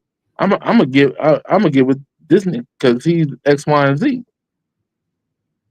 Then you go to college, and you notice that y'all ladies, y'all Black women, y'all about business, real talk. Either in college y'all are getting pregnant or y'all all about business. Period. That's the way it is. But I was never about just, busting down, and I recognize this is anecdotal, and I'm gonna drive it to a point in a moment. But the ones that were about business, oh, nigga, you this kind of major, blase. Like, bitch, I could still have you if I want to. But anyway, different conversation. But you hear this a lot. But the one thing that's consistent through both of those is this isn't about the white girl standards being lower. It is they see something a very specific way, and I'd argue that they're taught to see something a very specific way, and they can forecast your trajectory. So they typically will either, if you're an athlete, they acquiesce to exactly what you say, or they give you words of affirmation. You're gonna get to where you need to be. Y'all don't do that. Y'all challenge. Wait, I'm getting there. I'm driving to a point. Y'all challenge. But the one thing I've learned as I've gotten older is y'all are in frame before we are. Y'all recognize kings before we do. Y'all recognize the royalty before we're ready to identify that piece. But keep in mind, by that time, all I've heard from every other race, except for my own people, is you got it, you'll get there. No, y'all are hypercritical. As young girls, you're super hypercritical of the young boys. And we're like, bitch, I just play football and I live in the projects. Why are you hitting me like that? But we don't understand until we get older. And we decide to say, okay, let me sit back and see what these, when you first had the conversation with yourself, let me sit back and see what these hoes talking about. Pardon my language. Pardon my language. I'm not trying to disrespect anybody. But if you sit back and you listen and you really fully understand all of these lessons that you were taught by these Black women, you're like, oh shit, all they're basically asking me to do is level up. And that's why, AP, I was just careful on my delivery to the guy who gave that comment.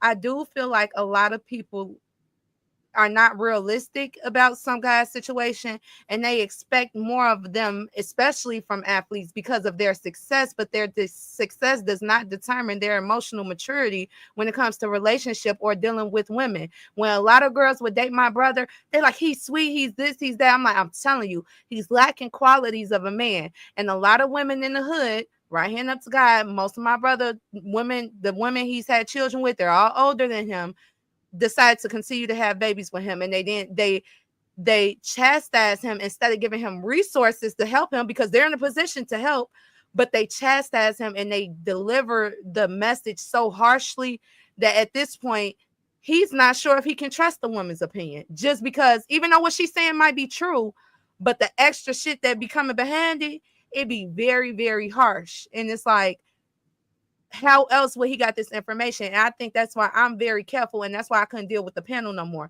because I am very careful on how I deliver my information and my thought process. And when I see you're not handling me with that same care, we got an issue.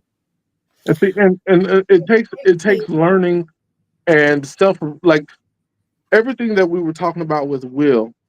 The main point I wanted to drive home, this was literally my main point, was you've got to have the ability to look inside yourself and say, no matter what the scenario is, not just women, but every scenario, the workplace, the home life, the restaurant, the mall, the money, whatever it is, you got to be able to look inside yourself and say, what is it about me that's not allowing me to produce the result that I want?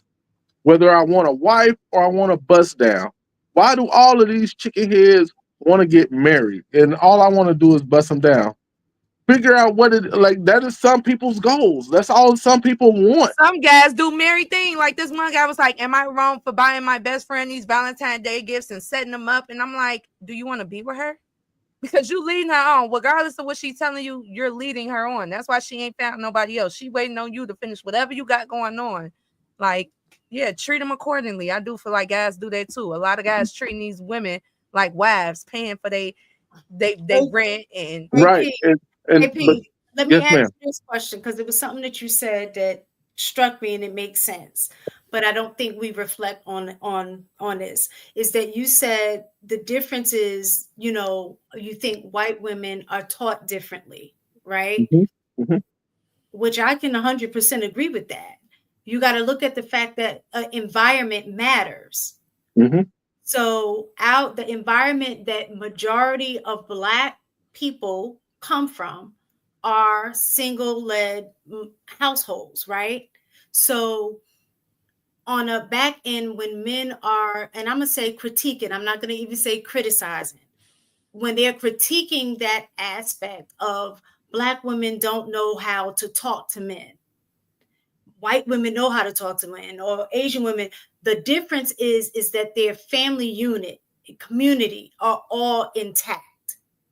So a lot of times when we're making these comparisons, and I've done it too, when we're making these comparisons and they're apples and oranges. Like we both are women, but we're from a very different fruit tree. No, and I agree. And I feel like when we talk about Afro cheap fruit tree, Black people talk down on it. Let me finish. Keep going. So the idea behind when men are looking for Black women to be soft, be feminine, be this, be that, it's in a comparison to other women that don't come from the same environment, the same foundation. And it's like Black men are looking for Black women to already have their stuff together, to be able to absorb their trauma and hold it for them to help them. But we don't have that either. And when we tell y'all how to get it, y'all don't listen. Let me. So you ready? You ready for the real fucked up part real quick? Y'all ready for the real fucked up part real quick? The fuck that got to do with me?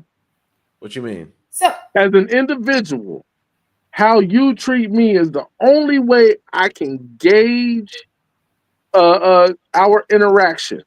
So the question is, I got Susie Snowflake over here treating me like I am the shit. I don't understand why Lateefa dumbass won't get on board. That's her problem. What the listen, fuck? AP? Like, so no, I understand. AP, Keep in mind, I talk about self-reflection. So I understand that I'm one of those people that have taken an opportunity to look back and say, okay, what is the landscape, right? How did we end up here? But the question, like the complaints and all of this stuff you hear, here's the truth of the matter. A, black woman, have you done that same work? And B, if you haven't, what the hell that got to do with me? Why do I care about your plight? This is about me. And the problem is, we're all of us, men and women, especially in our community, we're selfish as shit. we are, and this is, and let me just say this real fast because it kind of it goes so into. bad. I hate it so bad. It's so funny because it goes hand in hand, right? So men expect women. You look at it like, oh, she's fit, she's more feminine than I am. And black women are like, well, she didn't walk the same route as me, right? She didn't walk the, and I can say that vice versa. We may be like, well, dude, why y'all okay with being last economically? Like, why we ain't got no mojo? Why y'all don't want to compete? And you be like, well, you should understand we got this, we were raised differently. The world is against us. People don't understand. We're expected to what's the word? We're expected to understand the other's person's point, right? But in our understanding of it doesn't mean we're trying to excuse it. We can understand that there are barriers, like to the woman. Yeah, I understand, sweetie, that you were born in the hood and maybe you had to put your defenses up and fight one. But in my household, I want you to be a little bit more feminine. I want you to talk to me like a lady. I don't need you to come with me because I'm not your enemy. You understand what I'm saying? I need you to tone it down. I like that. Whereas on the opposite side, yes, I understand there are barriers in the way, but listen, you can get it. I believe in you, and we're not about to be last. Okay, so the men are about to hate my response to that. We have to, of course, I've said it a million times, we have to look inside ourselves, but we have to be patient. We have to sometimes help. If I'm going to use this as an example, Mr. Mistaken, don't come to Charlotte and rock my shit. Let's just say it's me and Mistaken, and she has, and I've identified that there's some things she needs to work on. I have one of two options. Everything is me and her. Everything is straight except for this one glaring thing that's staring me right in the face. I have one of two options. I can say, hey, yo, boo, thank you for your time. This has been pleasant. Or I can say, look, me and you, everything about us fit. I need you to work on this. And whatever you need from me, don't you dare hesitate to ask. Ask me so that I can help you get to where I think you need to be. And I think that needs to happen on both sides. But the problem is, we don't take the time out necessary, nor are we, in my opinion, aware enough to understand that, yo, me and this chick, we straight. She just got these other little things. Are we aware enough to identify those things, articulate those things, and be able to say it in such a way to where she can digest what I'm saying without feeling attacked and understand that it's for her? Let me be fair to the women, because you getting on the man, but in a woman's for a woman's part, a lot of women in our community don't understand that we've been given the opportunity for that knowledge. You know what I'm saying? Most men have that issue, but most women have the key to their issue. We know the answers. We know how to fix this, because we as Black women, we didn't start off with this luxury of being able to having the choice to work and all this stuff. We came from the same slavery background, the same ass whooping and discipline. We was disciplined like boys because they be, oh, you women. No, we was raised by single moms too, and we was disciplined just like the boys. But we had to work through that to get to this point. So when it's time for us to guide the men into that, they see it as, oh, you bashing us. Oh, you attacking us. And that's the thing. They have to learn how to trust us when we're trying to navigate them into, okay, hold on. You tweaking right now. You're a little bit too emotional. Even the guys on the panel, they'll get emotional before us. They'll start raising their voices. They'll take shots at our backgrounds, our lifestyles. And no man is checking them and saying, hey, you a little emotional right now. You doing what you blame them doing this whole time. You know what I'm saying? Because if we say it, they telling us we can't identify it. It has to be another man to do it. And it's not enough emotionally mature men telling these men, hey, you're not talking to her right. You're not patient enough. This is not how you talk to a woman. That's how you check a man. But she's not a man. She's a woman. And I understand that you didn't get a chance to see your father handle a woman the way a woman should have been handled, but you don't handle women like that. And that's the reason why I had to step back from the other podcast. Because one thing I did come on there aggressive. I did come on there yelling. I did come over there over talking men. I didn't understand that men took that as disrespect. But once they told me that, I self-reflected. But I wasn't getting that same self-reflection back. When I tell you as a woman, I don't reciprocate to this, and all the women on the panel is telling you we don't reciprocate to this, don't tell us, well, y'all just need to stop. That's like us ignoring what y'all telling us when it's time for us to understand y'all. No, understand us. We're telling you, you're coming off aggressive. You're being disrespectful. You're getting off topic. You're bringing up my past life in order to validate your point, but not to gain an understanding. That's where you starting to cross my boundaries. That's how I felt about. So I just want to say this. I know Shan wants to jump in, and I know we're about to close. But first, I want to say welcome to Chic Critique. It's funny that you mentioned that because tonight you actually got one of those rare opportunities that actually typically doesn't happen. Or every scenario you just painted happened tonight. When it appeared that Will was losing it, we'll give you the mic. Chic Critique will give you the mic until Shan gets fed up with you. Facts. But thing is, Shan got a lot of patience. So if Shan's fed up, then you should know something's wrong with you. But here's what happened, and you actually saw it. I want to say both between a little bit of Maroon and myself. It was, yo, bro, like real talk. This is a Chic Critique. You got to understand where you're at and the way the dialogue works. This is actually a woman-led pod, bro. And if you notice, and I hope people watch this on the replay, check it out. It will upload a few hours after we're done tonight, so don't hesitate to actually rewatch the show. Don't forget to hit the like button, subscribe to Lapeef Experience and Lapeef Network. But if you watch it back, what you'll notice is the tone and the temperature change. Now, did he continue driving a point? Yeah, you're allowed to continue to drive your point. But what's not going to happen is you're not going to yell at Di. You're not going to fuss at Mistaken, and you're not going to fuss at Shan. But because I'm going to go ahead and say it. We've had the conversation about accountability. We've already had that. Shan has an expectation. If you can't live up to that expectation, maybe this is not the right place for you. But the whole deal is when y'all come off and you say it, it sounds very different coming from Di. It sounds very different coming from Mistaken. And it sounds very different coming from Shan when you're talking to a man. Because it sounds a bit naggy. It sounds a bit aggressive. It's like, man, hold on. And other men will sit back and be like, man, this woman done came off this way. They'll sit back and let it happen. Now, the unfortunate thing for you, Miss Di, is that you were labeled. Before you were able to make that adjustment and identify what kind of pod it was, you were already labeled, and it's like, oh, we're gonna let this bitch have a conversation. I know they didn't call you the B word. Yeah, I know. But we're gonna let this conversation happen instead of saying, hey, bro, watch who you talking to. Because I actually saw your changes on the other pod. And I'm like, okay, I dig her. I dig this chick. But you know, I still love my Mistaken and I still love my Shan. So they're my girls. I'm confused. Did something happen? Not well. No, it's just the way the dialogue. The last time I was there, I just feel like this is how I feel.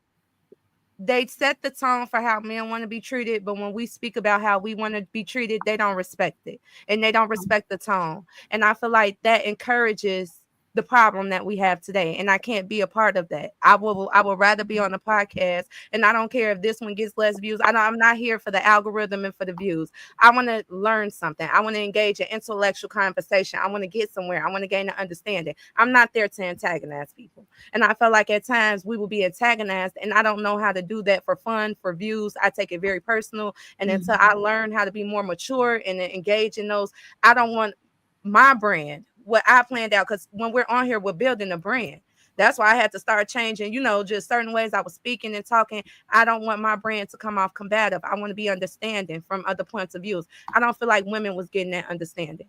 I feel like every time we explain how we felt, they like, no, you need to not feel that. And it's like, well, if all of us is telling you this is how we're reacting biologically to when you're not providing, to when you're not communicating in a healthy way, to where we don't trust you, why are you telling us to switch when those are the red flags that's going to make you a better man? I'm telling you, you feel me? Where it's a reason we all feel this way. And that's why when I'm on there, I enjoyed that space, because that's where men were actually saying, hey, biologically, we're all on the same page about this. We need to be uplifted. You know what I'm saying? But don't be one-sided. Make sure you do it for both, because as a man, that's your job. Because as you can see, when they jumped in and gave our points, Will was a little bit more receptive. But without the man there, talking to another man, it's gonna always be that gap. And when the men weren't doing that, I was kind of disappointed sometimes. Sometimes they would. They did it with Darwin. They did it with him. Darwin came back, apologized. Me and Darwin got a clear understanding, and I forever love Darwin for that. But when they was on there like, you black women, you black bitches, and y'all all what go show are we like, referring to? Because I think people, just to save the confusion, what show are we talking about? Thursday night, let's talk, baby. Thursday show. Oh, yeah. The last Thursday show. To my last night? No. Like 3 weeks ago, 4 weeks ago. Okay. Shay, I don't know if you know this, but I haven't been on there. I have not been engaging. I have not been participating, because it's just not, even when I'm on there. Sometimes I'm not on there and I still see the men come on there, and when they get riled up because they feel like we're attacking them, they're like, well, what about y'all black bitches? And it's like, them black bitches. The same way you be like, them little boys, them black bitches. Don't blame me for what they doing to y'all. You know what I'm saying? But they attack us, and I don't like that. I don't like when they attack us directly and say, y'all heifers, y'all this, y'all that, because I'm not doing it to the black men on this panel. I know y'all are men of substance, or else I wouldn't even be talking to y'all, taking advice and having these conversations to where we could, come to some sort of understanding. But you calling me black bitches and black heifers and all that, I don't like that. I didn't like that. Yeah, one of the things I said in the last show is like, I think the one thing that we have to do besides just raising the bar is like, we as men, just like we as black people, specifically men, we've got to stop allowing, we got to stop disrespecting each other publicly. It's encouraging other people to say, oh, well, these people are less desirable, or we can make them the butt of the joke too. Like, we need to cut all that out. Like, I'm not letting people, call black women out their name, make racist tropes, make racist memes. I'm not allowing that to happen. Because even when Shannon Mistaken talk, if you notice, they'll talk about a certain guy, they will give the disclaimer. And I know our black men aren't like this, and I know this ain't probably not even the majority of men, but since we're on topic, I'm gonna talk about the topic. They put it all on all black women, every single podcast. Yeah. Everything, like, y'all do it, and then Mistaken could be like, no, I think like this, and they like, no, you don't. You think like this. And Mistaken like, how can you tell me this is what I'm saying? This is what I mean. This is how I feel. And they'll be like, no, you don't. You just saying that because no. She's telling we're hello. This is the disconnect here. Y'all not listening. Yeah, people gotta like really kind of focus on doing their work, and like I've kind of gotten the pulse from these conversations that like men are very uncomfortable being called out, but they love accountability. They'll call people out, but they're not willing to be called out. There's a lot of work to be done. But it's just and I've always said this before in terms of even like marriage, when we're talking about marriage being hard work. One of the things a lot of times, and it's kind of like black men and women, let's say as a group, what we're seeing is our reflection, right? So in a marriage, you reflect each other. It's like a body length mirror. When you're dating, is a handheld mirror, right? When you're married, is a full body length mirror, right? And you're standing in front of that mirror naked, and your partner is you're seeing your flaws, right? So a lot of times we don't recognize that we're matching each other's energy, whether it's consciously or subconsciously. We're matching each other's energy. And so a lot of times when my husband might say something to me, and then I'll respond, and he looking like, whoa, why are you talking to me now like that? But he's not realizing that his tone and the way that he said something kind of triggered like my response. And he's like, I wasn't even, oh, my bad. Like I'll have to correct myself because I'm kind of, or I might tell him, did you hear how you just said that to me? And he's like, my bad. So, and I think just in general, as a community, what we're seeing is reflection of how we're treating each other. So when we're on the receiving end, we're blaming the Black men, and we're like, you're doing this, da, da, da, da, because we know how it feels to receive it. But on the flip side, we're giving that same energy, and men are also saying like, y'all don't know how to talk to Black men. That's the problem. That. And so we continue this whole cycle of being that whole mirror thing. Like even when you AP, you had said something about white women would talk, know how to talk to you, build you up. Black women, they sound critical when we're talking. But if you think about our environment and the way that we grew up, a lot of the way we were spoken to was very critical. And Di even had that have the book with Dr. Joy that talked about the slave trauma or whatever. Right, the slave, yeah, y'all know what I'm talking about. And one of the examples that she had talked about is the white parent and a Black parent that goes to an award show, and the white parent, was talking about her kid, and Billy, he got this award. I'm so proud of him. He got this, bigging him up. And then the Black mom, say, oh yeah, Billy's doing great. But then the white parent turns and says, I'm gonna just use my son name, Taquan. He, oh, he's phenomenal. He's doing way better. He's doing great. And the mom turns around, but like, girl, he's such a handful. He just, instead of just the encouragement, right? He's doing his thing. That is our response. But growing up in an environment, we know that they don't mean any harm. We know what it's like, boy, I'm gonna bust you upside your head, right? I'm saying that, but I really ain't gonna do that, right? And so we relate to each other in a way that isn't healthy, but we expect the other person to adjust their behavior without having the tools to do so. So I want to jump in just real quick, because at the end of the day, before I didn't actually get to finish what my point was earlier, but it was about self-reflection. Like I actually personally took a look back and said, okay, what am I being told? What am I hearing? Let's decipher this message. And you got to have self-awareness in order to do self-reflection. But there's a comment that I really want to address, just real quick, by Lady D. She said, Black men have never explained what you are holding us accountable for. Raising children by ourselves, working 3 jobs, paying our own bills. What are you holding us accountable for? What? So let me go ahead and explain real quick some of the grievances that are being expressed here. At the end of the day, ma'am, and I understand that sometimes you troll, but I want to go ahead and take this serious. At the end of the day, when it comes to the raising children by yourself, real talk, you chose the man working 3 jobs. Here's the problem with that. Without a man, especially in the current economy and our plight, since as far back as I can remember, you kind of have to, in order to properly raise, like, make sure the kids have what they need. Paying your own bills, that goes back to the 3 jobs deal. What the men in this space are saying is you have to take some responsibility for some of the decisions you make as well. Now, again, I understand that men will lie for the box, men will hit you with the ski ski, and then you hit the skates and roll on you. I get it. That I do. I get it. That happens.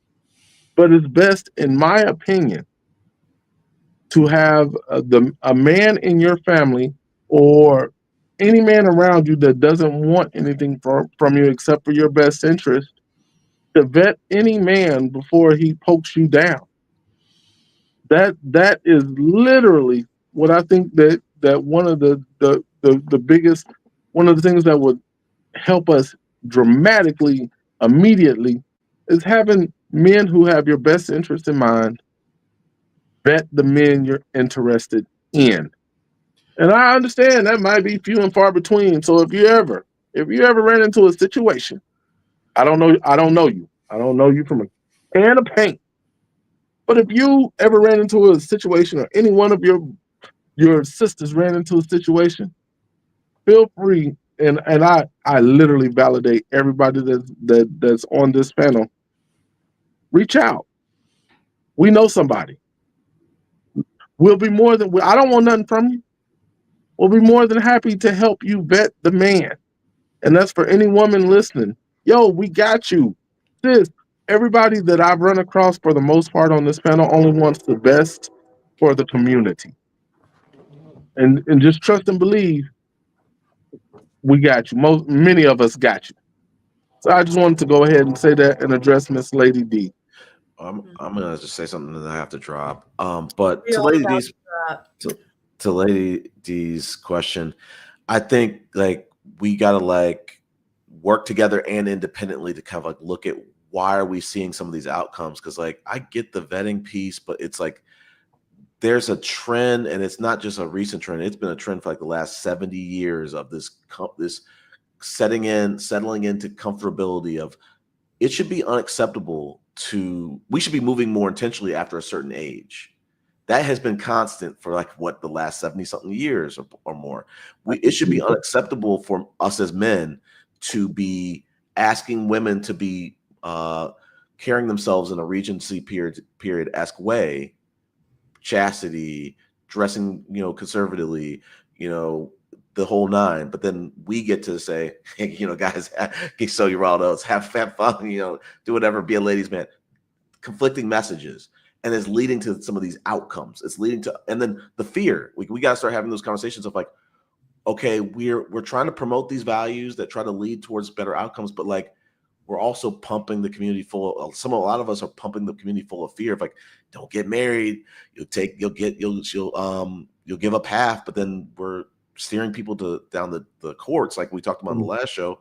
That's gonna screw you even worse. So it's like we gotta raise the bar, and it's gonna mean things that used to be traditions can no longer be traditions. We have to establish some better traditions, and that will help us not get to those outcomes of, like I said, the sickest one is pointing fingers at single moms. That should not be the only person being. That's not really the elephant in the room, and I'll leave it with that. Y'all, you can't have accountability without. You can't have self-reflection without accountability. So the point I think that the men in this space tried to make is, look, I don't really want to beat you up, but the truth of the matter is you made XY decision. It is your responsibility to own XY decision. And then with accountability, it is what is your changed behavior going forward, which goes back to Lady Di's situation on other pods. It is, okay, I looked in the mirror and I said, okay, I'm responding this way. That means now it's incumbent upon us men to sit back and say, we have to give this person the opportunity to show the change behavior and treat them as such. But instead, what I often see, especially on not Lapeef Network necessarily, but on a lot of these other pods, it's continuously black women, black women, black women, black women, black women. And like, yo, they're changing their behavior the same way you're making the adjustment. And I know in our chat, I talk about like how the men have started to make adjustments, but I'm also seeing the changed behavior from women. So it's not just a one-way street. Yeah. Both sides are listening and trying to get better, but you got to give them that opportunity to show, as Miss Taken would say, that accountability, which must come with a changed behavior. And I'll end it there. It's 3:30 my time. I don't know where y'all are, but it's about that time for me. Yeah, Wait, look at what Exposing the Truth just said. I just got to read this because I do believe it's true. He or she, I'm sorry, I don't know if it's a male or female. I believe a lot of men don't understand the role of a man, so the expectation of women is unrealistic. And can I say, I think it's the same for women too. And I was just about to say that. I think it goes both ways because, again, many of us came from households that did not model that for us. And so it's not only that, when they talk about it, they make it seem like it's an issue on both ends. When the married men talk about it, when the married women talk about it, they don't say like, I endured this for the betterment of our relationship, or, it's just completely negative. I didn't mean to cut you off. Sorry. Yeah.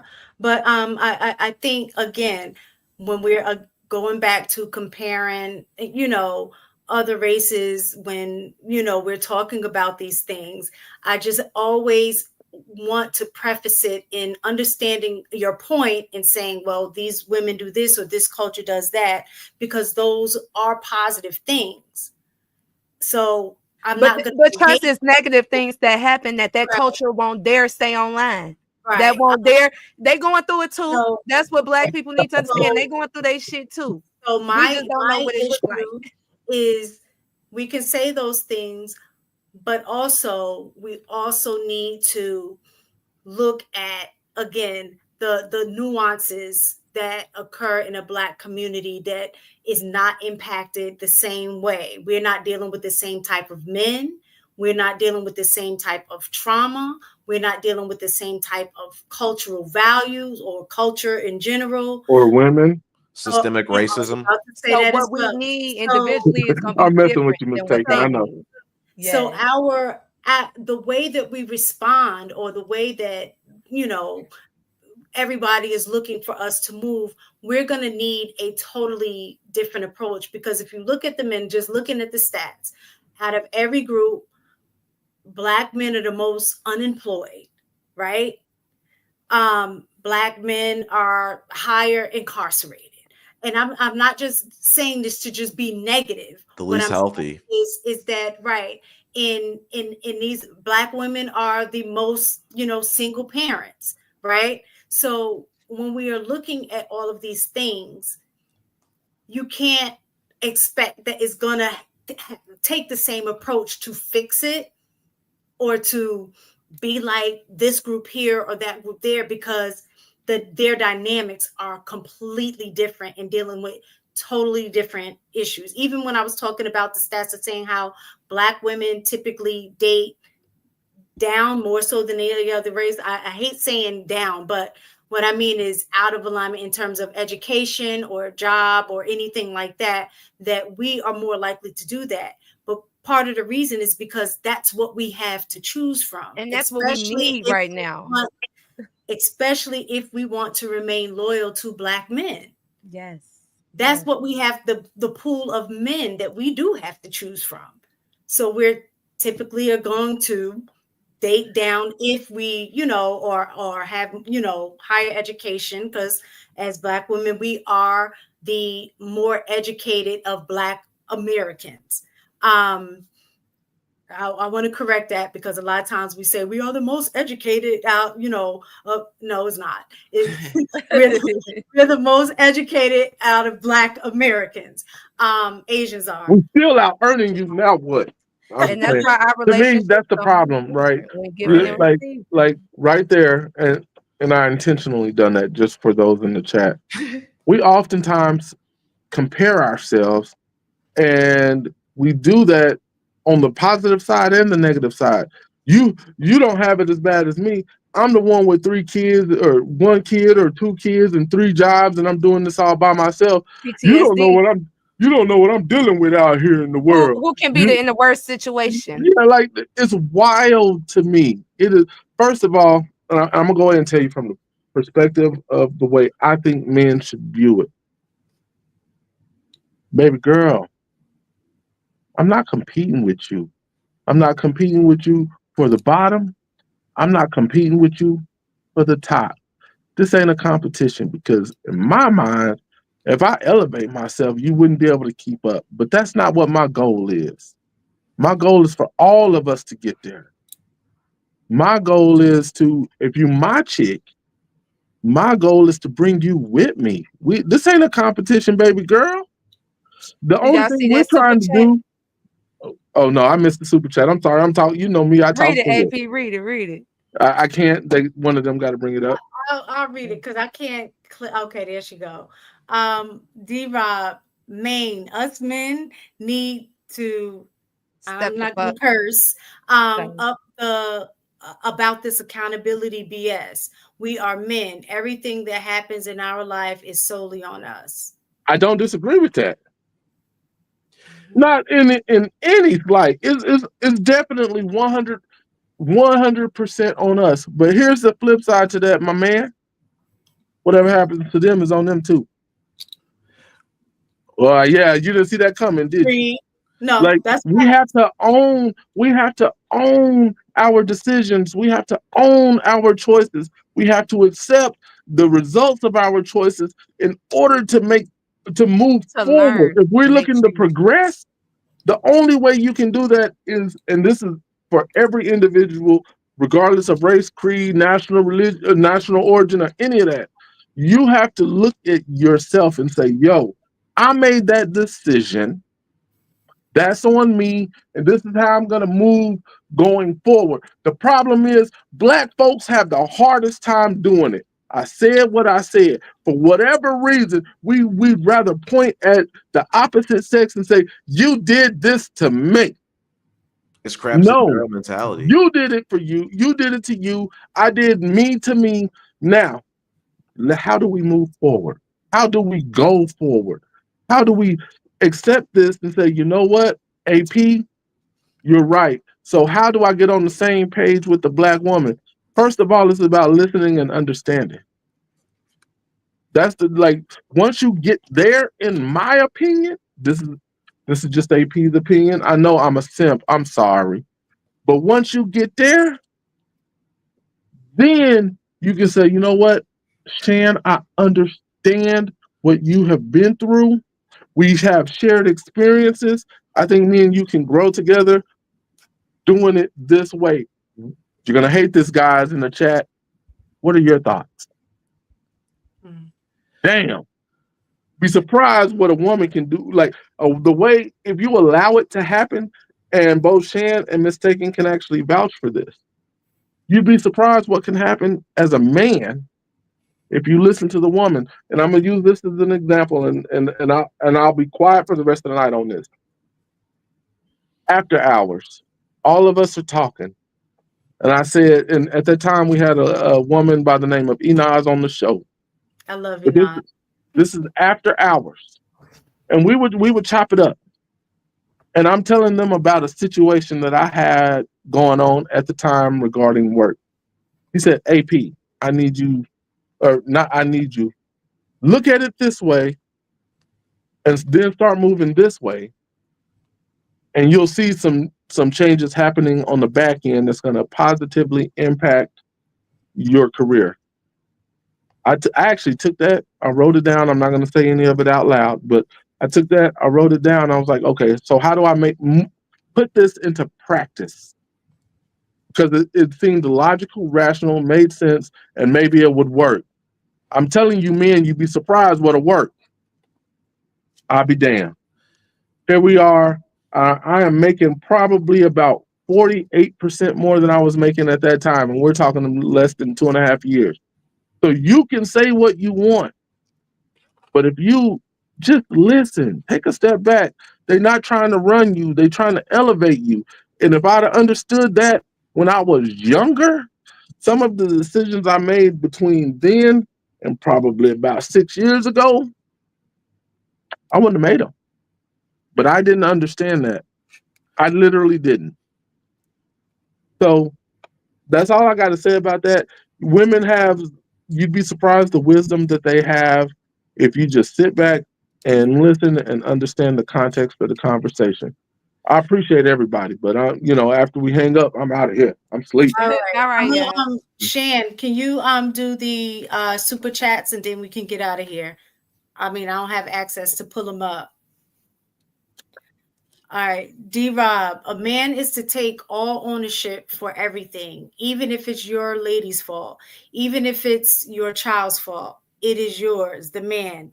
You were supposed to know it was gonna happen. See, I don't agree with that. Logically, but Patriarchal. Okay, pull up the next one.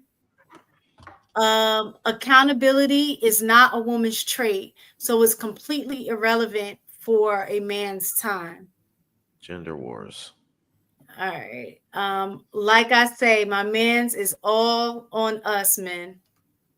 I think that mentality is needed for our community right now. I'm sorry. I think so. Just based on the chats we was getting today, I think that mentality is needed. What mentality is needed? It's all on us to fix it. Like, it's too many men, like how the man was saying, why y'all net, what's wrong with blue collar guys? If y'all just think about it's on y'all to fix it, just have that mindset. Y'all are the leaders of our community. When white men had to get their wife out of whatever positions they was in, they took accountability. Who's running our country? A white man right now. You know what I'm saying? With a whole bunch of white men. They got together. Y'all, that's y'all job. It's time for y'all to get together and get our community somewhere. Come together, and I want all y'all to have a fix-it type mind frame, not just towards your wives, but towards your community. When you see a woman on the street, give her the same respect that you feel like you want to be given to your wife and to your daughter. And the same thing for the women. I don't care if he's lower than you. I don't care if he's a crackhead. I don't care. Give the respect where it's due. We need to fix our community. And if you know better, do better. Be the bigger person. Well, can I just say something, Di? One thing that, and maybe you could correct me because maybe I interpreted the wrong way in terms of saying that's the way that you feel that men need to think, that is all on, because I thought he was saying it's all on us, and meaning it's all on us men. We need to take accountability for everything, even if the kids are messed up, even if the girlfriend is messed up. And I don't believe that to be true. Accountability has to come on both ends, and we can't necessarily compare again in terms of what white people do, because I think that that's partly why we in the position that we're in, is emulating or doing the things based on their culture. They have a very individualistic mindset, and our culture, original culture, was not like that. It has always been community. That's why we talk about it takes a village to raise a child. It has never been about individual. But mistaken. The reason why I say that is because if you focus on your part, it'll get done. We as women, we're going to feel like that regardless. Even if he's feeling like that, we're going to be feeling like, no, we got some responsibilities too, and we're going to do our part. If they focus on their part, I feel like everything else will come into place. The wife you want, the child you want, the community you want, the job that you want, you have to take responsibility for that entire aspect of as the leader of your house. And I feel like women should feel the same way. When my husband is unhappy, I should feel like it's my accountability. When my kids are unhappy, I should feel like it's my accountability. And you can do your part and he'll do his part. But when you so focused on, oh, you're not doing this, you're not doing that, you tend to miss out on doing your part. That's all I was trying to say. It wasn't more so like, don't worry about holding other people accountable, but that's part of making it your responsibility. I got to hold my wife accountable. The dishes ain't done. My kids' grades is low. I got to hold I got to make sure I'm holding them accountable so they're holding themselves accountable. That's the role of a man. It's just the role. You know what I'm saying? When you have that mentality, you open up yourself to learn so much more. I feel like just as a woman, and just knowing what men can do and who they're supposed to be in our community. If I can adapt this mind frame as a woman, why isn't our men doing the same thing? I think that the issue too is I think people are in such disagreements on how that should look, right? I think we're so different in so many ways that we're bumping heads on how this coming together would even look. We don't value the same thing. We're just so, it's like apples and we're trying to gango with oranges, and it's like chaos. Yeah, that's true. Mm-hmm. And that's the part. But that's why I said take accountability for the things that you want in your life that's not going right. Once you take accountability for that as a person, whether you're a man or a woman, you can get somewhere. That's all I'm saying. Just adapt to that mind frame and stop trying to always blame the people around you. But you surrounded yourself with these people. I had to learn that. I surrounded myself with these people who's problematic. I surrounded myself, even in this low community, the part that I'm in right now. Once I chose to surround myself with different people, I'm like, oh, it's not as bad as what everybody said it is. Like, I'm now choosing to use the resources that's around me. I couldn't be like, oh, I'm just tired of all these black people in this hood and they always cussing, they always fighting, they always doing this. But when I did something different with my time and surrounded myself with different people in the hood, I'm like, oh, that's not all that this has to offer. Now my life and my circumstances and my everyday just look different because I took responsibility for where I was surrounding myself. You know, like, that's what I'm trying to say. Take full accountability for where you're at and try not to blame other people. Yeah, I think if we focus specifically as men or just as a community, if we focus on raising the bar, there will be a level of accountability that people will have a choice to accept or not that will help bring positive outcomes for the Black community. But like if we focus right now, what I see like online and social media is like accountability is just shaming people. That's not helping anything. We need to be like looking, it's more it's reactive. We need to be looking more proactive. And like I said, raising the bar is going to lead to those outcomes, but it's going to force people to like change things that they're very comfortable doing. Like, we have to get to that level, and empathy. That's what I was going to say about what AP was saying. It's like, we have to, if we get to a place where we can really prioritize empathy from, you know, within men to other men, men to women, and women to women and things like that. And then focus on solutions that raise the bar, that change the status quo, break the status quo, discourage the status quo.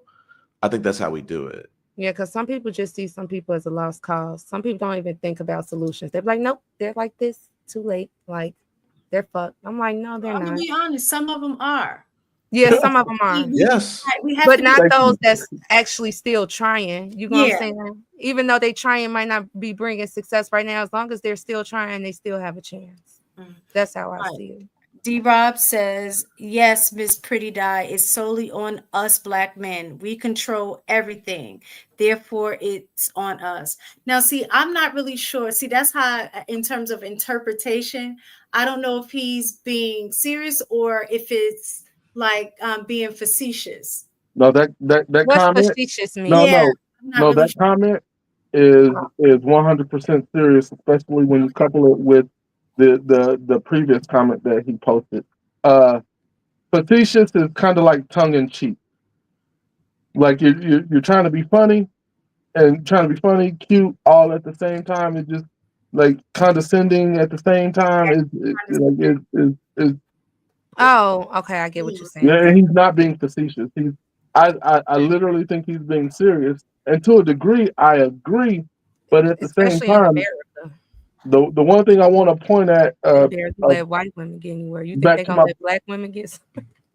Back to my brother is shaming is the purpose of it is to A, point out the negative behavior.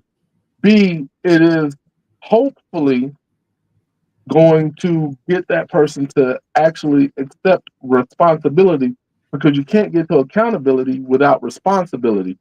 Now, to your point, when shaming doesn't work, the next thing you must try is empathy. But I would argue that you need to say that again, Miss Taken. That was so toxic. Empathy should be first. Because that was no, toxic. That was so toxic. Shaming without respectability and I'm gonna tell you, don't even matter. Because empathy and tell you why. respect kind of go hand in hand. You cannot No, just no, no, approach wait, it with wait, that wait, type wait, of. wait. Well, AP, what I'm trying to say, AP, go ahead. I didn't at first I didn't finish the statement before I knew Miss Tatum would end up jumping in. Sorry. The statement was I would start with shame with empathy. I can understand where you're coming from and point out your negative behavior. So, for example, I don't want to say something. Crystal has 3 kids by 3 different men. I can understand that Miss Crystal was lied to by at least 2 of those men if I had to gauge it. Mm-hmm. And I can say, you know what? I fully understand some of the things you went through, but you made the decision. So not only did I shame you, but I also acknowledged your plight. And I think that that's what's missing a lot in the space. I can understand your situation.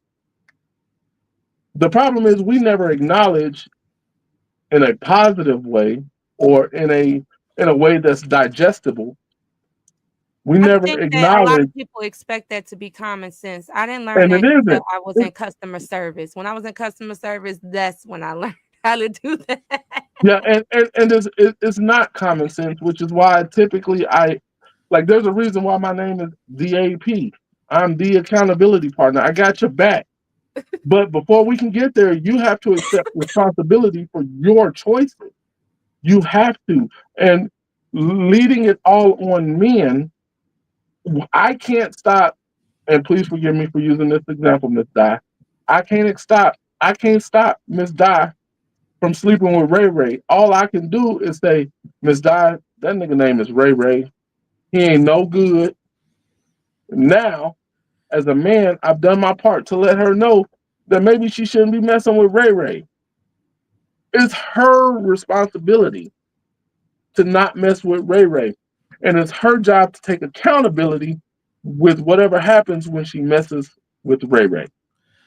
That's the flaw in the argument, by the way. Accountability and be realistic.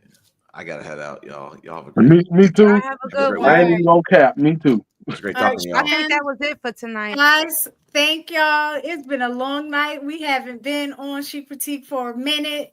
Appreciate y'all time. And yes, thanks you guys with us. And Di, come back.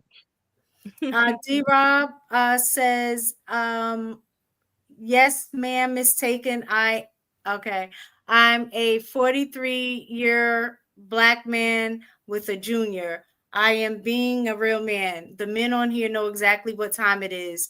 It's on us Black men. Thank you for clarifying. I love it. I love to hear it. Yes. All right. That's exciting. All right. Good night, you guys. Thanks for hanging in there. Good night. See y'all next week. Hang this up. Should be all.